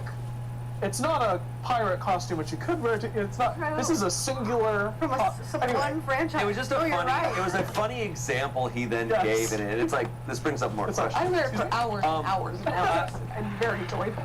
It's definitely like this is a big kind of conversation for a lot of people of like what is worth buying and investing in that's fun, you know, because there's obviously buying things that it's like, oh, there'll be a return on this, or this is practical, but there's like full-on luxuries are theoretically a waste of money in every way besides the enjoyment they give you. You're trying to measure what that enjoyment's going to be. So I get that everyone's different with that. Yeah, everyone's kind of figuring out what they like, you know, trying to give themselves permission to splurge on themselves. Like some people like have it really hard. Like you like tend to live really frugally and be like, I won't get this book. I won't. Okay. Like even though like I know you want it. Like there's things like that where maybe this gave the wife permission. Like now I can give myself permission to buy all these things because now I can see how it equates to joy for me. But it's like, it's really up to that marriage and that relationship to figure out, okay, how are we operating with our finances together? Right. But yeah, it's tough. A vintage car is a tough one but he might really like vintage cars, and that's something you can invest in for a long time, like on a joy level. I have my own rule, like I have my own system, is because I'm someone who can get very like inspired for a bit on something. I'll be like, oh man, I really love this thing. And then like 30 days pass and I kind of like lose interest. So whenever I get into something, I'm like, I'm going to buy like the cheap version of this. Right. And then once I commit to it long enough, then I'll buy, like if I'm like, oh, I'm really into drawing, I want to draw. I'm like, I'm gonna buy a cheap set of pencils, a cheap little thing, and then once after like, you know, if I go 50 days to 100 days and I'm really doing it a lot, I'm like, all right, now I can buy like some nicer thing. You're auditioning the hobby with yourself. Exactly. Yeah. That's kind of my mindset, and that goes with like kind of everything. Like when I recognize at a certain point in my life of like, oh, I really do like to sit down in front of my TV a lot, and I had a really small TV that I'd gotten for free for a long time, and it hit a point where I was like, all right, I'll buy a TV. Like I spend a lot of time here. I recognize that. But if this guy loves cars and he spends a lot of time there and he has the money, then that's okay. I love a vintage car. But this sounds like a struggle in the relationship. Yeah, this is not OP's. OP is a different orbit. Yeah, like it's a you non-issue. said something that got picked up. That's not your fault. Yeah. She would have probably heard something similar somewhere else. Yeah, it's like if you hang bananas up, they don't rot as much, and then like she's like, I put all the bananas on every hook. It's like, fuck you for saying that. No. No. Yeah, it has nothing to do with him. Comments. I need 750 hours to justify my vehicle. That's 1,500 work days. I work around 250 days per year, so I need to get 6 years out of my vehicle minus whatever I spend on maintenance. Good ratio. Someone's OP responded, and honestly, I think he's going to get an immense amount of joy out of it. I'm just not a car guy, so I don't understand how that feels, so I offered my ratio as an example of how I spend money. Oh, and he is getting the car because he has wanted one since he was young, and his wife did agree she thought he would get that joy out. Save big with Miladi Nissan specials, like $7,000 off MSRP on this new 2025 Rogue Rocket. Okay, so what's the problem? It's resentment. There's So what's going on here? A long time ago, That really is being brought up. That really is a good ratio, though. Someone said, not the asshole. I like your formula, and I think that it makes sense. If somebody misuses it, it's their problem, not yours. Lastly, someone said, gotta say not the asshole on this one. You told him he should go for it and gave them a silly way to determine how much joy it'll bring someone. I also agree they're taking it too far, and it should be exclusively recreational, but everyone has their niche. Also, did you make that up or find it somewhere? I swear I heard it somewhere else. They didn't respond. Oh. I feel like I've heard similar things to it. I think it's just like responsibly thinking about your purchases. Like, it's just a more conscious way, and he equated it to like a cute little pizza thing ratio. But definitely not the asshole, because we got a ghost problem. yeah, And clearly. he's here to need solve. Mm-hmm. Update. Whoa. He got the slimy guy. He captured He sucked it. He caught the ghost. Caught the green ghost. I had caused a bit of strife with my friend after giving them some very basic silly math I do before I buy anything that is not a necessity. His wife then began applying it to absolutely everything, and while she wasn't exactly manic about it, she was definitely taking it too far. My friend asked me to sit down with him and talk to his wife with him because I've been friends with them for 10 years or so, and he wanted me to explain things a bit better, since I have trouble with words from time to time. Well, here's the deal. She's pregnant, which I guess I found out when he did. She's very nervous about finances since she grew up like he and I did, poor as dirt, but didn't want to tell anyone since it's still in the first 2 months and she's worried about things like a miscarriage. The long and short of it is she was getting stressed by the idea of being out of work for months after giving birth and was worried that if he bought the car, it would eat into his savings, which they would be heavily reliant on for a bit. Instead of going, you should have told me, my friend and I got on the same page and he said, I'm very sorry for making you worry about that. I can always buy the car later on when we know it's okay to do it. For now, you take priority. I told her, I'm very sorry I put a brain worm in you that played into your fears, while also doing something that exacerbated your anxiety. Pizza math goes directly out the window when a baby is involved. Instead of trying to reinforce that she took it too seriously, since I really didn't feel like trying to defend myself was going to do anything but make her feel more anxious. So I ordered us all Chinese, and we sat down and talked about what their finances look like. And even though right now they can afford a baby and the car without issue, they're both high earners, he agreed to wait 5 years and buy it as his midlife crisis car. That's about all. She's feeling way better. We had a small celebration since she's still nervous about getting too excited about it. And I also apologize for putting her in a position where she had to admit before she was ready. All in all, everyone is in a better place, I think. They ordered Chinese and not a pizza. Adults! Whoa, they ordered Chinese and not a pizza. Wow. Whoa. More joy. Yeah. Michael was broken that day. That was great. I loved the being like, hey. Yeah. Hey, Yeah. sorry that you got worked up. Like, Yeah. I'm so sorry. Yeah, and the Ghostbusters costume when? Will we get a pic? And then a ghost comes out. He says, ah! Ah! Okay, next story. This comes from Relationship Advice. It's a 26-year-old woman. My husband, who's 26, my husband's family keeps referring to me as his best friend. What does this mean? You know what it means. Go on. You know. Anyways, next story. I think it's pretty clear. My husband Robbie, who's 26, and I got married earlier this year. It was a beautiful day, and I felt so much love and support from both sides of our family. Oh! 2 months after... Didn't expect that. 2 months after our wedding day, we celebrated my birthday at my in-laws' house. It was nothing major, just a dinner and a night together with me, my husband, his mom, who's 50, dad, 50, and sister, who's 22. That was the first night I noticed them referring to me as Robbie's best friend. After my birthday dinner, we were all sitting together in the living room, just chatting and having some drinks. That's when my sister-in-law got a phone call from a good friend of hers. When she answered the phone and her friend asked what she was doing, she replied that it was her brother's best friend's birthday. I had never heard anyone refer to me as Robbie's best friend. I am his wife, and before that we were engaged for over 2 years. Hearing my sister-in-law refer to me like that confused me greatly. I always refer to her as my sister-in-law, and I would expect her to do the same, or maybe even as Robbie's wife, but certainly not best friend. After my sister-in-law hung up her phone, I asked her why she referred to me the way she did. She did not seem at all abashed. She just said, well, you are best friends, and that's what mom and dad call you, referring to my mother-in-law and father-in-law. My sister-in-law and I are by no means very close, but we are nice to each other and have never had any fights. We just don't hang out outside of family functions because our personalities are pretty different. She's never made it seem like she was annoyed or mad at me. I decided to let it go that night, even though it weirded me out. But then it all happened again a few days ago, which is why I'm writing this post. My mother-in-law and I both work in the same industry doing similar jobs, but at different companies in the area. Sometimes our companies collaborate when we have clients who switch over. This week we had that happen, and I had to pay a visit to my mother-in-law's office to help a client transition. My mother-in-law was in the office, so I stopped by to say hello. While I was there, she introduced me to her colleague, and once again I was perplexed by how she did it. She said, "This is my son's best friend." As I was shaking hands with the colleague, I paused and awkwardly said, "I'm his wife." The colleague looked confused, but my mother-in-law continued to smile and didn't address it.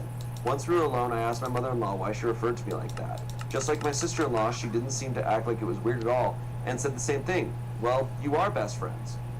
The only thing that I can think to explain this is that in my vows to Robbie, I promised to continue being his best friend. Nobody acted like that was odd or special, and I feel like it's a pretty common thing to put in vows. So I'm not sure why Robbie's family seems to have clung to it. Unless it has nothing to do with everything. I've spoken to Robbie about this too, and he is also perplexed by it. He asked his parents privately about it, and they gave him the same answer they've been giving me. It all just feels like some sort of bullying behavior to me, but I've never felt a sense of this from them before. Are they calling me his best friend because they don't like the fact I'm his wife, or is it some inside joke they've been on without me?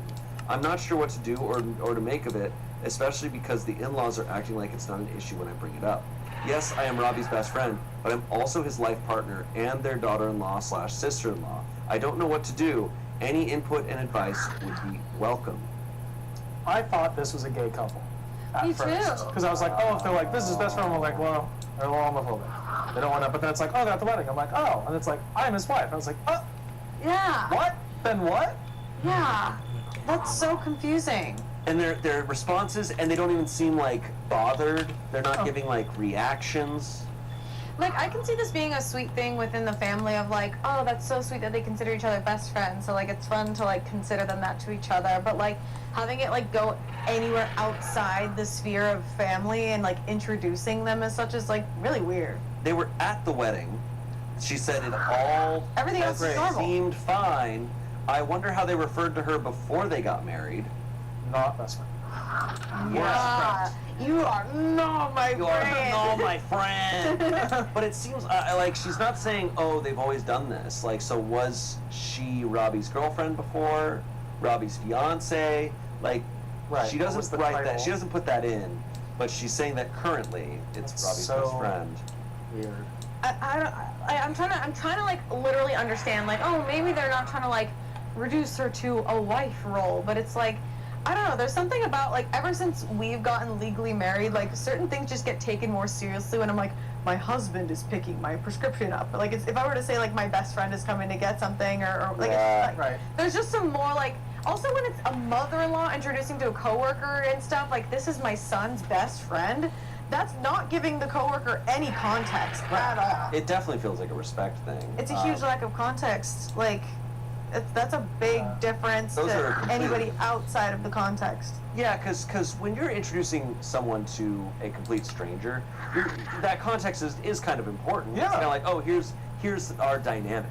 Yeah. It's not just because son's best friend could be like, oh, you don't know this Some person. guy. This person Right. doesn't mean anything to you. Right. So this is my son's wife. It's like, oh, that's your family.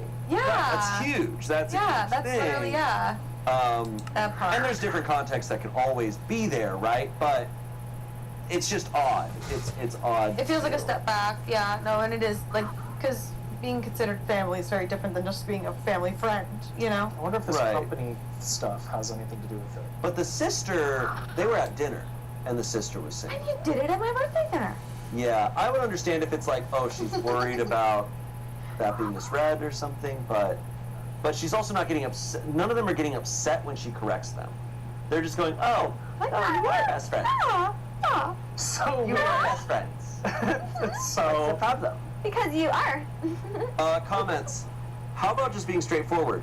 Yes, Robbie and I are best friends, but now that we are married, I would prefer that you refer to me as his wife, as I treasure our relationship. Thank you. Someone else said, this seems passive-aggressive. Have your husband shut it down. Yeah. Someone else said, I would just continue to correct them every time it happens, and I would also expect my husband to do the same at the time it is happening, not in private or later. If he does not correct his parents or sister, you have a bigger issue. Yeah, I don't think it should be on her. No. The husband should be like, hey, can you please refer to her as my wife?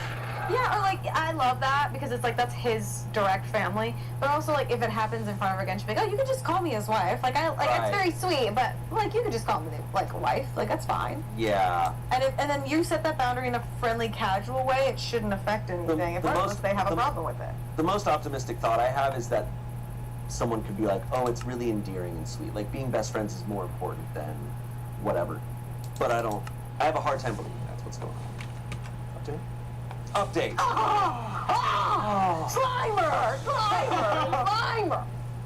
Slimer! We might need to get the Ghostbusters costume on because, unfortunately for my relationship with Robbie's family, shit has hit the fan. Slimer's at the fan! Slimer's at the fan! Gross! Okay. Yesterday afternoon, Robbie and I were invited over to his parents' house for dinner. I have a big project due this week at work, so I needed to stay home and wrap it up. I told Robbie to go catch up with his family while I ordered a pizza. Apparently, this is when Robbie decided he was going to set things straight and figure out why his mom and sister keep referring to me as his best friend. Please keep in mind that I'm telling the story based on the details that my husband has given me. Robbie had a normal dinner with his folks, but they were all drinking a bit more than usual. Robbie decided to bring over some scotch that one of his groomsmen gave him for a wedding gift, so he and his dad were especially loose. Robbie and his dad tend to have guy time together after dinners where they hang out in his dad's garage and talk about car stuff and projects at home/work. This is where Robbie confronted his dad about the whole situation. From what I can tell, it took some coaxing to get this information out of father-in-law, but eventually he admitted to Robbie that my mother-in-law and sister-in-law and him were all in on some sort of bet as to how long mine and Robbie's marriage was going to last. Father-in-law bet that we would stay together, whereas mother-in-law bet less than 1 year, and sister-in-law bet less than 6 months. Apparently there was a cash prize involved. I don't really want to know how much it was. Father-in-law admitted that he believes the whole best friend moniker was a way to get under my skin and cause doubts about my relationship with Robbie and his family. They think that if they acted like it was a non-issue for long enough, that it would drive me crazy and start making me angry at Robbie for not intervening. Robbie then says he stormed into the house to confront his mom about this all. It ended in a screaming match between Robbie, mother-in-law, and father-in-law. Robbie eventually stormed out and walked to a nearby gas station, and from there he called me for a ride since he couldn't drive. This morning when I drove Robbie back to get his car, we had a horribly awkward confrontation with his parents. Mother-in-law is apparently pissed at father-in-law for betraying the secret, and they were fighting about it all night. Father-in-law will be staying with us in our extra bedroom for a couple days, or until they can calm down and talk to each other again. Robbie is now set on going no contact with his mom and sister. He is angry with his father, but is more willing to forgive him. Personally, I would prefer if we saw a family therapist before doing this, but we are still ironing out the details. Hopefully we can get through this with both marriages intact. But if the father-in-law and mother-in-law break up, she's gonna get some cash. It's her fault. They just solidified their marriage forever, actually. Yeah, I think so. By like having like a, oh, let's see how long you last. They're like, actually, we're in love forever. And 20 years from now, the mother-in-law and father-in-law will be like, we did it for you. That's crazy. It was For all the a mother-in-law test. to be mad that they got caught in their horrible. That is horrible. horrible. It's one thing Their own to. kid. It is one thing in a safe space to talk about things. Talk about whatever you want in your safe space, but to put money on it and then to start affecting people outwardly is so messed up. It's unethical in general. It's Yeah, it's all of shitty it move, is. But it's also unethical on a gambling level. Because if you're going to gamble on something, you're not allowed to then go and affect it and try to weigh the odds. That's so messed So up. that's also an added layer. Yeah. But it's obviously super messed up too. It's so to make that kind of thing. dehumanizing. Especially for your own child. That's what it's like, Yeah, damn. What The kind of only parent are only you? situation where betting on a relationship I think is not horrible is if you're watching reality TV. Yeah. Like someone you literally don't know, they're out Never of me. your entire universe. And even then it's still like weird. But Yeah. this is insane to do it for your own child. It's just like how negatively do they view OP to just play with their relationship like this? They either think she's a monster or they've never respected the husband. What's his name, Robbie? Yeah. You know? They have no respect for anyone. No. Let's be clear. That's so And sad. it is really sad. Yeah. It's deeply sad. The mom was only upset that the secret got revealed. Right. And was willing to kick the father-in-law out Like, because of that. hope that entire relationship and family dynamic was worth whatever money you bet on this marriage because you just threw a lot away.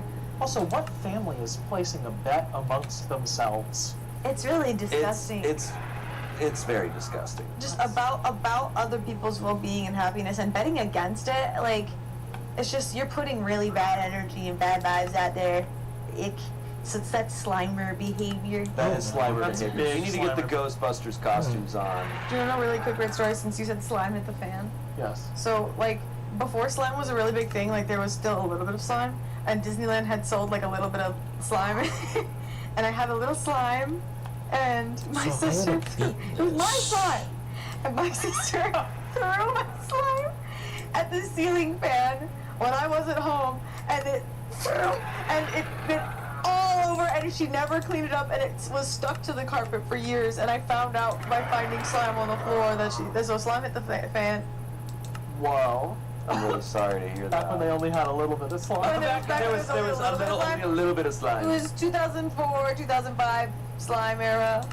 You know. If you know, you know. Yeah, slime was around, but it wasn't It wasn't very around. It wasn't slime era yet. But yeah, she threw my slime at the ceiling fan and it exploded. So now I know what happens when slime hits the fan. So sorry, that's just the image that I got in my head when he said that. No, yeah. Thank you.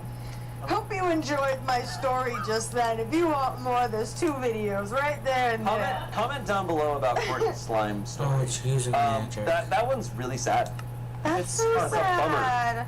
I've never done that. No, that's horrible to do. I also think that stuff always comes to light. Oh, yeah. When people try to be like, oh yeah, no, we're gonna have it be our little secret, I'm like, someone's gonna find out. For sure. I'm like, or if you're trying to keep a secret like that, you can never drink again. Right. You can never drink again. Like, it's gonna come out. I do think though, Tommy, you're right. I think it seems like this is going to bring them together.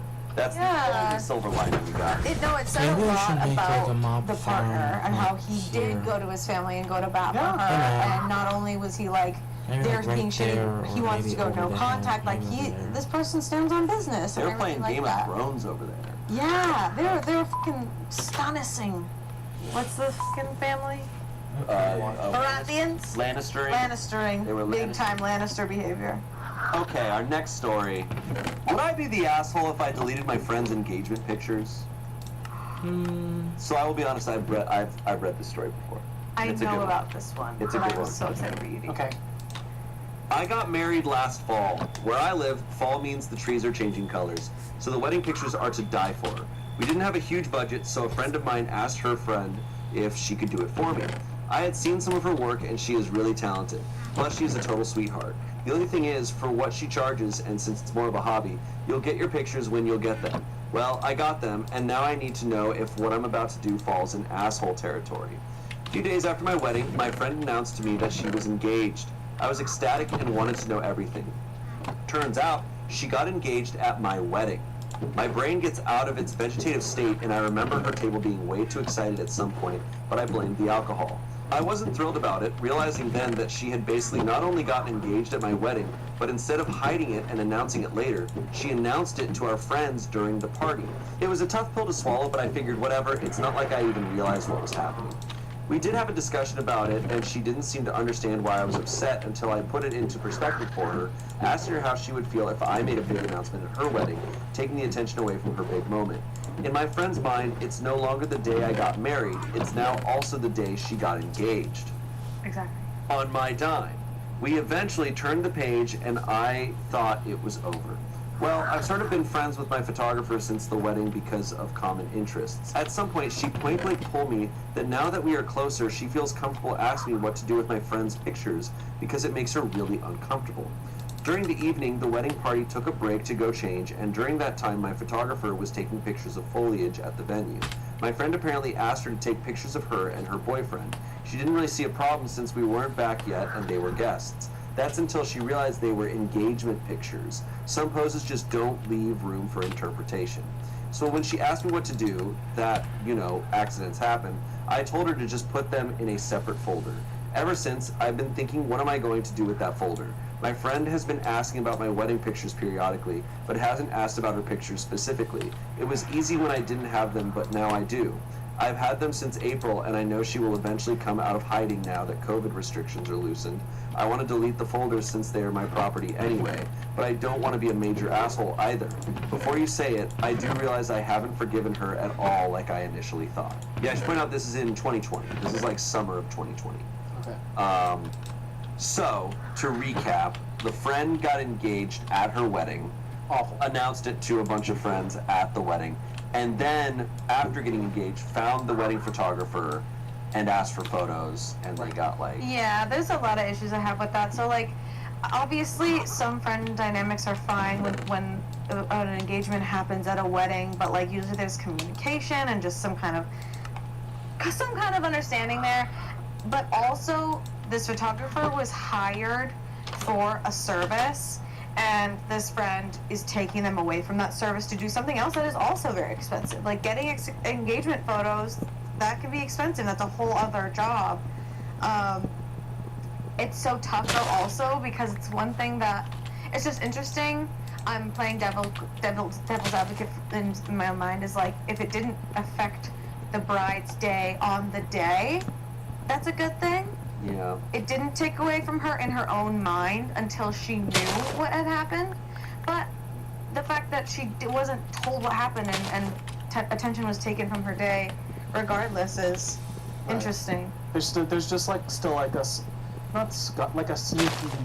There's a sneakiness to it. There is. If there wasn't a sneakiness to it, it'd be a different story. But you're ripping off your friend. She paid for a photographer, and you used her for a service. It's not tracking because she's trying to play it off like, oh yeah, I don't see what the big deal is, but she is not being fully out in the open with Right. her. Yeah. She's not saying, can I have my it's like you are aware it's shitty. Exactly. You are aware it's shitty, and you're trying to pass it off and real. have your cake and eat it too in this situation. That's real.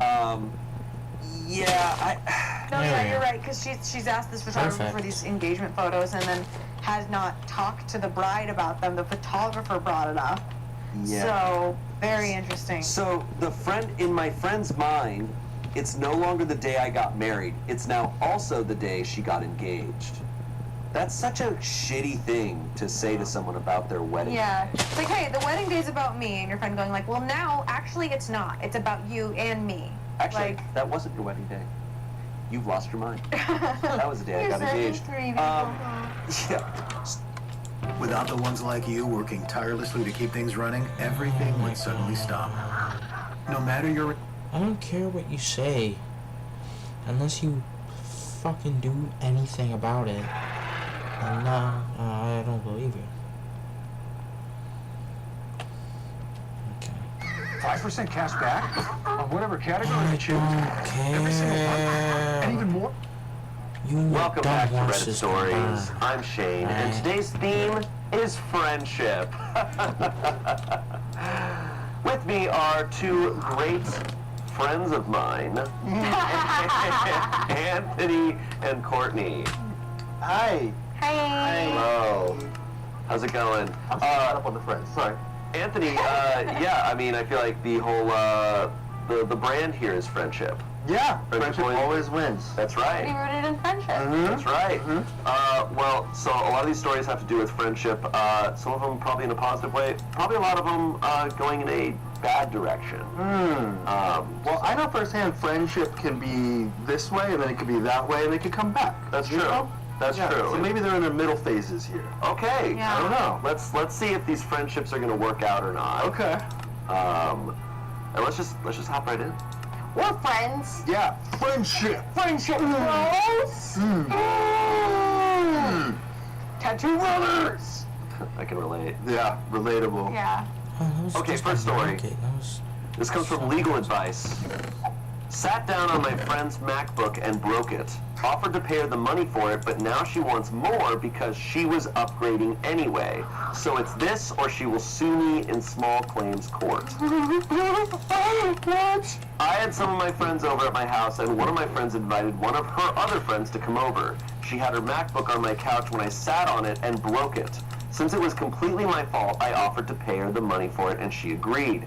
She got it 3 years ago, and it cost $2,200 at the time. I told her I'd wire her the money in a week to her bank account.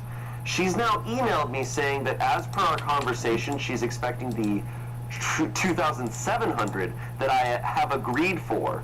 I didn't know why she added the extra money, so I got her number from my friend and called her to find her telling me she's now expecting me to pay for her new upgraded MacBook since she was upgrading anyway. She said if I don't agree to it, that she'll be suing me in small claims court. Can a judge agree to that? Should I wire her the $2,200 or should I just tell her to go sue me? Location is California. What are you? Whoa. End of the suing. That's well, okay. So it sounds like this is a little bit off of the friendship stuff because this is someone she sort of knows. Newer friend. Yeah, newer friend. But it's more about just like the logistics of that. I mean, if someone broke my MacBook, the most that I would expect, and I feel like depending on the circumstances, I'd be like, it's okay. But you'd expect to get the money that it was worth. Right. No more than that. Yeah. I also feel like if they went to small claims court, that's exactly what the judge would say. Because this person didn't damage a new MacBook, they damaged an old one. And if you're a sane person, if someone broke my laptop, I was planning on upgrading, and if they were someone who was comfortable enough financially to do that, I'd be like, okay, sure, thanks, then I'll just pay for the difference on upgrading. Anyway, I'm not mad about this laptop, that's great. Yeah, if anything, that MacBook's not worth what it was years ago. Yeah. You're already getting more. Yeah, You're about to buy a new one anyways. You'd maybe, this is me, and if I knew it was truly an accident and I felt bad, I'm like, I don't want to make someone pay. I'd be like, I'd maybe go to the Apple store and be like, how much would I have gotten if I traded this in? Right. Probably would have been like $1,000. Yeah. Maybe. And then I would have been like, hey, can you spot me that $1,000? I am so caught up on two things. One, the MacBook was a get-together. She just threw her MacBook on the couch during this get-together, and it seems like a setup. I do think this is more of a conspiracy theory. I do think there's a lot of people who are very like advantageous. Yeah. Of like when it's like, oh, here's an opportunity for me to squeeze something out of someone. They learned about capitalizing. Yeah, like that's. I do think there are people like that. Whether I mean that's what it seems to be here. It's like you're looking to get $500. Yeah. Extra. You're willing to sue someone over it. Yeah. Yeah, I feel like they're bluffing. I think they're. It's also really weird that like you agreed to pay this. Oh, but if you don't agree to this, I'm going to sue you. It's like, so what did we agree on in the first place? Right. Like this it is very silly, and they wouldn't. They would be a waste of money to go to small claims court.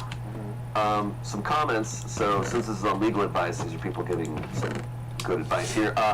You don't pay either of those amounts. You pay the depreciated value of the MacBook as of the date your butt sat on it, and not a dime more. If she wants to upgrade, she can pay for that upgrade, and if she wants to sue, good luck to her. No judge is going to award her more than the MacBook was currently worth.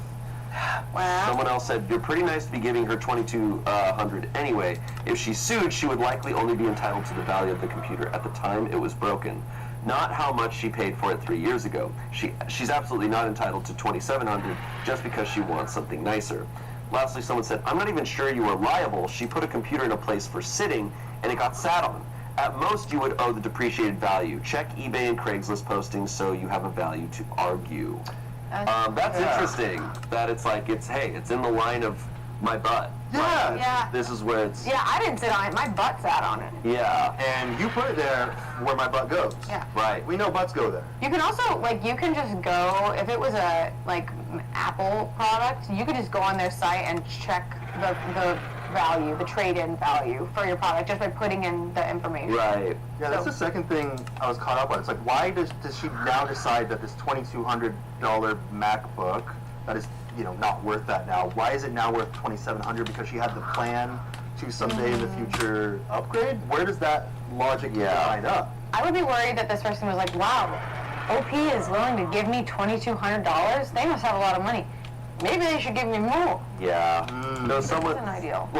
That's a very lucky situation that if someone did accidentally break your laptop and they're immediately like, oh, I'll give you $2,200 for it. It's like, wow. Yeah.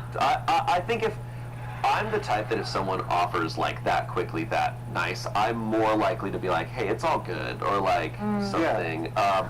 Obviously, I'm not someone who's in a financial bind, but I don't know. That's a very kind thing for them to offer. Also, I'm like, maybe it is their fault that they cannonballed on it. How did you destroy an entire laptop? You didn't just break the top, you just break the screen.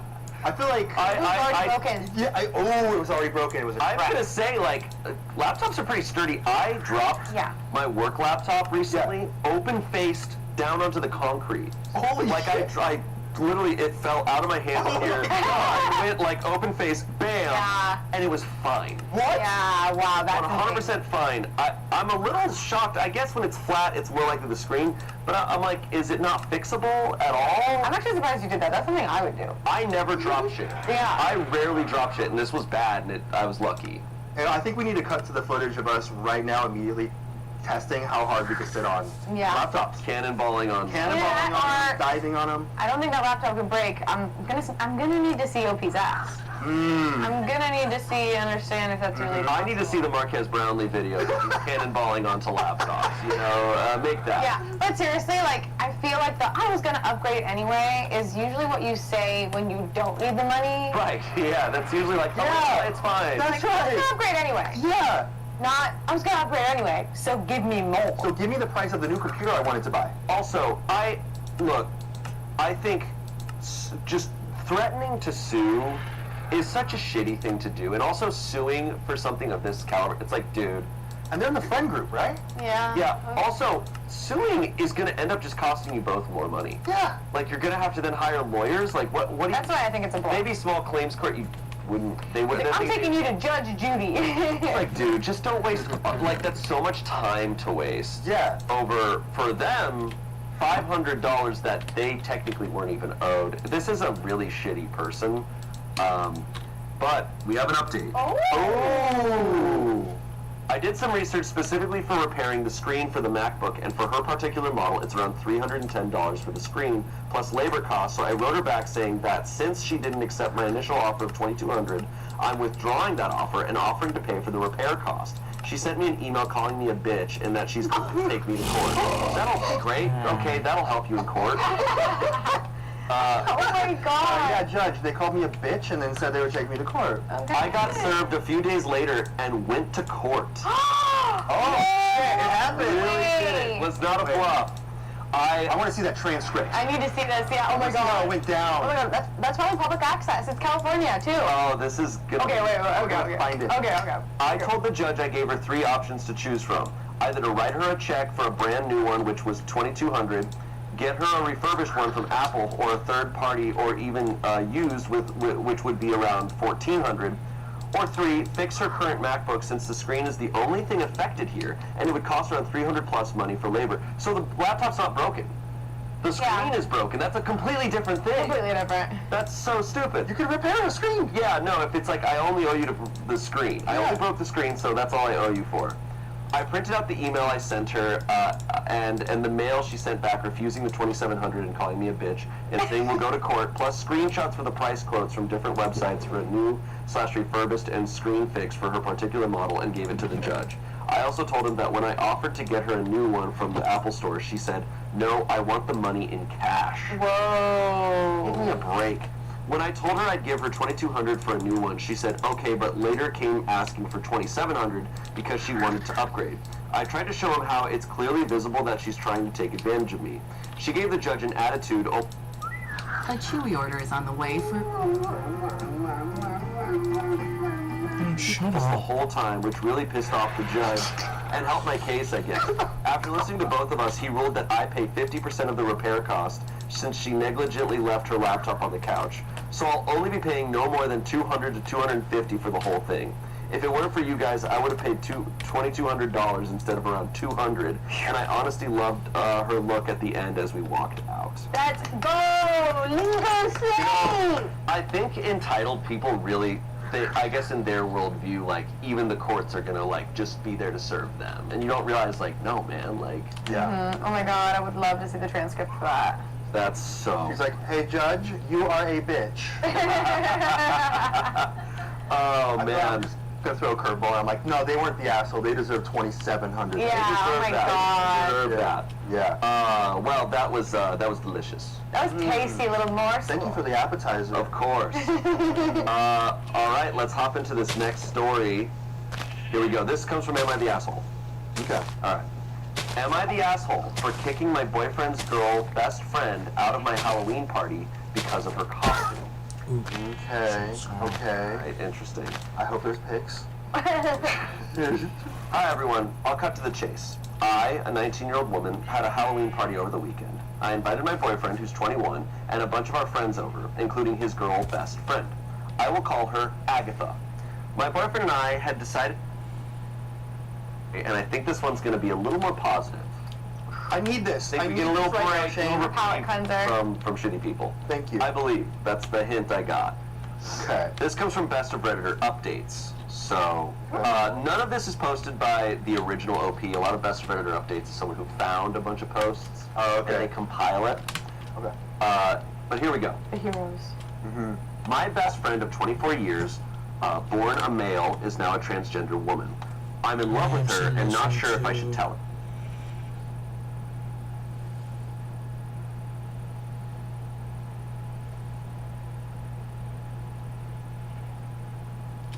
Flew 8 hours to see my friend, and I, a 28-year-old woman, am mortified by his behavior. 33-year-old man. I'm struggling to believe this just happened. I'm mortified and extremely embarrassed. Jason and I have been friends for many years. We met at university and we were in the same friendship group. We stayed in touch after he flew home to Canada. I always had strong feelings for Jason after we spent hours a day talking. I adored this guy, thought he was intelligent, funny, endearing, and I got the feeling he felt the same way. He invited me to visit him, and I agreed as I've always wanted to check out his city. Booked my flight and Airbnb and flew over. A week in, and I still haven't seen him. I asked about us meeting up, and he eventually invited me out for drinks with him and his female friend I had never met before. I head to the restaurant, and they're both finishing their dinner when I get there. We're in a booth, and they're sitting together. I'm on the opposite side. The first hour was fine, then things got weird. They began facing each other, flirting with each other, and ignoring me. Every time I tried to signal to leave, Jason would order me another drink on his tab, but wasn't speaking to me at all. Jason then began throwing coasters and ice cubes at me randomly. What the wait? You said they're 12? They're 27 and 33. I felt humiliated. We finished up, and I'm heading back to my Airbnb when the girl asked me back to her apartment with them. I said yes, since Jason and I have barely spoken since I arrived. Same thing happened there. I'm ignored, and then Jason starts throwing random stuff at me. I was about to leave, and he asked me to come out onto the balcony with him. I did so. I told him I'd been asked on a date with someone in the city, and he said nothing. He suddenly sprinted inside and left me alone on the balcony. Seriously, what is happening? I asked him when he is heading home. He said he is staying the night with her. Great. I then leave. Jason doesn't even look up from his phone to say goodbye. I walk home alone at 2 a.m. back to my Airbnb. He then messages me telling me to get home safe. I asked him if I just third wheeled, and he insisted I didn't, that she's just a friend. I asked if he wanted to meet up again. He declined, saying he's too busy. I just flew 8 hours for that. I am actually mortified. How could he treat me with such disregard and disrespect? How could he invite his buddy along to dinner with us, then spend the night throwing ice cubes at me? What in the world? My skin is crawling and I feel sick. What is the best way to look at this situation? Because right now, I am humiliated. What in the world? What's going on? Are you sure she accidentally pushed 3 twice instead of once? Yes. They're 3 years old, right? Yeah. What the hell? And then he started throwing blocks at me, and then, what? And he's like, do you want to look at my baby baby? What the hell is going on? So confused. What the hell? I can't even begin to respond to that.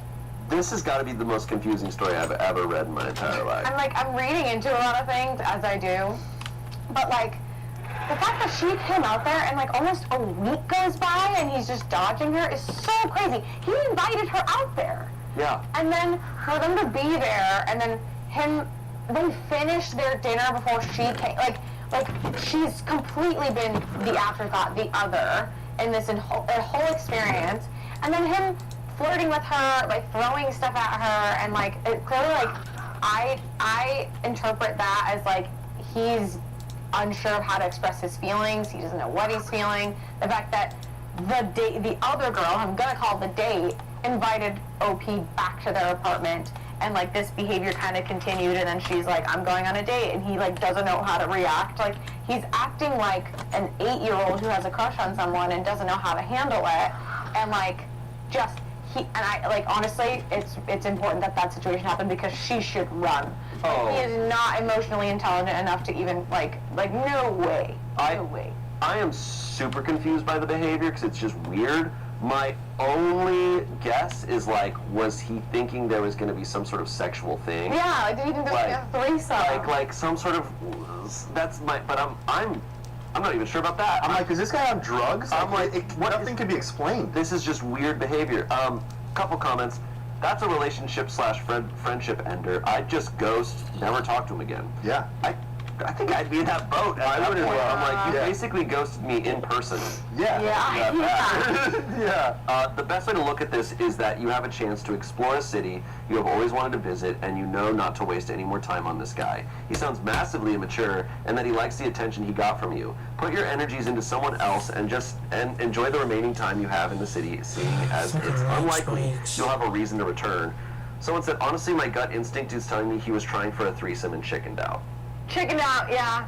The chickening out makes sense. Right, because throwing ice cubes is usually the first way to show someone that you want to have sex with them. Update. Oh, so maybe we'll get an answer here because I need everything. I am legitimately scared. I don't know, man. I don't know how this goes. So yeah, where do I even begin after this absolute nightmare? Unfortunately, I'm now remembering more of the night. At one point, we were in the girl's apartment. She grabbed his ass and started fondling his ass like I wasn't there, while I awkwardly watched from about 5 feet away. I felt completely embarrassed and like I was third wheeling. He then proceeded to stay the night. I walked home alone across the city at 3 a.m. He texted me telling me to get home safe while I was in total disbelief. And I can't lie, I'm in pain. I adored this guy. I wouldn't have accepted his invitation to fly 8 hours to see him if I didn't. He told me to book a flight, told me to let him know when I had done so, and then later told me to book an Airbnb/hotel and to also let him know when it was done, just for him to humiliate me. We've known each other for years at university. He has never acted like this before. He contacted me after I flew home, insisting that this girl isn't a buddy, and said that I acted weird. Then proceeded to block me on Messenger so I couldn't respond. I acted weird? You gotta be kidding me. My head is spinning. Is it odd that I feel a bit shell-shocked by this? What the hell was his game plan here? Why would anyone feel the need to act so cruel? Okay, so I'm just more confused now. That's crazy. Like, gaslighting too? Like, actually, you were weird. It was weird that you weren't throwing ice No, cream.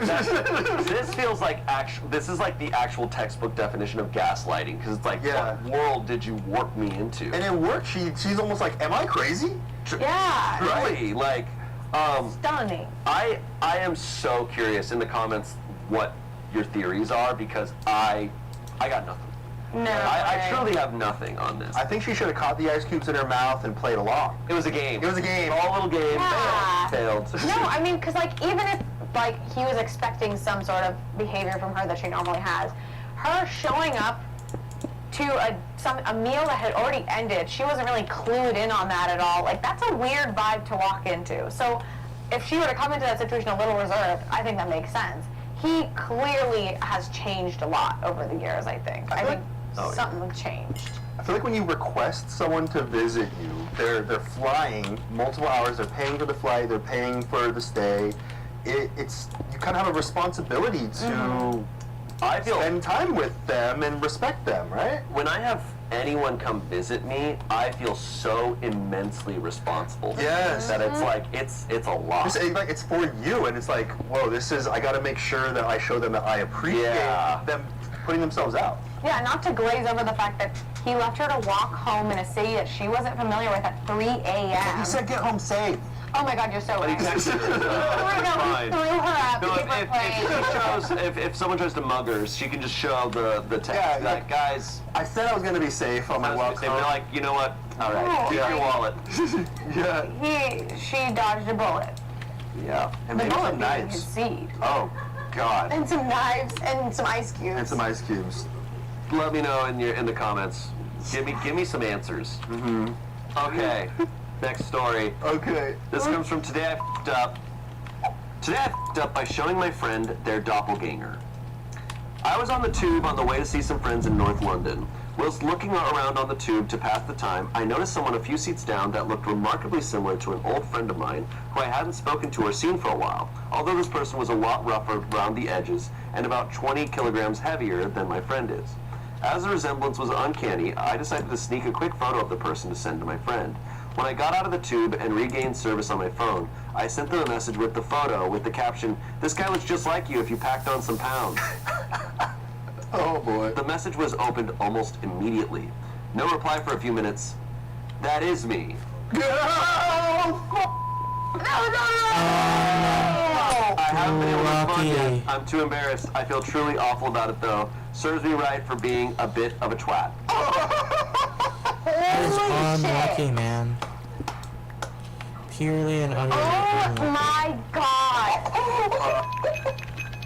I'm glad you didn't say like rough around the edges, but still, it was implied. This looks like if you were a freaking ugly piece of shit. Oh God! This is you if you were gross. Oh my God! That's so embarrassing. That sucks. That is just unlucky. Imagine receiving like a paparazzi stalker photo of you and someone saying this is you if you were. I just feel uncomfortable taking photos of strangers. Yeah, even that's I just not think right. that's already. That's like not worth like starting a conversation with someone you haven't talked to in a while. That's not the opener. Right. Right. Unless you do it in a joke. You send the pic and you go, "This you?" And then if they go, "Yes," you go, "Cool." And if it wasn't, it'd be like, "Yeah, I didn't think so." Ha ha ha. Maybe the way he comes back is like, yeah, well, you look, I like that. You look good. You look good. You look like a friggin' linebacker, dude. No, man. Yeah, you've been working out. Pounds of 40-pound muscle. Pounds you've been getting jacked, bro. Like, nice. Ooh, wow. That was just a little cringy. Yeah. Some comments. Lockdown got me too, though. You didn't even recognize me. In quotes, make it shared. Yeah. Yeah. Someone said, pro tip is take the picture, ask your friend if he's on the tube. Only if he says no, send the picture. Someone said, as someone who put on a lot of weight, honestly just don't mention it. Say, well, hell, how are you doing? Or something. He knows he's gained weight. He knows everyone can tell. If you want to be nice to him, then just don't make a big deal out of it. Lastly, someone said, send a pic of yourself and say, this guy looks just like me, except he doesn't have a foot in his mouth. That's rough. That sucks. Yeah. That is really unfortunate. Yeah, I feel like the first one was, no, there's no right way to respond. There's no right way to get yourself out. Oh, no. Whew. But also, like, it's been years and you haven't seen someone, you're like, oh, it's like, do you not think that maybe they've changed with time? Yeah. People change with time. Yeah. Especially lockdown, like, rough. That's rough. That's just one big foot and mouth emoji. Emoji. Yeah. Here's our last story. Comes from Am I the Asshole? Am I the asshole for telling my girlfriend to choose me or her best friend? Classic case. Classic. We know about this scenario. Ooh. Boy. This is a good setup. Let's see how it unfolds. My girlfriend, who's 25, and I, a 26-year-old man, have been together for 4 years. She's been best friends with her friend, also 25, since middle school, a 25-year-old woman. Before I came into the picture, they were attached at the hip, and then the best friend forever got jealous of how often my girlfriend and I were together. For our entire relationship, she's been manipulative of my girlfriend and not at all understanding, especially when my girlfriend cancels plans with the BFF to hang out with me. She has also said repeatedly that I'm abusive and controlling, even though she exclusively dates guys who are assholes. It all came to a head tonight when we were all out together. The BFF was going on and on about her new job, and my girlfriend finally interrupted to talk about our vacation instead. The BFF got upset and asked if my girlfriend even knew where she worked because my girlfriend was never around anymore. The BFF started crying in the middle of a bar and about how her feelings get hurt when my girlfriend cancels on their plans or doesn't reply to texts. I had enough and asked why she was so obsessed with my girlfriend and our relationship and always needed to lie to get attention about me being controlling.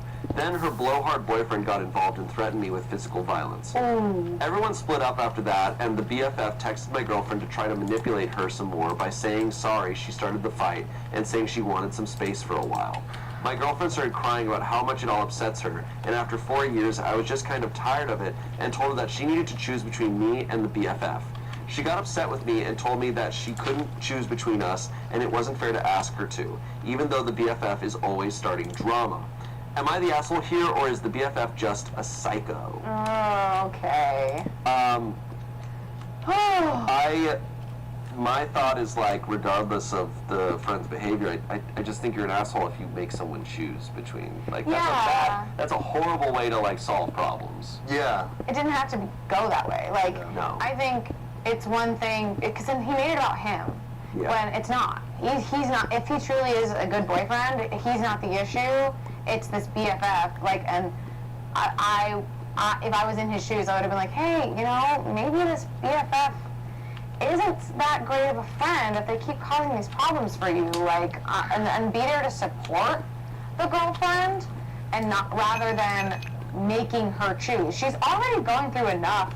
She watched her best friend's boyfriend threaten to assault her boyfriend. Like, that's a lot. And obviously that happened to him too, but like, we don't need to add on to it and make more, like, emotional struggle. Yeah. So a couple comments. You're the asshole. What makes you think you have the right to give your girlfriend an ultimatum because you don't like her best friend? Her best friend is right. When you make plans with someone and then ditch them for your boyfriend even once, that's bad. But over and over again, is she ditching the plans because maybe you're the manipulator here? You don't seem like a reliable narrator at all. Interesting. I get that. I mean, I see both sides to that. I also think, like, if, like, this girlfriend is part of this too. She's the one making this choice, so, like, I don't know. I'm not defending the boyfriend. But I'm also like, I'm wondering, like, maybe this best friend wasn't like if the girlfriend was choosing her boyfriend, maybe. I know that happens a lot when people get into a relationship. They kind of disappear from their friend group, especially like, you know, if things get really serious. But we're all adults. Like, a lot of his, I do agree that he's maybe an unreliable narrator, though, based on a lot of his wording. You know, yeah. He's so like his. The one that's weird is she has also said repeatedly that I'm abusive and controlling, even though she exclusively dates guys who are assholes. It's like, that's a different thing. Yeah. Not related at all. That is a separate thing, man. So what is your rebuttal?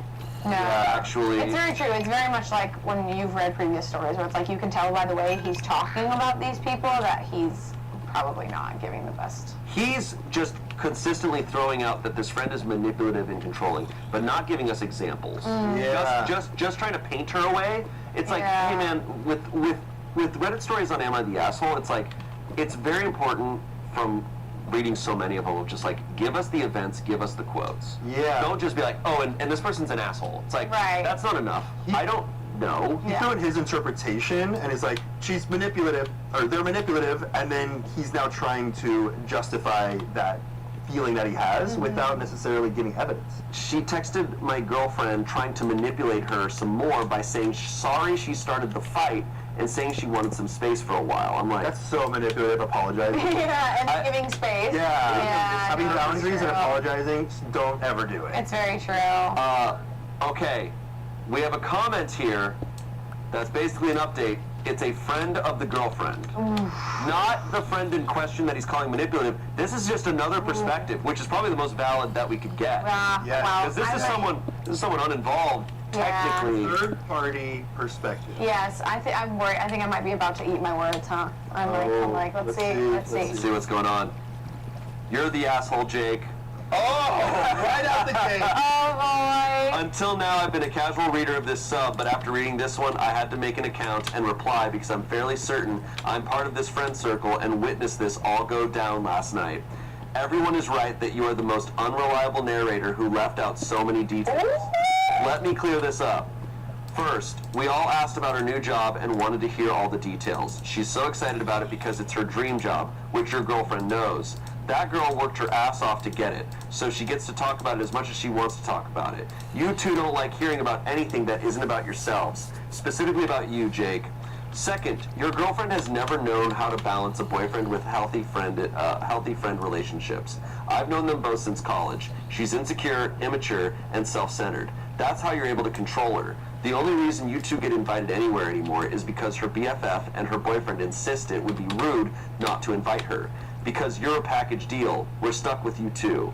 Third, you were never threatened with physical violence. You're a 6'4" dude who got in a crying girl's face to scream at her, and her boyfriend told you to back up and put himself in between the both of you. Fourth, she was only crying because you were calling her names. This also isn't the first time you've called her names. You literally called her a psycho in your post. Fifth, you make your girlfriend cancel on this poor girl at least 1 to 2 times a month. Oh no! I've seen the text from your girlfriend canceling because you came up with some bullshit about how you don't get enough time with her. Sixth, she only calls you a controlling asshole because you are one. You convinced your girlfriend to stop talking to her for a period of time when she was very depressed and suicidal because you said her being suicidal was also manipulation.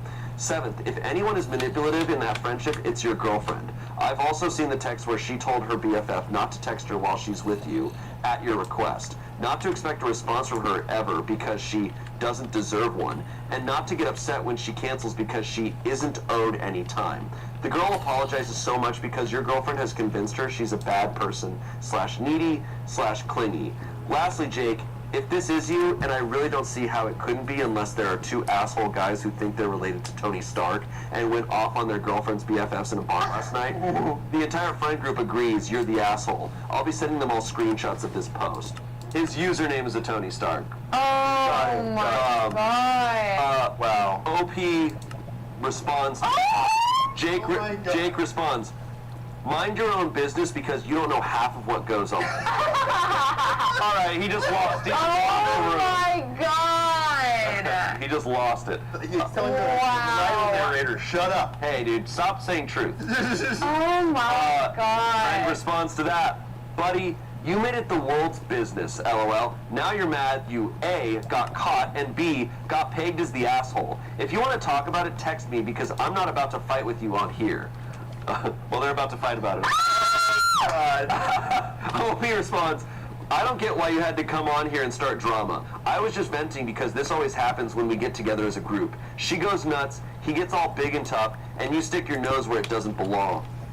I feel like I'm watching like a high school drama. I'm watching Maury Povich. This is Riverdale before it went fantasy. Yeah. First, you're the one who posted to start drama. Second, good thing it's Sunday because you need some quality time with Jesus and a therapist. Third, you were never threatened. You picked a fight with a girl who's a foot shorter than you, and her boyfriend told you to stop. Period. End of story. Everyone stay tuned for Jake's next post. Am I the asshole for lying on Reddit and getting caught? The friend then posted an update to add... Oh my god, this is so hot. The BFF mentioned in this post is fine. I told her that everyone is on her side, which has made her feel a little better about it. She's in a really good place in her life right now and is grateful for anyone who's reached out. The girlfriend is now single. This post and the backlash from everyone, including her mom, made her realize that he was such a shitty guy. I know some people were worried about domestic violence, but she's staying with people right now. Clearly, I'm not going to say who because Jake's probably still lurking. She knows that people are here if she wants to talk. Not sure where their friendship stands right now, but that's for them to work out while everyone else supports them. Jake, the OP, has been blocked on all social media by basically everyone. Hopefully he finds himself a good therapist. Thank you to everyone who has commented, messaged, reached out. You're all amazing people for caring about two girls you don't even know. Keep standing up for those who need it. This isn't an uncommon situation, so don't be afraid to reach out if you need help or think someone needs help. Wow. Wow, dude. Wow.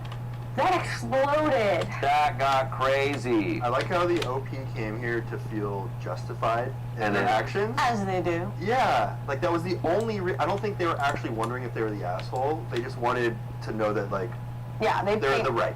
They painted a nasty picture. Yeah. To make themselves look good. There are a lot of, I always am curious with Reddit posts of like, are they telling the truth, right? Yeah. And but the ones that get called out, it's a lot of times it's people who use specific types of language. Like he's sitting here calling a woman a psycho, and it's like, but you're not giving us the actual play-by-play of what happened. You're just using adjectives, and it's like a lot of times when it's that, it's like, all right, I don't know if you're giving us the real story or giving us all of it, and it's very clear he's not. Yeah, I really like these posts where they really are genuinely curious. Am I the asshole? Like, genuinely wondering. I want your feedback. But people like this are just posting so that they can get like a jury to say not guilty or something. Yeah, and it's also poignant that he's really leaving out everything up from his end. Exactly. When they're not including what they said, when they're not including what they've done, it's like, all right, so you're just saying the shitty things someone else did, but That's tough. what's burned on these things? Just because they want the jury to say not guilty to them. They want to feel justified in their actions, and that's it. Just wants affirmation. Yeah. I really wanted to give the couple the benefit of the doubt, but like that sounded like a really toxic situation, and it's really awesome that friend found the post and came in, and like that clearly was the catalyst that finally broke up that relationship, but also, I mean, it is, like I said, when I was trying to almost in favor of the couple, I was like, I think friends tend to like notice their friends slip away once they go into a relationship, and there's always a thought in the back of your mind of like, is he controlling her time? And like, so that is what happened here clearly, and she really like fell into it, and like that sucks for that friend. I'm really glad that friend had the support. Like, wow. Bravo to this. The legend here is the friend here who hopped in. Yeah. Like that person. She popped off. Really went crazy. Bravo to them. Wow. A lot of great stories today. Yeah. A lot of great stories. Very good. I tend to like forget to read into the wording. I did, like, you saw me react when he first called her a psycho. I was like, oh, okay, but I didn't read into that enough of like, clearly he talks about people a certain way for a reason. Yeah. Dang. No, it's interesting stuff.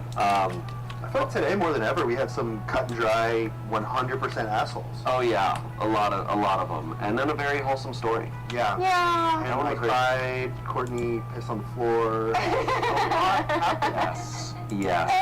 That was great. More friend stories. Yeah. Love friendship stories. Some good stuff. And also the most confusing story I've ever read. Yeah. In my life. Really curious. Then we throw some real. Can we throw some ice Yeah, creams? you throw some ice at people. Please help me with that one. Yeah. I'm going to be reading the comments on that and figuring it out. Thank you both for being here. Thank you. This was awesome. It was fun. Thank you,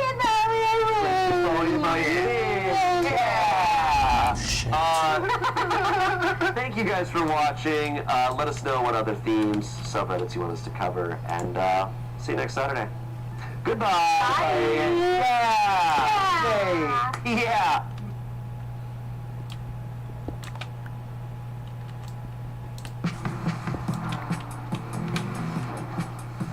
Choose to lean into it. Every Mazda is engineered to give you effortless control. I don't care enough. I wake up.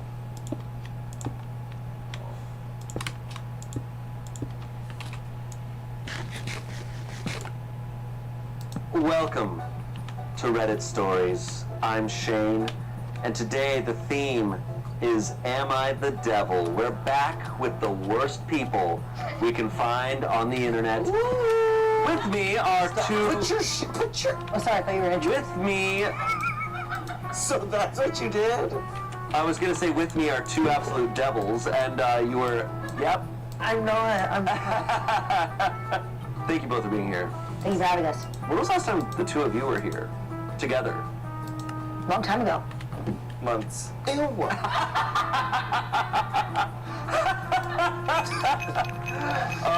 right, well, we're about to get into the best of the worst. Yay! Am I the Devil? These are some really, really, really crazy. Now, this isn't even like, just a refresher, there's Am I the Asshole? Anything can end up on Am I the Devil. Okay. Am I the Devil? People repost it onto there because they're like, this one's really bad. Yeah. So let's get into it. Our first story was originally on Am I Overreacting, which I've been seeing a lot of stories from, and was reposted onto Am I the Devil. Here we go. I think my wife is flirting with the mailman and have proof. She claims she is not and now won't talk to me.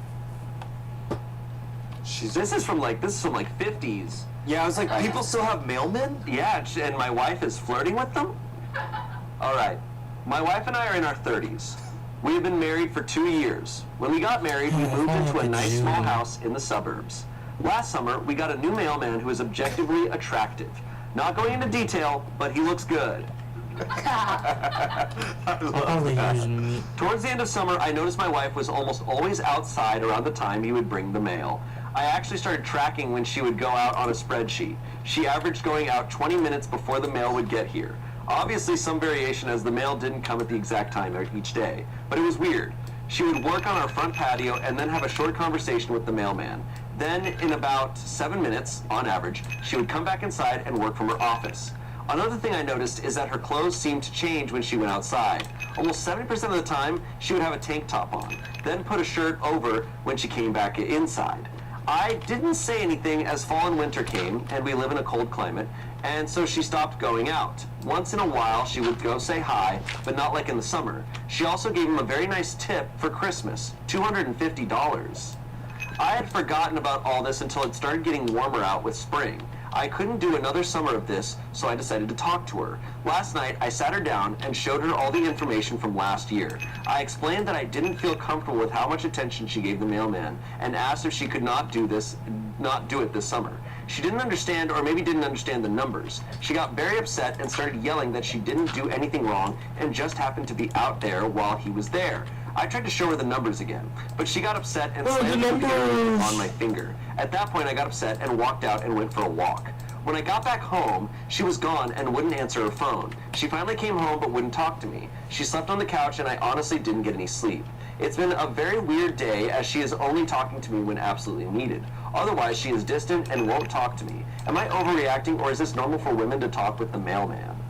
What? Bro, you made a spreadsheet of the times your wife was leaving the house. Yeah, that's some weird shit, man. You think he's the issue? Yeah, he's the issue. Yeah, I'm He's clocking her and timing her when she leaves the house instead of talking to her? Yeah, he never talked to her. From what we're gathering, he never talked to her for a whole year, but decided to make a spreadsheet with when she's going out and logging what she's How doing. long she's going out? He didn't speak to her for a year? No, he didn't talk to her about the times that she's So about he's this. he's concerned that she goes outside to talk to the mailman for roughly 7 minutes. Yes. That she's just outside at that time working on the patio, whatever, that she takes off her shirt and she's just in a tank top outside, and that he's logging how much time she's out there. So I don't know what the he's It's also, doing. she's allowed to talk to people, and it's like this nice thing every day. It's like, oh, yeah, I get to talk to, and he decided that he was objectively attractive, right? Yes, he said he's objectively attractive. Wow. She doesn't even go out during the, winter. So it's been autumn and winter, she hasn't been talking to this mailman. So I don't know what he's afraid of. He also said, the post is, oh, I think my wife is flirting with the mailman and have proof. Well, I mean, you don't know flirting with the mailman if you're not outside listening to what they're actually saying. I misunderstood. That's wild. Yeah, so he's crazy. This is crazy. I honestly, this happened to me once. I was working a job right out of UCLA, and I was like an assistant, and there was another woman in the office, and our boss, she was like, there was like 2 assistants, me and her. I was very short-winded, and then our boss came up to me and she goes, Christy, who's the other assistant, she goes, she's always late, and I have an Excel sheet of how, of every single day she's late. If you can update that for me when she's late. I was like, why not just talk to her? Yeah, what? And this sheet was huge. No, logging your partner's behavior is wild. Is weird. It's also, you get in these rhythms of times of like when you go outside and blah, blah, blah. And it's like, if your times line up, it sounds like it's daytime. It's the middle of the day. Yeah. 2 or 3 o'clock when the mail comes. Yeah. And she's changing. It's like this. It's hot. She's going outside. How are you? Putting it straight. Yeah. But, I don't know. And like leaving a tip, I know people do tip mailmen. That one's weird. I think people do though. I think, and especially if it's in a place. The holidays. Especially if it's not the holidays. I've heard tip your mailman. Okay. I have heard that. I don't think it's like as much of a thing in LA because it's like not as. But I know during the holidays. Mm-hmm.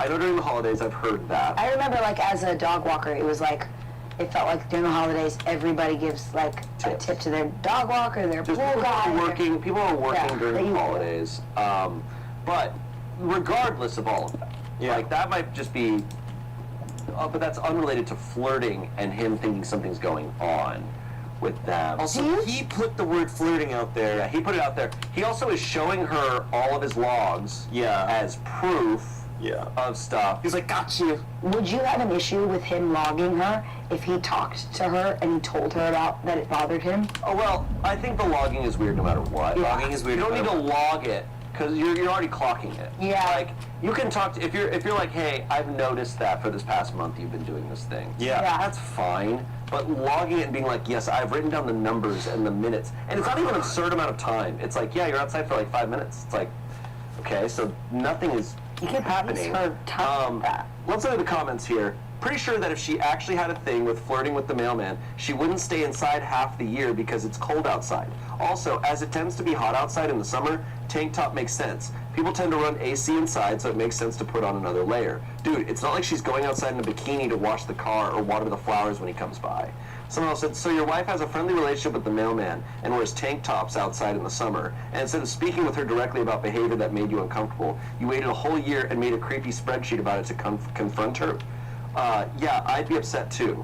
Someone said, my partner used to be like that. We would be debating / trying to resolve a conflict, and then she would bring something up for months to years prior. We are better now about keeping our communication focused. I'm not perfect either, to be sure.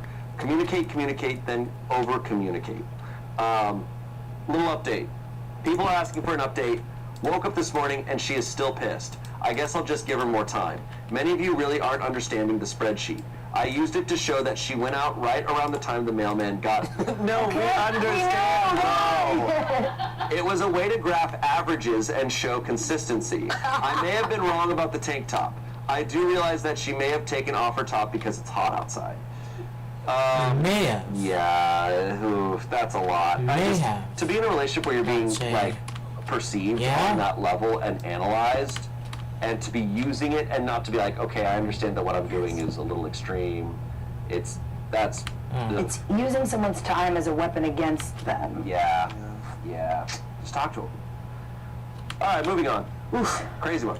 I think we spent 5 minutes and 20 seconds on that, Shane. You know, you can. Yeah, I tried. This next story comes from True Off My Chest, so we got a confession here, and ended up on Am I the Devil? Oh no, that's the worst case scenario for a confession.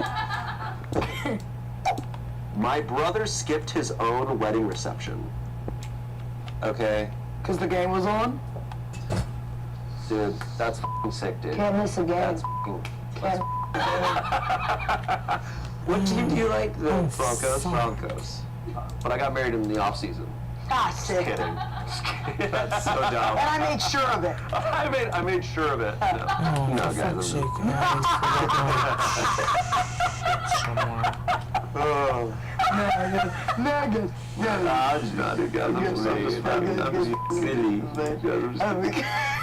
Alright. Great, now we gotta find it. Read the damn story. My brother skipped his own wedding reception. My brother got married yesterday, but he and his wife skipped their own reception. And the wife? Okay. And the wife. Oh. No one even knew they were going to do it except for one of their friends, so it was a complete surprise and really embarrassing, to be honest. At first, no one knew. They decided to get married locally, which was nice because I'm sure most of you would agree that having to travel somewhere else for a wedding is a pain. This is what was supposed to happen. After the wedding, my brother and his wife were supposed to be introduced to everyone in the reception hall. The guests would chat and drink for an hour before the food was served. During that time, all the photos would be taken. After that hour was up and the photos were done, the food would get served and the reception would start. What actually happened? Their friend who was supposed to introduce them instead told everyone that my brother and his wife had left for their honeymoon and thanked everyone for attending, and then the food started getting served right away. The photographer had been sent home. Apparently my brother and his wife did their photos before the ceremony and took some with a few people who did know that they were skipping the reception. Some of their friends and his wife's dad and his wife, but no one else, including anyone from my family. Obviously we were embarrassed. My parents were angry and they talked to the friend because my brother and his wife weren't answering. Their honeymoon was supposed to be in a few months. Apparently they canceled it 2 weeks ago and switched to a different honeymoon. They were already on their way to Bristol to the airport and had left their mobile phones with their friend. He had them when my parents talked to him. Apparently the whole reason for this is that my other brother's girlfriend is pregnant and they were going to announce it and that they want to get married at the reception. Only my parents had known. Wait.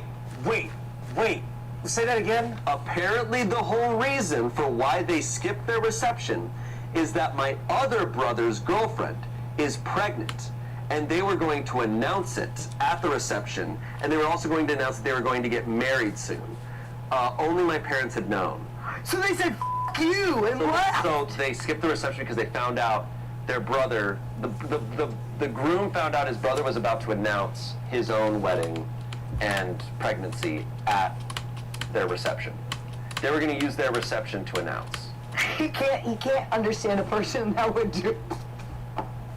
Here's what I would have done. I would have been like, at my wedding speech before they even do anything, and be like, and we have a special announcement. My brother's also getting married. You take the announcement. Well, if you know it's happening, if you know they're going to take it from you, you're scared that they're going to, like, that's what you're afraid of. Take it into your own hands. It's your wedding. They don't get to announce. You get to announce their marriage at your wedding, if that's where they want to announce it. That's wild. Let me finish the story, but sorry. Because that's crazy. Yeah.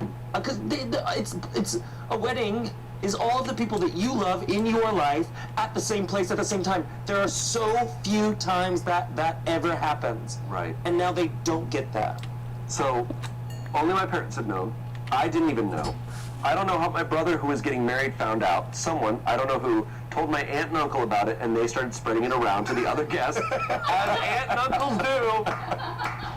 which upset my parents and my brother and his girlfriend. I know my brother and his wife don't want to be parents themselves, but this seems extreme over a pregnancy. Further, I don't understand why they would skip something that they paid for like this. What I want to get off my chest, we are embarrassed, especially my parents, and lots of people are upset, especially my brother and his girlfriend.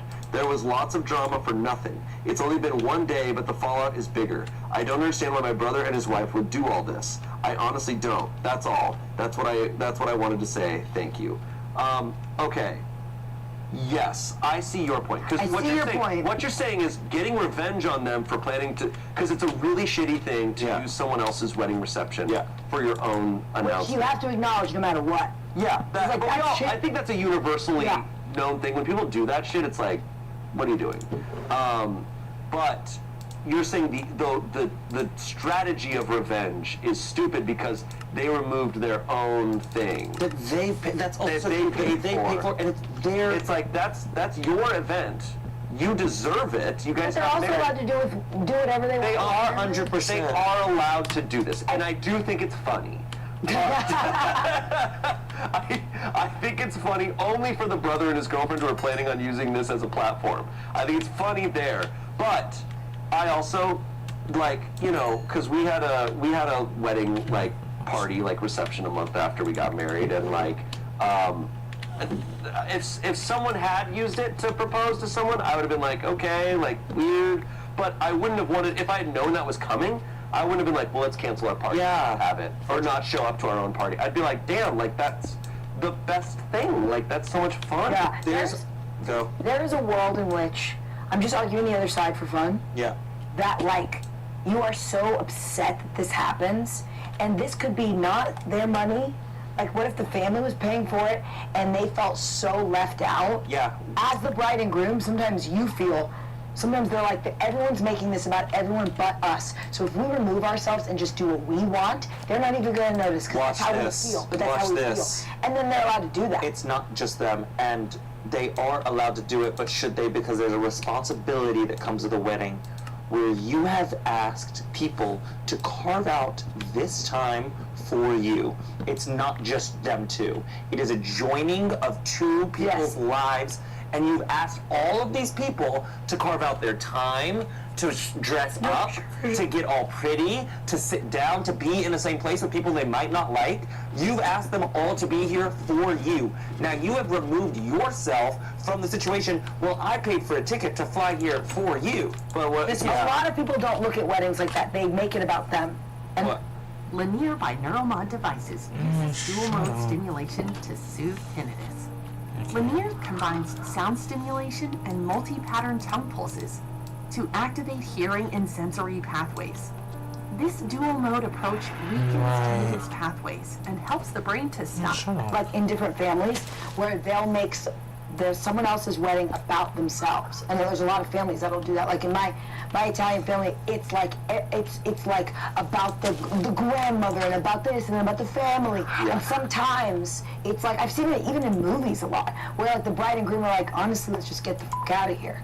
They don't leave their reception. I think that's extreme. Yeah. But I do think not everyone has that but selfless choosing act. to elope and just forego a wedding and letting everyone know that you're doing that is one thing. One thing. To have the wedding, be here at this time, be dressed up, do all this stuff. What sucks about it is they got revenge on a bunch of people who didn't deserve the revenge. They got revenge on two people, but then the rest of the whole wedding. The brother and his girlfriend who were planning on using it are assholes, and they deserve to get the revenge. Yeah. But a bunch of people who, by proxy, are just what's going on? No, for sure. I feel bad. I mean, I would, if I showed up to a wedding, it's okay, you cancel big things to go to a wedding. Yes. You might cancel a lot of plans might have been canceled. 100%. And it's like what they should have done, what I wish they'd have done, and what I would have done if I really was planning on doing this, is inform everyone except the brother and the girlfriend. That's what you do. Because you're that there's not going to be a reception. You let everyone know except the brother and the girlfriend. Because then you're actually taking it out on the people you want to take it out on them. Yeah, that's fine too. How far in advance did they say that they weren't They didn't tell anyone. But how long did they know that they weren't going to show up to their own reception? So they've known until This is premeditated. They should, exactly. And It here's wasn't just like, oh, we found out this is going to happen, we're doing it now. It's premeditated. No, 2 weeks, you knew you were going to have a reception. What is messed up about this is a disrespect for other people's time. Being like, you can use... And effort. Yeah, like that's a lot. I think there's those layers to it. But then I also don't think we know the details. Like, we don't know, like... A lot of stuff. But, I mean, what I feel like it is like, if you're going to get revenge on someone, make sure that... It's that person. How much collateral damage are you making? Yeah. I get that. But also, that's really shitty. It's really shitty. Announce a pregnancy when, like, yeah, it's just sad. But this family just sounds messy. Yeah. I don't know for any Vanderpump girlies who watch, but someone in the show tries to announce their engagement during an engagement party, and they're like, "What are you doing?" And so it's just there's so many people let them get to you too much. I'm just like, just let them have it. They look dumb now. Like, it doesn't look cute. I do think it's a bad look. It's a bad look. Like I don't think if I was at a wedding and someone announced like their engagement or proposed at a wedding reception or something, I'm not sitting there going, oh, I'm going, oh shit. It happened at the Golden Bachelor too. Somebody proposed. Yeah, I'm like, I think people are judging you in that moment. Bunch of comments. Someone said, I think your anger is misdirected. Wrong, brother. 9,000 upvotes. Someone said, was on all your side about being annoyed until I saw that your other brother and his girlfriend were about to announce their pregnancy at the reception. You don't announce anything or get engaged at a wedding unless you have asked and got permission from the bride and groom. Yes. That's the very fact true. none of you can see how that is wrong is worrying, and no wonder your brother and his wife said, screw this isn't happening. Good on them. Bet your brother and girlfriend would not be happy if they announced that their baby shower they are expecting a baby. I would do a Beyonce at the VMAs moment, or was it the VMAs, when she just like, I would be like, you know what I'm talking about? When she sang Love on Top, nobody here? Okay, cool. She sang Love on Top and she was pregnant and she just kind of did like a, and people were like, Nice. Yeah, I totally see those comments. I get it. Because the OP does not acknowledge at all that it was necessarily wrong. Like they just casually mentioned, like, apparently my other brother was going to announce this and whatever. But there's still, the whole family is very focused on the people who skipped the reception are in the wrong. It's like, oof, what? I don't know. It's messy. It's all messy. It's all a little messy. It all sounds like an early 2000s movie, too. It sounds like a reality show. Like, this does sound like a reality show. I think it's also just different families. Yeah. It's different vibes. And I get the sense from this story that I'm like, this family maybe has always been really shitty. And this family fight's dirty. Yeah, and so it's like, this is learned warfare. Like, if I'm that aunt and uncle, I'm telling people. Yeah, we are the aunt and uncle. Get a hold of this. Oh. Wait till you get it. And I go, whole other. And I'm like, did you hear? No. Did you hear? No. Right after you go talk to them, I come second it up. No. The aunt and uncles are legends in this story. Yeah. It's just like, I'm sorry, what? Oh, we're telling everybody about that. You're not getting away with that. Oh yeah, if I found out if someone tells me like, oh, I'm not kidding actually. If I was going to someone close to mine's wedding, and I found out someone else was going to be proposing or announcing something, I'm telling that bride and groom. Oh, of course. I'm telling them. I'm telling somebody that's just so you know. But if you guys are gonna leave, please tell me. Yeah. I might not tell the bride and groom, but I am going to tell somebody that's going to tell the bride and groom. Yeah. So I'm going to hand the gun off. Yeah. That's good. This is Chekhov. It is. A Chekhov joke. Okay, moving on. This was on Am I the Asshole? Ended up on Am I the Devil? Am I the asshole for not helping to defend my group project partner against our professor who wants to fail her for not contributing? I, a 20-year-old man, am in a computer science course for college on operating systems. I was assigned this random group project partner, a 20-year-old woman, and we were working on a project for most of the semester. We had decided to organize the project in a way that she would do core parts and I would do plug-in modules that depend on her core. However, since she did her parts in a convoluted way, it was hard for me to understand it, and when I couldn't get it to work, she had to do them as well. We got into an argument, and she claimed it wasn't convoluted. I then paid a tutor who advised me and said he could help, but that the project would be easier to do in Rust compared to C++. Just so you know, C++ and Rust are two different types of programming languages, so they're basically being like, we've written it in a certain way, let's write it in a different way. She agreed to redo the project in Rust if I converted everything we had so far myself, and she'd help out with the last part. We got permission from the professor to do it in Rust instead. The tutor then helped me convert her code to Rust, and which counted as my part. However, when it finally came to doing the last part, she said she had no time to work with me on it, as she didn't know Rust well enough, and had some ballet competition the weekend of the deadline. Oh. She offered to finish it in the C++ version, but I told her it is okay. I then got it done with the help of the tutor and submitted the project. Since the Rust code was all written by me in the statement of contribution, I had to state that I did all the code and she contributed to the design process and report. However, the professor took that as her not contributing, as only the code is actually graded, and decided to give her a 0 on the project, which would lead to her failing the class, as it is 70% of the grade. She now wants me to come talk to the professor with her and is upset at me for refusing. The way I see it, it is not really my problem, and I don't want to face any trouble, and she did already tell the professor that she had done the older C++ code we didn't submit. Am I the asshole here? She's pretty upset at me and seems to blame me when it is the professor's decision. Wait. What makes this guy an asshole, a severe asshole, is that he's working on a project with a person. They're going to write it in a specific type of code, a specific type of way. He eventually is like, hey, what you're doing is not working, it's convoluted, whatever. He goes and talks to a separate person to help him, like, kind of get this keep going. And this other person goes, yeah, we can do this, but you have to convert it to a different type of code. His teammate says, I don't know how to use that code at all. Because that's not what the class is using. They had to ask permission. They had to ask permission to change it to the one that he wants to use now, not the one that their class is using. Or at least that they started on together. Yes. So they change it all to this different code that she can't do. So now the completed project he brings, but also she goes, hey, I can keep writing it in C++. And he's like, yeah, you're good. He tells her, yeah, you're good. Yeah, he even says that he's told her. Yeah, and so with that, then she gets a 0 grade because she didn't contribute to the new code that they all translated it to. It's really unfair. It's like, I mean, it's the same as if it's like, hey, we're writing this report in English. Yeah. Oh, actually, I write better in Spanish, so I'm going to translate everything to Spanish. Oh, yeah. You can say. You didn't actually write anything because all of this Spanish work I wrote. That's so. Kind of, and it's not fair because just because they translated it, she still wrote a bunch of shit. Yeah. A different line.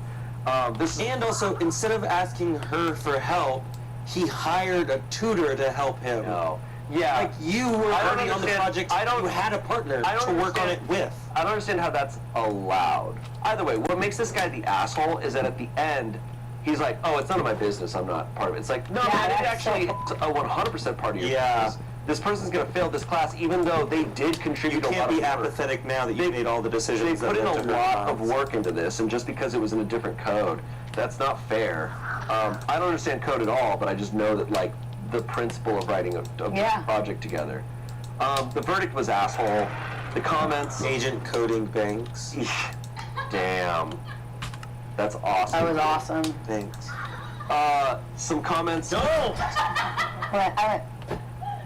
Some comments, you're the asshole. Say the situation was flipped and she couldn't understand your code, yet you did the work you were supposed to. Would it be fair to be failed because your partner couldn't understand you? No, it would not. She is not asking you to donate a kidney, just to clarify. You sound selfish. Yeah. 21,000 upvotes.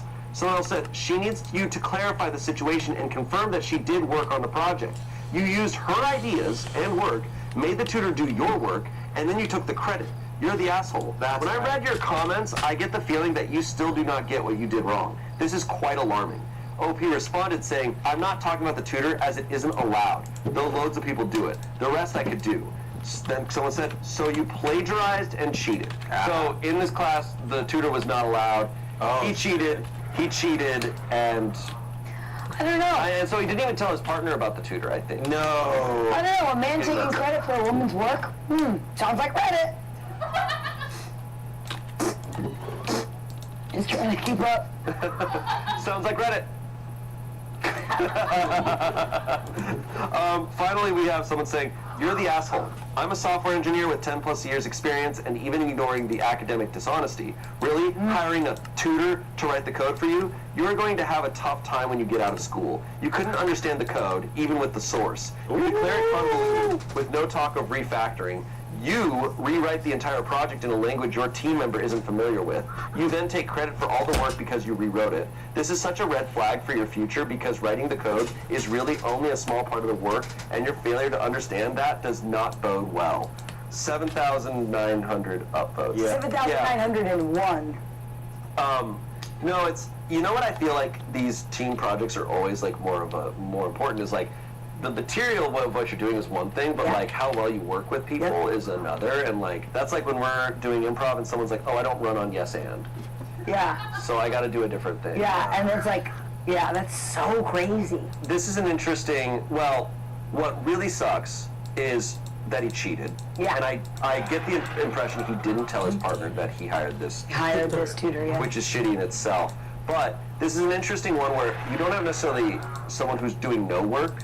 You have two people who are doing work, but just being like one person who's a bad team member. Yeah. In how they work. And it's like, oh, you just don't work well with anybody else. Yeah, it is true, like, the beginnings of a person really happen at the group projects in school. It really shows. That's where the shit gets rough. There's also this sense of inadequacy that's coming from him where he's like, oh, I don't understand what you did, so you need to fix it because I don't understand. That's true. Yeah. I can't be dumb. Your work has to be done. I question whether her work was convoluted. Yeah. I mean, look, I look at any code, and I'm like, this is convoluted. This is convoluted. I mean, that's what code. It's literally code. Is this convoluted, or am I really stupid? Coding is so wild to me. My dad codes, and he does a lot of it in his free time for fun. And it's always during the holidays, like me and my mom will just be like watching a movie, and then you look over and my dad's laptop is open, and you're like, what you doing there, bud? And it just looks like he's a fucking robot.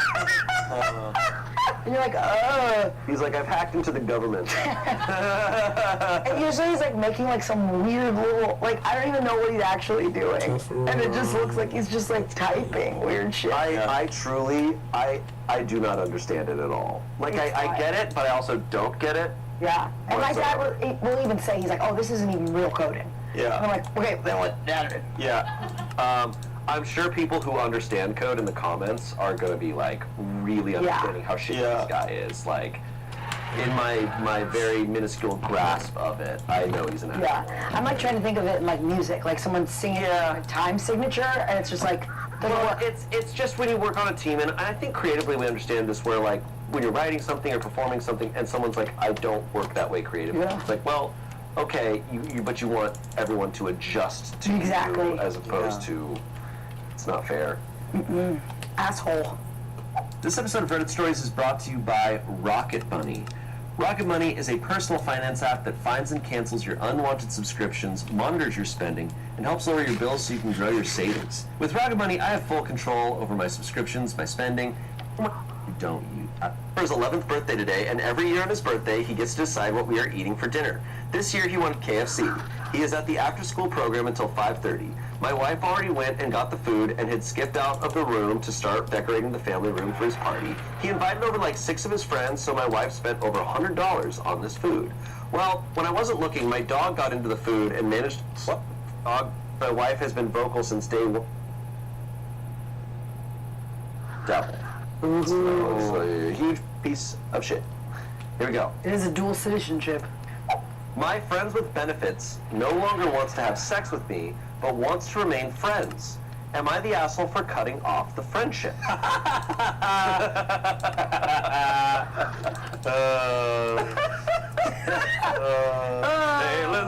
all this time. Yeah. It's like, well, maybe you weren't friends in the first place. Yeah. Or maybe your friendship wasn't the thing that was sustaining the relationship. Here we go. Okay. I, a 22-year-old man, was in a friends with benefits relationship with Erin, a 22-year-old woman, for a couple of years. We have known each other since middle school, and we were really close childhood friends. We started casually hooking up a couple of years ago, and it was going pretty great. The sex was amazing, but we also communicated with each other that this was just casual sex, and that we were free to have sex with anyone we wanted, and it was strictly a friends with benefits relationship. However, last week, Erin told me she wanted to stop having sex with me, but she still wanted to remain friends with me if possible because she really valued our friendship. I asked her if she started seeing someone, and she said no, that she was still having casual sex with other people, but she wanted to stop having sex with me because she was worried it might blossom into a relationship, and she did not want that. I told her it was fine, and this wouldn't affect our friendship. But I was definitely feeling hurt because she said she would still have casual sex with other people and not with me. It was sort of a gut punch. The next day, I texted her that I no longer wanted to remain friends with her. I then blocked her on everything. Personally, I am not really getting anything out of this friendship, so I don't see the point in remaining friends with her. It's better to just rip the Band-Aid off. Am I the asshole? Wow. Damn. Wow. Damn. Wow. Yeah, I should probably make like a story. He's not getting anything? Yeah, I know. That's sad. All he wanted was sex. That's all he cared about. So, well, okay, the reality is... Yeah. So Kurt, no kidding. The reality is she's the bad guy. No, the reality is she kind of, like, did the best decision for herself. Go for her. 100%. Because if he blocked her on everything and stuff, it's like, okay, yeah, so he was awful. Like, I already put it's good to get him out. Yeah. You know, but his behavior is really sad and pathetic.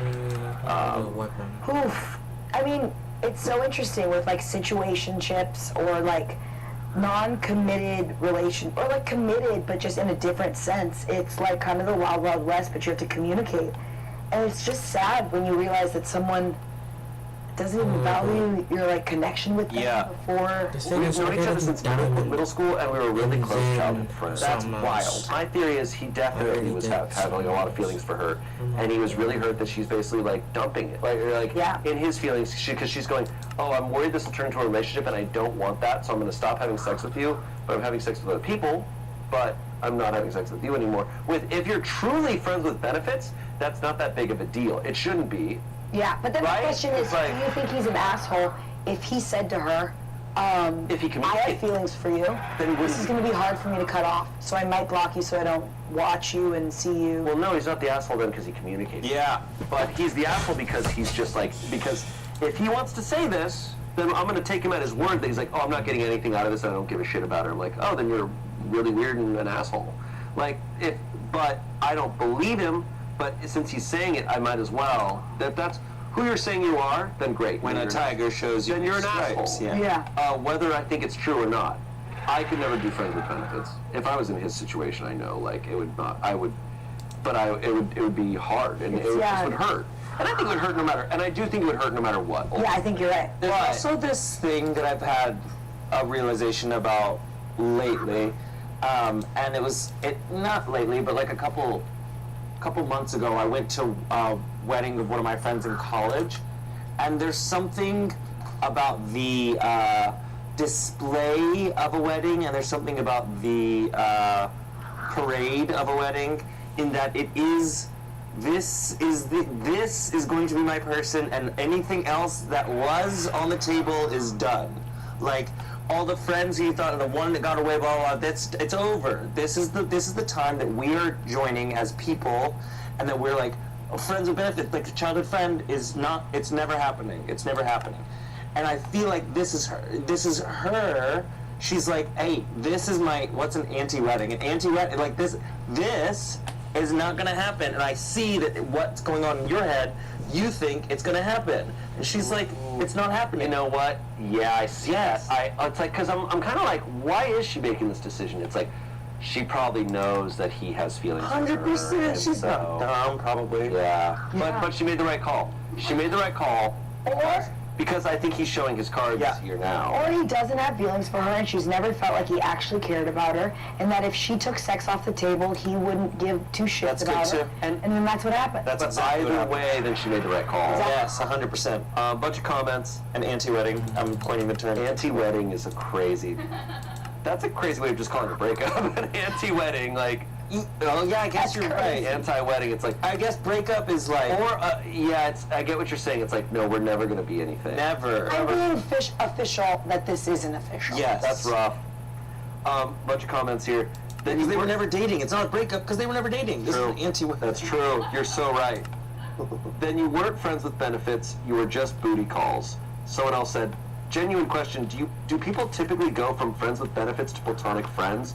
Nobody I know in real life breaks off a friends with benefits type situation and still continues to see that person regularly. Okay, so you don't I've know a never gay seen it person. as a literal term. Someone replied to that saying, I am currently really good friends with the former friends with benefits, and we do hang out regularly. I'm actually really good friends with a couple former friends with benefits. Yeah. I think anything's possible. I feel like at this point I've seen or heard of every type of situation. Also, friends is such a big term. Yes. Like being able to like follow each other on social media and not block each other and be like, hey, Merry Christmas if I ran into you, or I'm like, you know what I mean? It's like, so true. In this day and age with social media, friends is a million different types. like I'm friends with Trevor. That's funny. Someone said, if you felt the gut punch, maybe you should try to communicate with her about developing a relationship. If not, let her go because she's obviously getting feelings and you'll only hurt her and yourself in the process. No, if your friendship with her is that important to you, it's okay to have platonic opposite gender friends. Just make sure you're not going to get jealous when she talks about other guys. Friends with benefit relationships and jealousy don't mix well because it's controlling. Lastly, someone said, you're the asshole. You say you've been friends with Aaron since childhood, so you guys were friends before the benefits come into play. So it makes no sense that you would cut her off due to her not wanting to have sex with you anymore. Her reason for cutting off the sex was valid, and it didn't seem like she was doing it to hurt you. It makes it seem like you were never really her friend, and now that you can't get what you want, you cut her off. Imagine if the roles were reversed. What's different? I agree with that. He's an asshole kind of either way. Whichever way this situation goes. Next story. This comes from Relationship Advice. Reposted on Jam. As a 22-year-old man, my girlfriend, who's 32, has been cheating on me. How do I confront her? I am destroyed right now. I've been with my girlfriend for 9 months now. I met her at a Starbucks and we just hit it off. She's married, and normally I would never dream of dating a married woman, but she told me she was unhappy in her marriage and was going to leave her husband. Ashley, we make it feel good to be home. I don't care. The good life shouldn't be reserved. Fuck the good life. I don't care about the good life. The finest cuisine. My good life is not here. Called our cake eater. My good life It is here. for cake eaters. Not chocolate cake or cheesecake with or any some regular slimy fucker. People who want to have their cake and eat it too, who are in a happy marriage and not planning on leaving, but still have an affair just because. Copy. Yeah. So here's the first post. Calm before the storm. Tried posting a few days ago, but could not find post. Must be lost in cyberspace. Don't even know if this is the right forum at the moment. In gist, affair partner got served divorce papers out of nowhere 2 days ago. Better. Her husband knows of us. It's still only a matter of time before my wife finds out. Might as well Don't know if mine I this have whole days thing or out. hours before the world as I know it is gone. Took some time off work to spend time with my wife and 2 daughters. My body is in turmoil, but strangely my mind is clear. It reminds me of the days leading up to my dad passing away. Time has slowed down and I am aware of all the things surrounding me. It's a nice feeling. My day-to-day was filled with observation of details and appreciation. My wife's smell and the clothes she wore, my daughter's laughter, the color of the kitchen tiles, the dog, the yard. Feel blessed to have a healthy and beautiful family. What will my daughters think of me? I look at my wife that I love with all my heart and I see a woman who stood by me no matter what. We had our fair share of ups and downs like most couples, but I never imagined a life without her. How do I justify a 6-year affair? Is that even forgivable? I don't know what the future holds. All I know is that the storm is coming, and I am here basking in the sun until the clouds come rolling in. I plan to confess over the weekend. Even if I know the outcome, I pray she does not leave me. This was so f***ing not worth it. Any suggestions on how to confess? How do you start? What do I tell my daughters? I have already made an appointment with a therapist. What Tell else the can I do? truth. Wish me luck. And just start from thank you ground for one, some man. suggestions. Some of them were There's hard not to much I don't have anyone time to can do address for all you comments, now. But we'll apply a few to clear some things. That's Yesterday, all I you asked gotta my do. brother for advice. He left his Start wife from ground to zero. his affair partner. Try your He best. seems happy with her. The grass is not greener for him after all, and he is planning on leaving her. But it is stuck at the moment. His advice is not to tell my wife and to minimize it if confronted. He also said I should let down affair partner gently so she does not go nuclear on my wife and family. I am hoping for the best but preparing for the worst. In the comments, people doubt that OP really loved his wife. He did cheat on her for 6 years in all. He responds. For 6 "I'm not years? confused. I never was. I don't have a problem separating love from sex. My heart is loyal to my woman, and she is for me. That so is many gonna responses about how I don't value my affair me. partner. Since I'm on a pour my heart out roll here, let me tell That you is about my going to affair partner. kill me. She is a gorgeous and smart woman who is funny and open to different experiences. She is younger than myself and my wife. Fit, seductive, sexy as but she is not my wife and does not even compare. 6 Yeah, years on and off is a dude. long time to invest. As Hey, I see come it, on. she is an adult woman who made decisions to cheat with a married man on her husband for whatever And reason. you made Do I decisions care for her? too. Yes. 6 To years cheat is a on long your time. wife. Do I love her? No. Did I say to her I loved her? Yes, of course. You I did, but moron. You're a I moron. lied to my wife. You're Did I a use her? Yes, I did. full-on Did she use me? moron. She did. We both knew we were playing with fire. The reason I strayed has nothing to do with my wife. We have a good sex life in general, but I do have some kinks that she is not into at all. My affair partner was into the same kinks. That's how we met, and that is why the affair was ongoing for 6 years. What led me to starting the affair was my wife being in an accident that took a toll on her body. Sex was off the table for over a year. I gave in. This guy is and when I discovered the affair partner shared my kink, I was This hooked. guy is like the So all you worst people of saying the that my wife was worst of the withholding worst sex of the intimacy, worst. no. My wife and I are very Like, having he's sex with my wife literally is made out of sex rubble with right my affair now. partner is It's just like, sex. it's, My wife God. meets 90% of all my needs. My affair Holy partner meets cannoli, 10%. fuck this guy. So he gets advice on whether Like, you're a tell his wife, pussy. just tell him to come clean, but if you don't, including his brother in real life. So this guy's a real piece of shit. Unlike Am I the Asshole post, you have people like, they don't, like, they maybe know they're doing something wrong, but they kind of in their head, they twist it. This guy is blatantly saying, like, I've had an affair for 6 years. I don't think it's wrong. Well, this is like years of acceptance. With Years, and he's like, okay, like, you know, I guess I have to tell my wife. It sucks that I have to tell my wife. It's like, dude, what the I mean, if you do something wrong over and over and over again, it's not wrong anymore. You're just doing it, right? I guess that, like he doesn't feel wrong. This is what has I should become say. normal life for him. Yeah, like someone He's- who's constantly late. They don't feel like they're late when they're always late. You know what I mean? Like, He's so desensitized. yeah. I think there's a okay, don't quote me. Oh, I don't have any but I'm torches. pretty sure That's a bad that idea. there is a psychological study to doing bad acts makes you like desensitized to doing bad acts, like, Yeah. and it will make you feel less bad about doing it. Like it's kind of a retroactive thing of like doing a bad thing can make you worse unless Yeah. you really actively like. Here's the other analyze thing. that. Here's the other thing. I'm reading a book on polyamory, and he wants a polyamorous relationship. And I'm not defending him. No, but we do not have a lot of research or tools to equip us to even have that conversation. Sure. And even sometimes starting the conversation of can we have an open relationship rips everything apart. Like even the start of it, because we're not equipped yet to be at a place. No, yeah, people. I totally understand that. The lying is the real issue is the lying. Yes, Like that's the 100%. real issue because No, yeah, God damn there are people who are in polyamorous relationships and that is totally fine. Yeah. Because there's honesty there. Yeah. If two people meet and they go, hey, we both want to sleep with other people. Right. Totally great. If they're both like, yeah, great. Right. Like, awesome. Yeah, he's like explaining the reasons why he's with her sexually, and that's not why we need the reason. We need the reason on why you're not talking to your wife. No. Right. He could be. Yes. Say that again. We don't need the reason why you're sexually attracted to your affair or your partner. We need the reason why you're not telling your wife. Yeah. Because she now for 6 years has been living in a lie and like not knowing. Like that's what sucks. Important thing to remember: the affair partner is also married. So yeah, to be clear, where this all started is the affair partner got served divorce papers, so she's getting divorced, and so this guy knows that this is about to like blow up into his life and everything. When we say the storm is coming. So we don't know the twist yet. We don't know the twist yet. We don't know the twist. So we just know that she's getting served divorce papers. And he's like, I need to come clean to my wife before this all tumbles. And his brother's like, don't tell her. He's like, don't tell her or minimize it. Which I'm like, No!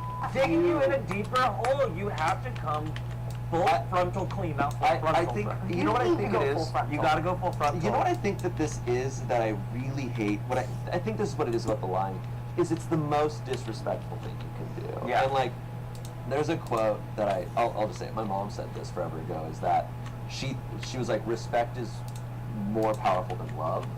And I think that's true. Because I know like people talk about love, like, oh yeah, like love can go all over places, but like respect is such a choice, and he's choosing to disrespect his wife every day. Yeah. I mean, like still, Yeah. and he's still going, okay, maybe I'll minimize it if she brings it up. He knows it's a big deal. Right. Yeah. And he's like, but I'll minimize her feelings. Right. I'll disrespect how Not she even to feels. mention, the reason why they stopped being sexually active seems like an accident, or like seems like a health thing. Yeah. That's really fucking sad. Yeah. Also, like, I don't know.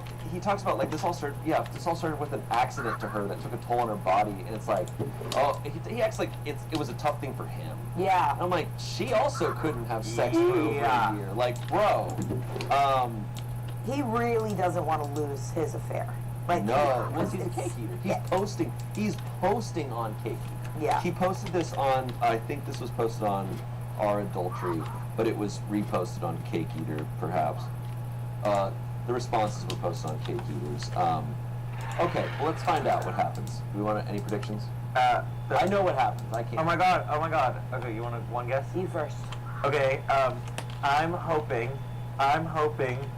that, I'm not even hoping that. I think, I'm like, they talked it out. They worked it out. Think they're gonna work Him it and the out? wife, yeah. Okay. The wife was like, I'm showing mercy. Okay. And Well, I'm he's believing like- in us, and I know you. Yeah. And he's like, oh my god, I've never seen this grace. He's from like, I'm with anyone." her because we both have the same kink, and it's something so gross to the wife. Oh, I So love she's that. like, you know what? Take your cake and eat it too. We fart on balloons. Yeah. She's like, but you should have asked. You should have asked because I would have said yes. She goes, I'm What the hell are pissed, but you? I won't do rabbit stuff or whatever. We dress She's up like, as so bunnies. no. We Yeah. get an Easter bunny costume. Yeah. Okay.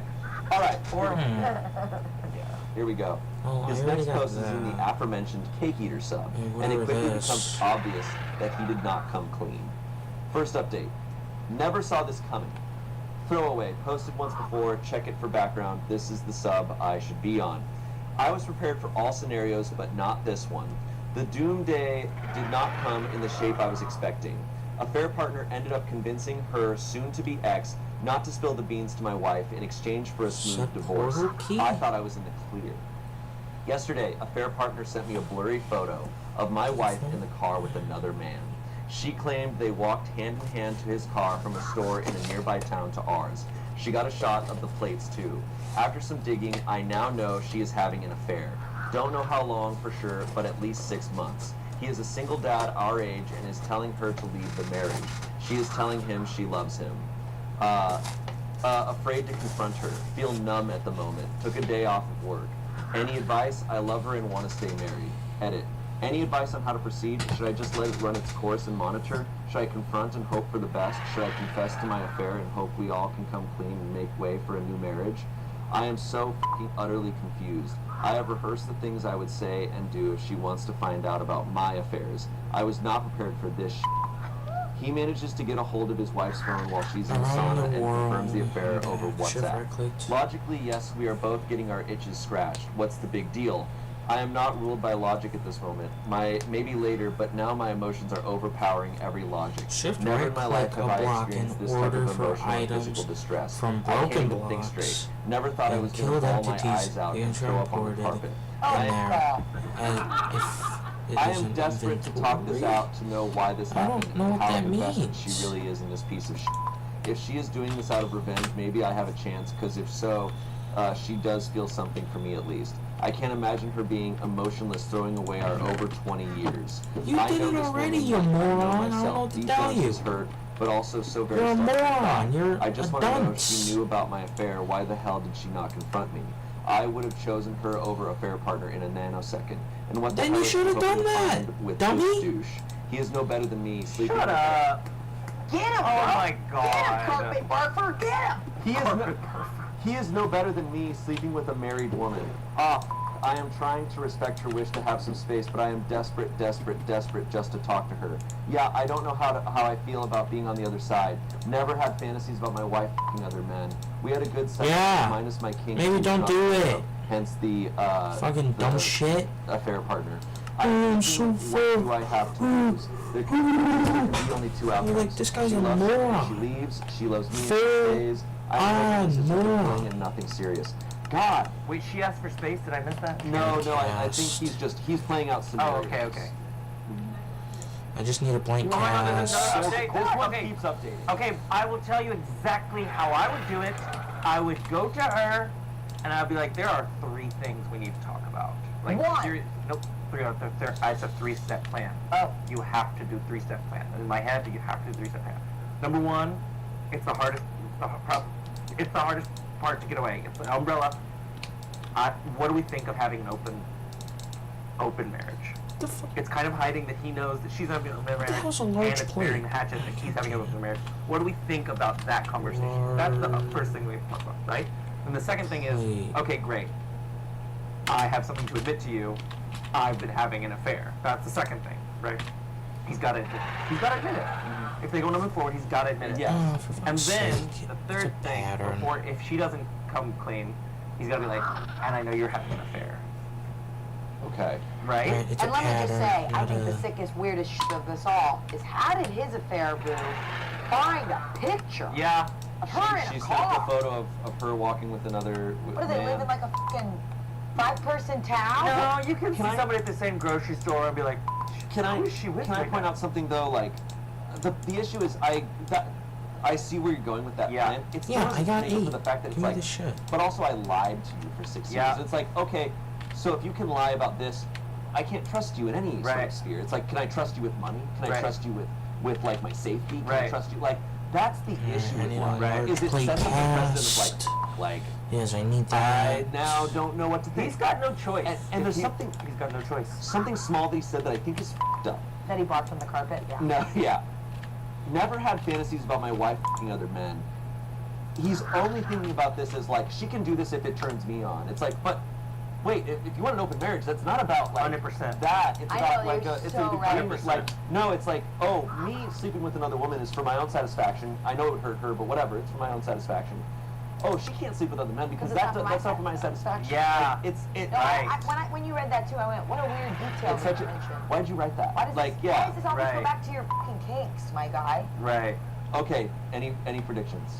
Anything? Okay, she's not in love with him. Or she knew. Or she knows. Well, he was kind of saying that. He was like, this is revenge. So you think it's for revenge? I think she knew a couple years ago and has since fallen in love, not out of revenge, but just because he's absent. And she's going to leave his ass. Let's see. Okay. Second update. My marriage seems to be over. Confronted my wife this past weekend. Confronted? Sat her down without warning and told her I knew she was having an affair and with whom. Asked her if she loved him and what her plan was. She was caught off guard, went to the bathroom for 10 minutes. When she came out, she looked me straight in the eyes and said, I know about your affair too. Yes! Yes! Sorry. And then she talks in the song. I know about your affair too. I have known for some time now. I love him and I want a divorce. Yeah. Next days were a blur. I tried to talk to her, but she shut me down. She has moved into the spare bedroom and is making appointments with law firms. Has told our 2 girls, I have signed up for emergency therapy. Am on meds for dealing with anxiety and lack of sleep. Yeah. This is surreal. Heard her talk to him last night and cut the internet cord. Kind of crazy because I need f***ing internet for work, and she just switched to her phone. Oh man, so many emotions are running through me. I love that he writes that out. He writes out, oh man, oh man. I made love to her past week, and today she is a total stranger. How does this happen? How can she not feel any f***ing emotion? Over 20 years, gone. All the love, friendship, partnership, intimacy, jokes, memories, plans for our future, gone. Just like that, no looking back. Feel so blindsided, and the only person I can talk to is my brother, who lives across the country. Sorry to vent here to you fine people on here. Just need to get this out. Sharp he gets his ass is a handed good to him in thing. the comments, more or less. But I want to follow up the comment up. Made love to her last week. How does she not feel any emotion? This is simple. She has learned how to separate love and sex. She has sex with you, but loves her affair partner. You taught her well. Because that's something he said earlier. There's some comments here. Anyone else notice that at one point he used to justify his affair was that his wife wasn't into his kinks? Then he goes on later to say she wasn't even aware of his kinks. Pretty This good. guy, man. Yeah. She doesn't know he Yeah, she's not even aware. Also, that she was in an accident that f***ed up her body and meant she couldn't have sex for a while. Congrats to him on making her feel extra shitty. Right. It would be funny if it wasn't so f***ed up. I truly, deeply, and utterly cannot understand how someone is capable of functioning with this level of cognitive dissonance between his actions and his wife's actions. I don't get it. I really don't get it. How does someone cheat for that long and manage to be so angry about their be so angry about their spouse's affair? How do they not see? People are scary. Yeah. I think this weirdly goes all back to what you said about his view of the world, and his view of the world being that, like, his wife is having an affair and it doesn't even turn me on, is like a fucking psychopath. Narcissist. Like, he is a narcissist. All right, so we're not getting to all the stories, but we'll do this again sometime. Please! Because there's another, I hadn't read that story. I had read a different story that was very similar of a guy cheating on his wife, and then he finds out his wife's cheating on him, and it also goes crazy in different ways. But, same situation where he was cheating and he was like, yeah, there's nothing wrong with this. And then she cheats and he's like devastated. Okay. Last story. This one also blew my mind. This is a 26-year-old woman. My husband, who's 29, is obsessed with my boss, female, who's 38, and it's all my fault. This comes from true off my chest. I started this job about 1.5 years ago. I can't say what it is because I want us to stay anonymous and our country is very small, so my boss would probably be recognized. The moment I started, I felt like I was in the right place. My boss, the owner of the company, is very cool and kind. She's self-made and she loves her job. She does a lot of the dirty work herself that bosses who have 30 to 35 employees wouldn't have to do, but she just loves it. On top of that, we have a 6-hour workday, our salaries are 20% higher than the market, and we have 7 paid vacation weeks a year. Her reasons? She appreciates us, and she's getting richer anyway. I was so proud of working with a woman like her, so I wouldn't shut up talking about her to my husband, especially in the beginning. My husband was as fascinated by her as I am, until he met her at a company party last Christmas. She must have been beautiful when she was young. She could have been a model. I think his fascination became a crush or an obsession, or maybe worse, love. Now he follows her on social media. Her accounts are private, but he stalks her with my account. He also follows the company Instagram and likes every picture she's in. He asks about her all the time.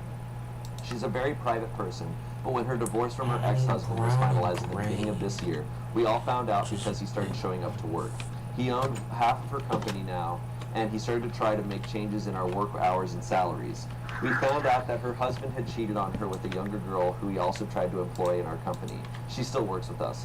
She, probably lawyers involved, eventually convinced her husband to sell her back his share. We're still in this process now.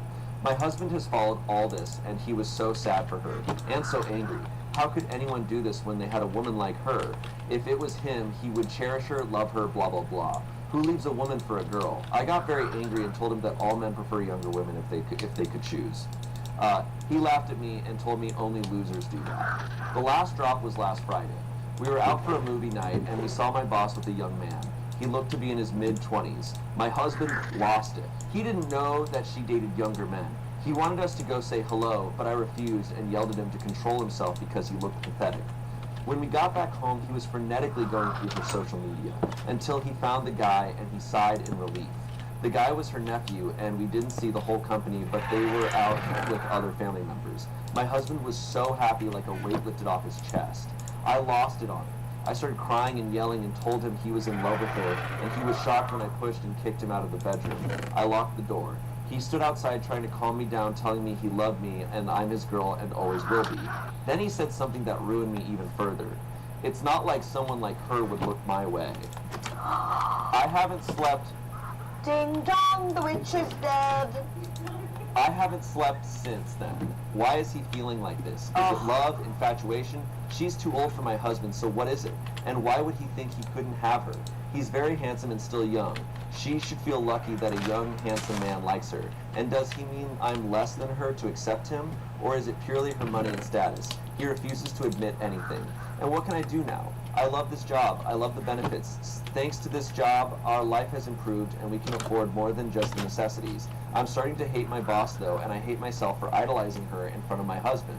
Edit. Sorry this is getting longer, but I have spoken to my mother, sister, granny, and some friends about this, and about what happened last Friday, and they all think I'm making a big deal out of nothing.